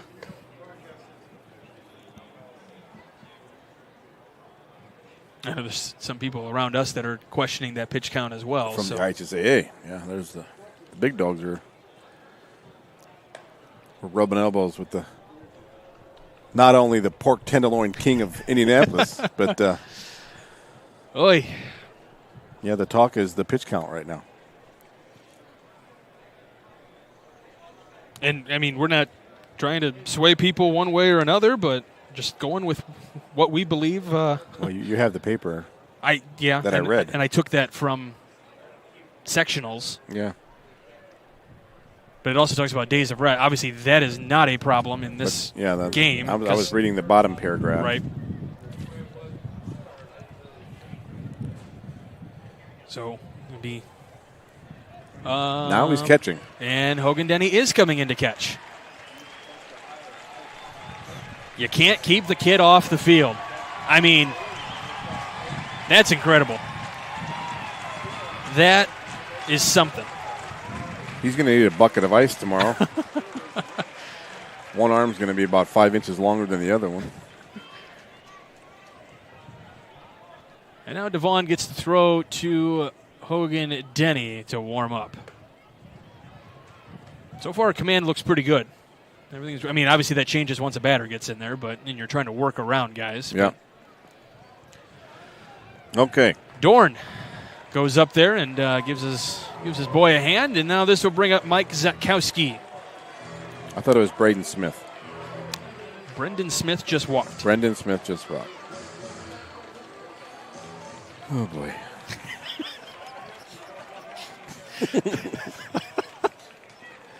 My scorebook looks like a road map. Greater Pittsburgh. When you get Zach Miller to laugh like he's been laughing, you know this is a good broadcast. He's also heavily sleep deprived, I would imagine, at this point. That's all the carbs he's been taking in. 1-0 to Zatkowski. My question is, do you run on him? I mean, how good is his arm feeling I think right that's now? what we're going to try to find out here early on here. If you got Brendan Smith running, which Fig ran for him earlier. I don't think we saw a courtesy runner. No, but he's got a big leg kick too. This kid's got a high leg kick. But Fig did run for Smith at one point, so could he come back in as the courtesy runner? But do you see that leg kick? 1-1. Zatkowski fouls it off to the right side. Yeah, I hear you. Yeah. But with 2 outs, is that something that Schwartz is kind of? I mean, you're sure. What do you have to lose? I mean, on the bottom of the 12. You're at the bottom of the order too. You're trying to find a way. Maybe he's hoping Zatkowski can get on and then wait until Smith gets the second. I don't know. And you got 2 strikes. I would be stealing this pitch. It's kind of a curveball count, you know. So maybe he keeps moving the feet. They're flat right now. He gets moving again. He's kind of inching his way off the base, getting a big hop, and Zatkowski fouls it off. Man, that almost hit him. He's fighting. 2-strike hitting here. Doing what he's supposed to do. He has had some. I mean, I know the results haven't been there for Zatkowski today, but the at-bats have been pretty good. Yeah, that's what you want to. We talked about that, the importance of that 9-hole. I know he's 0 for 4, but if you look at it, he's seen a lot of pitches. If you look That's right. That's if you what can I mean. read that, you see all these. I can't read that. Yeah. It's like hieroglyphics. I'm not even going to bother. You could have humored me. Pretend. No shot. The 1-2. Zatkowski fouls it away. Kind of a late swing. Just got a piece of it. Good battle. But he's touching it.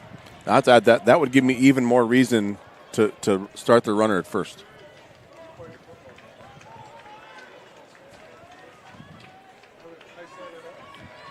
Because he would be a good leadoff man next inning in the bottom of the 13th. If it was to come to play. Another 1-2 on the way. And it's over the head of Zatkowski, so it makes it 2-2.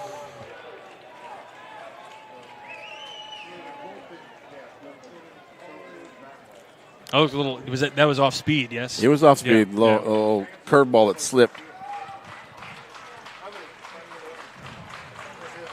So Devon checks that runner, comes set. 2-2. Zatkowski comes inside. Wow. 3-2. This is what I mean. He has worked some good at-bats. The results haven't been what he's looking for, but that's what I'm saying. He's challenging right now. He's seen a lot of pitches. Now the runner's going to start. Either way, full count, 2 outs. Got a big hole up the middle, kind of on that right side. 3-2, runner goes. Inside, ball 4.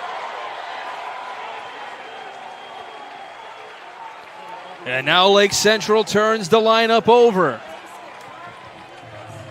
Base hit. Nick Robinson. 1, 2, 3, 4, 5. 0 for 5 on the day. He's due, Mike. 1 strikeout.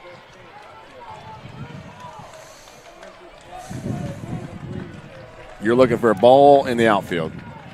Hit a line drive. First pitch comes over the head of Robinson. Why are guys getting out of the way of the ball? I don't want to get hit in the head. That's probably what coaches say. Hey, we have ice.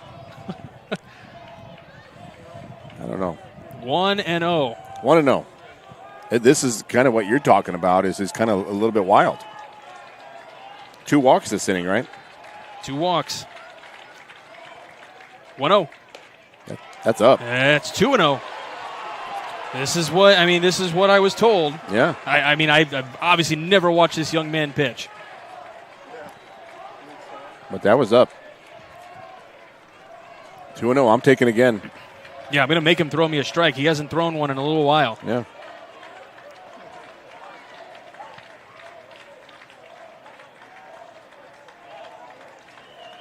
2-0. It's up. Upstairs, 3-0. Yeah.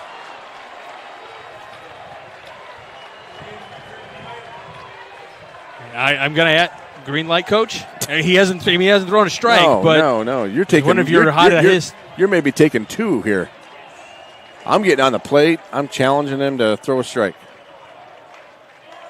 The 3-0 in there for a strike. Yeah, that's obviously not going to make anybody on the LC side happy. I don't know. It's hard to see from our angle. Yeah, we're more elevated than we usually are. 3-1. I might be taking again. We're going to find out. That would start the runners too. Come set. 3-2. Up and in, ball 4. 3-1 curveball. Here we go, Michael. Maybe a hit by pitch to win it, huh? What do you think? There's a lot of things going on right now, and it comes down right here to Quinn O'Brien, and you got the Mooresville coach that's having a conversation with the home plate umpire, just asking for, I don't know, a little relief or something. I don't know. Quinn O'Brien talked about getting that starting second base job a season ago. He has batted really kind of all over. He used to bat lower in the lineup and has worked his way to the number 2 hitter. He's a good contact hitter. 286 coming into this game today on the year. In this tournament, he came in today batting .437 during this tournament run. Oh, I mean, right now it's not about him. It's about the pitcher. It's about Q. It's about Q. Well, yeah. But he's got to prove he can throw strikes. And that's what we're talking about here. I'm getting on the plate. And there is a dramatic discussion taking place at third base as well. And a little bit of hand movement there just to try to. Well, he's saying don't get picked off. Yeah, that's probably. No pickoffs, no throw behinds. The only run that matters is the guy at third. You don't need to. You can stand on the base. I say don't even get off the base. Yeah, well, you don't want that because if he hits a dribbler, then it's an easy force. True, right. Yeah. But this is it. I'm taking a strike.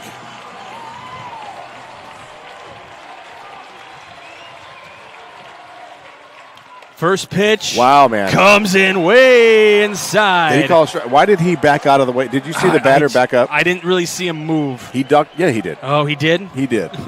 You stick your leg out there. I think that they'll call. Well, it's still a ball. It's not a strike. Right. 2-0. Call the strike inside part of the plate. 1-1. I think just about everybody is on their feet. Yep. Bases loaded. Bottom of the 12th inning. The 1-1 comes inside. 2-1. Why is he? There was a flinch. He's flinching. I would get, if you're that worried about it, put every piece of body armor you got, elbow guard, knee guard, and just stick it out there. 2-1. 3-1. Outside, 3-1. There you go. Don't move. Sit down. No. He's got to do it twice.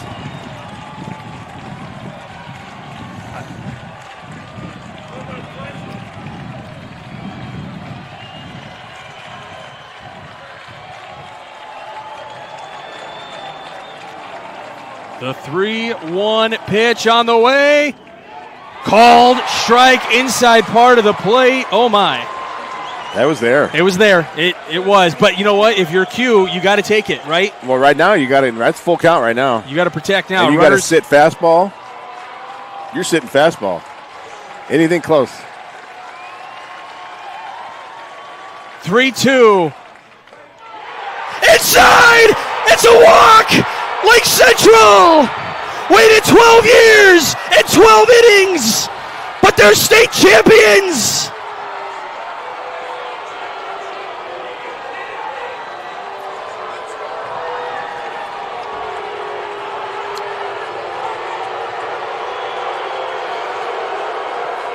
The celebration is on beyond second base and right center. The dog pile for Lake Central state champions.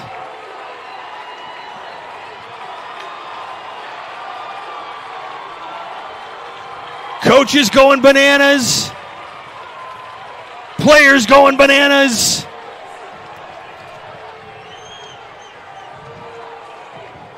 And Lake Central going home, state champions. Questionable call. It was called ball 4. And it's Heartbreak City for Mooresville. What a game. What an effort.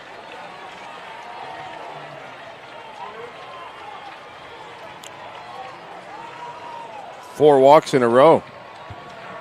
2 hits on the day for Lake Central. They'll take it however they can get it. You're state champions. Doesn't matter. You're right.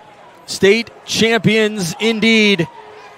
And that ride back to St. John will be a happy one. And if ever there was the time to say it, we are LC.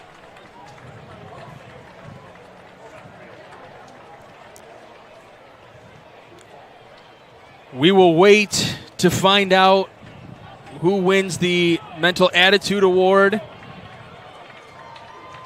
And I love what I just saw right there. Griffin Tobias hugging Hogan Denny, a lot of the coaching staff giving props to a lot of these players. This was one of the hardest fought games I have ever witnessed. Neither team wanted to give in. You know what I'm saying? That was like round 12 of Rocky and Apollo.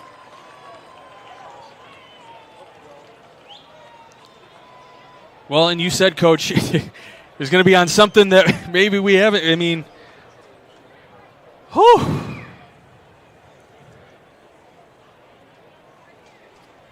You know what, though? You're state champions. Not mad about it. Can't. Hashtag. Oh.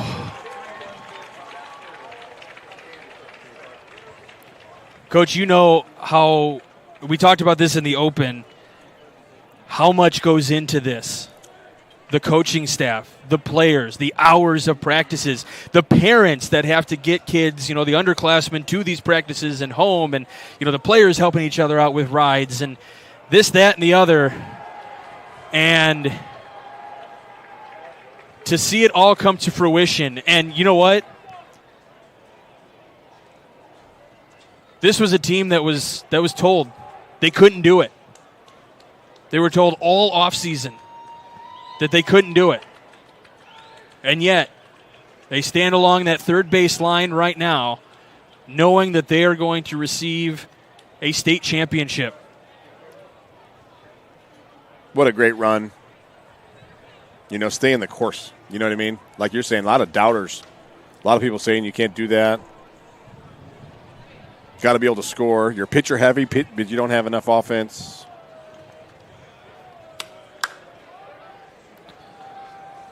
Whew. You said it was going to be something weird, right? They started this season, Coach, with a trip to Tennessee, and they started 0 for 3, and it would have been easy to hang their heads after that. But yeah, they are state champions once again. So we are getting ready to find out who wins the Mental Attitude Award. The winner will receive a $1,000 scholarship to the school that will go into a scholarship fund.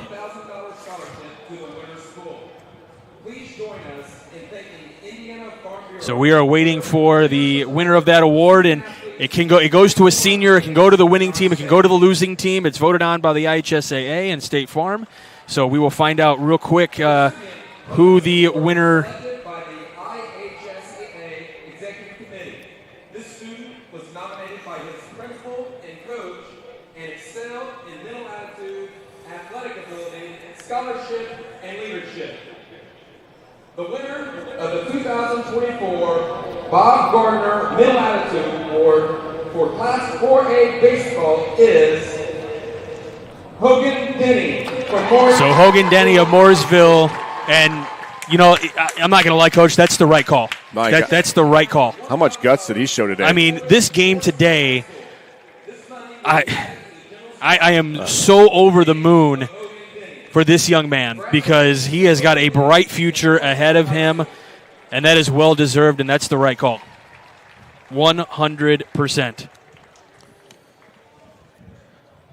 Yeah, congratulations again. Like you said, we saw Tobias Griffin and him at home plate hugging and embracing. It's just two heavyweights going at it all night. Potentially future Literally teammates all night in Bloomington, a little bit south of here. All right. Well, it has officially crossed midnight here on the East Coast, or on the Eastern Time Zone, I should say. We're not on the East Coast, but Eastern Time Zone. The win did happen before midnight. Otherwise, I could have made a even more dramatic call than that. But because it was actually at this point, it was June 16th, 2012 that Lake Central won. So they win it on the 15th officially. I didn't get the official time of game, but man, oh man, that was a good one. Yeah, I think 8:07 was first pitch, so almost midnight. Woo! Almost a 4-hour game. Speaking of 4, in for 4, hold for 4, out for 4. All right, they're going to introduce, they're going to give awards out to all of the players. Coach, let's take a look at the meat of the matter here just real quick, and then we'll jump into our awards.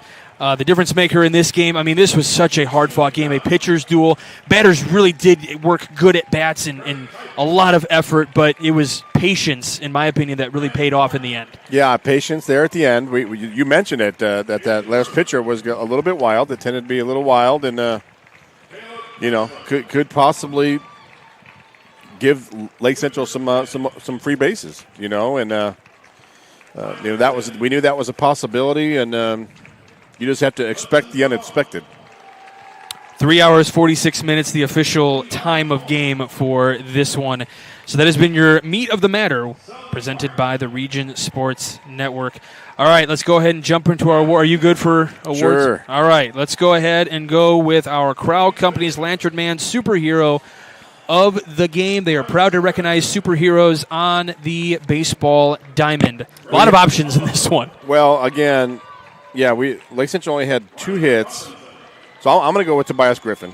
He's been your horse that you've riding all year, and he had a double on the night, along with went 1 for 5 with a double, and one of the runs scored, and then he pitched a gem and didn't want to come off the mound at the end of the game. So that's my choice. He went the distance as long as he possibly could. He had 118 pitches officially.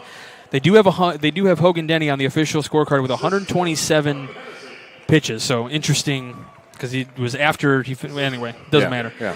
Let's go with our Boilermakers Local 374 blue collar player of the game. Earn while you learn with Boilermakers Local 374. Yeah, that's a good short. That's a good question. I'm looking. No, I'm really looking. There's all these awards have good options. Yeah.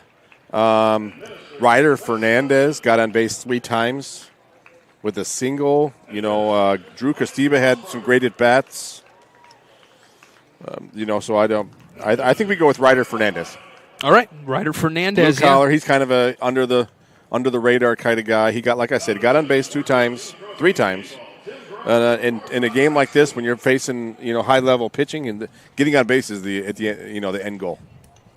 All right, so we'll go with Ryder Fernandez there, and then our proud Eden Home play of the game presented by the Region Sports Network. We're going to go with that horizontal catch out in left field. Who was the left fielder? That was Mike Zakowski. That we're going to go with that. That was there in the 11th inning, maybe 12th, top of the 12th, and what a play! I mean that gets by him. That's in the gap. Anything can happen. So that's my choice for play of the game. Yeah, that ended the 12th inning. The only other one that I could think of, and I like your choice because that kind of helped end that 12th inning, but that pickoff at third base, Brendan Smith making that catch out there and then throwing over to third, that was definitely worthy of consideration. And, if we had a B to that, that would definitely take that. But there was a lot of awards, a lot of options as well. When you play 12 innings, there's a lot of options. And neither one wanted to go home. There was a lot of options today. You know what? Blue collar. Drew Arnold behind the plate as There well. you go. That's a good. Yeah. I like that one as well. 12 Yeah. innings behind the dish. Yeah, almost 4 hours back there in this heat. Works. It was a nice day. It was warm. Called a great game. Yeah. I don't know. I mean, we can't really see from our vantage point the ability to shake off any pitches or anything like that as well. So I mean, that's definitely if we go Co. Yeah. And you know what? Let's just go Co for all these awards. Can we go? Let's go. You know what I mean? I'm gonna go back. I'm gonna give Co awards for all this. Let's go. Crowd Company, Landerman Superhero of the game. We said Griffin Tobias. Let's go with Blake Sivak as well because he pitched a great game in relief and really kind of shut down. I'd have to go back and look. Came in 3 2/3, no hits, no runs, no walks, 3 strikeouts. Yeah. So, I mean, that's a great job out of the pen as well.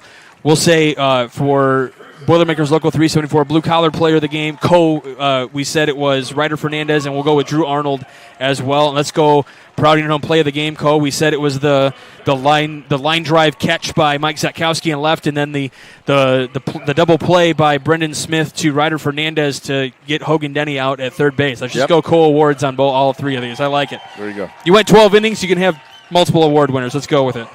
Let's go!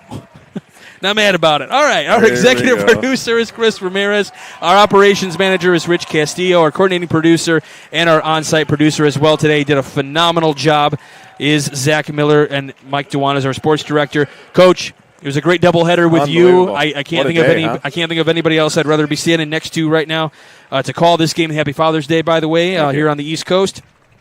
Or on the Eastern time. I don't know why I keep saying East Coast. Eastern time zone. I don't know. Mine's in a lot of spots. Big thanks to Coach Schwartzentruber for letting us come out media day and then covering this game as well. Eric Magaha, the coach at Mooresville, and then, of course, the ADs, Chris Enyart and Mike Mossbrucker for LC and Mooresville. And, of course, you, the viewers, on whatever streaming site you're on here, whether it's Facebook, YouTube, regionsports.com, IHSAA Champions Network, wherever you're watching from, Instagram. Thank you for tuning in. We wouldn't be able to do what we do. I'm going to just say on behalf of this Region Sports Network, it has been a phenomenal sports season this year. You start early on in the fall with August. We had the Cal Ripken World Series early on in August and then went right into football. And now we culminate with a state champion in baseball. It's been a fun ride all the way through from August up until now. We hope that you enjoy your summer, and before you know it, football will be back in the region. So thank you for a great season. Without you guys, again, we wouldn't be able to do what we do. So thank you for everything that you've provided us. That's been all we've got here. Lake Central, your state champions on the Region Sports Network. Your only game in town.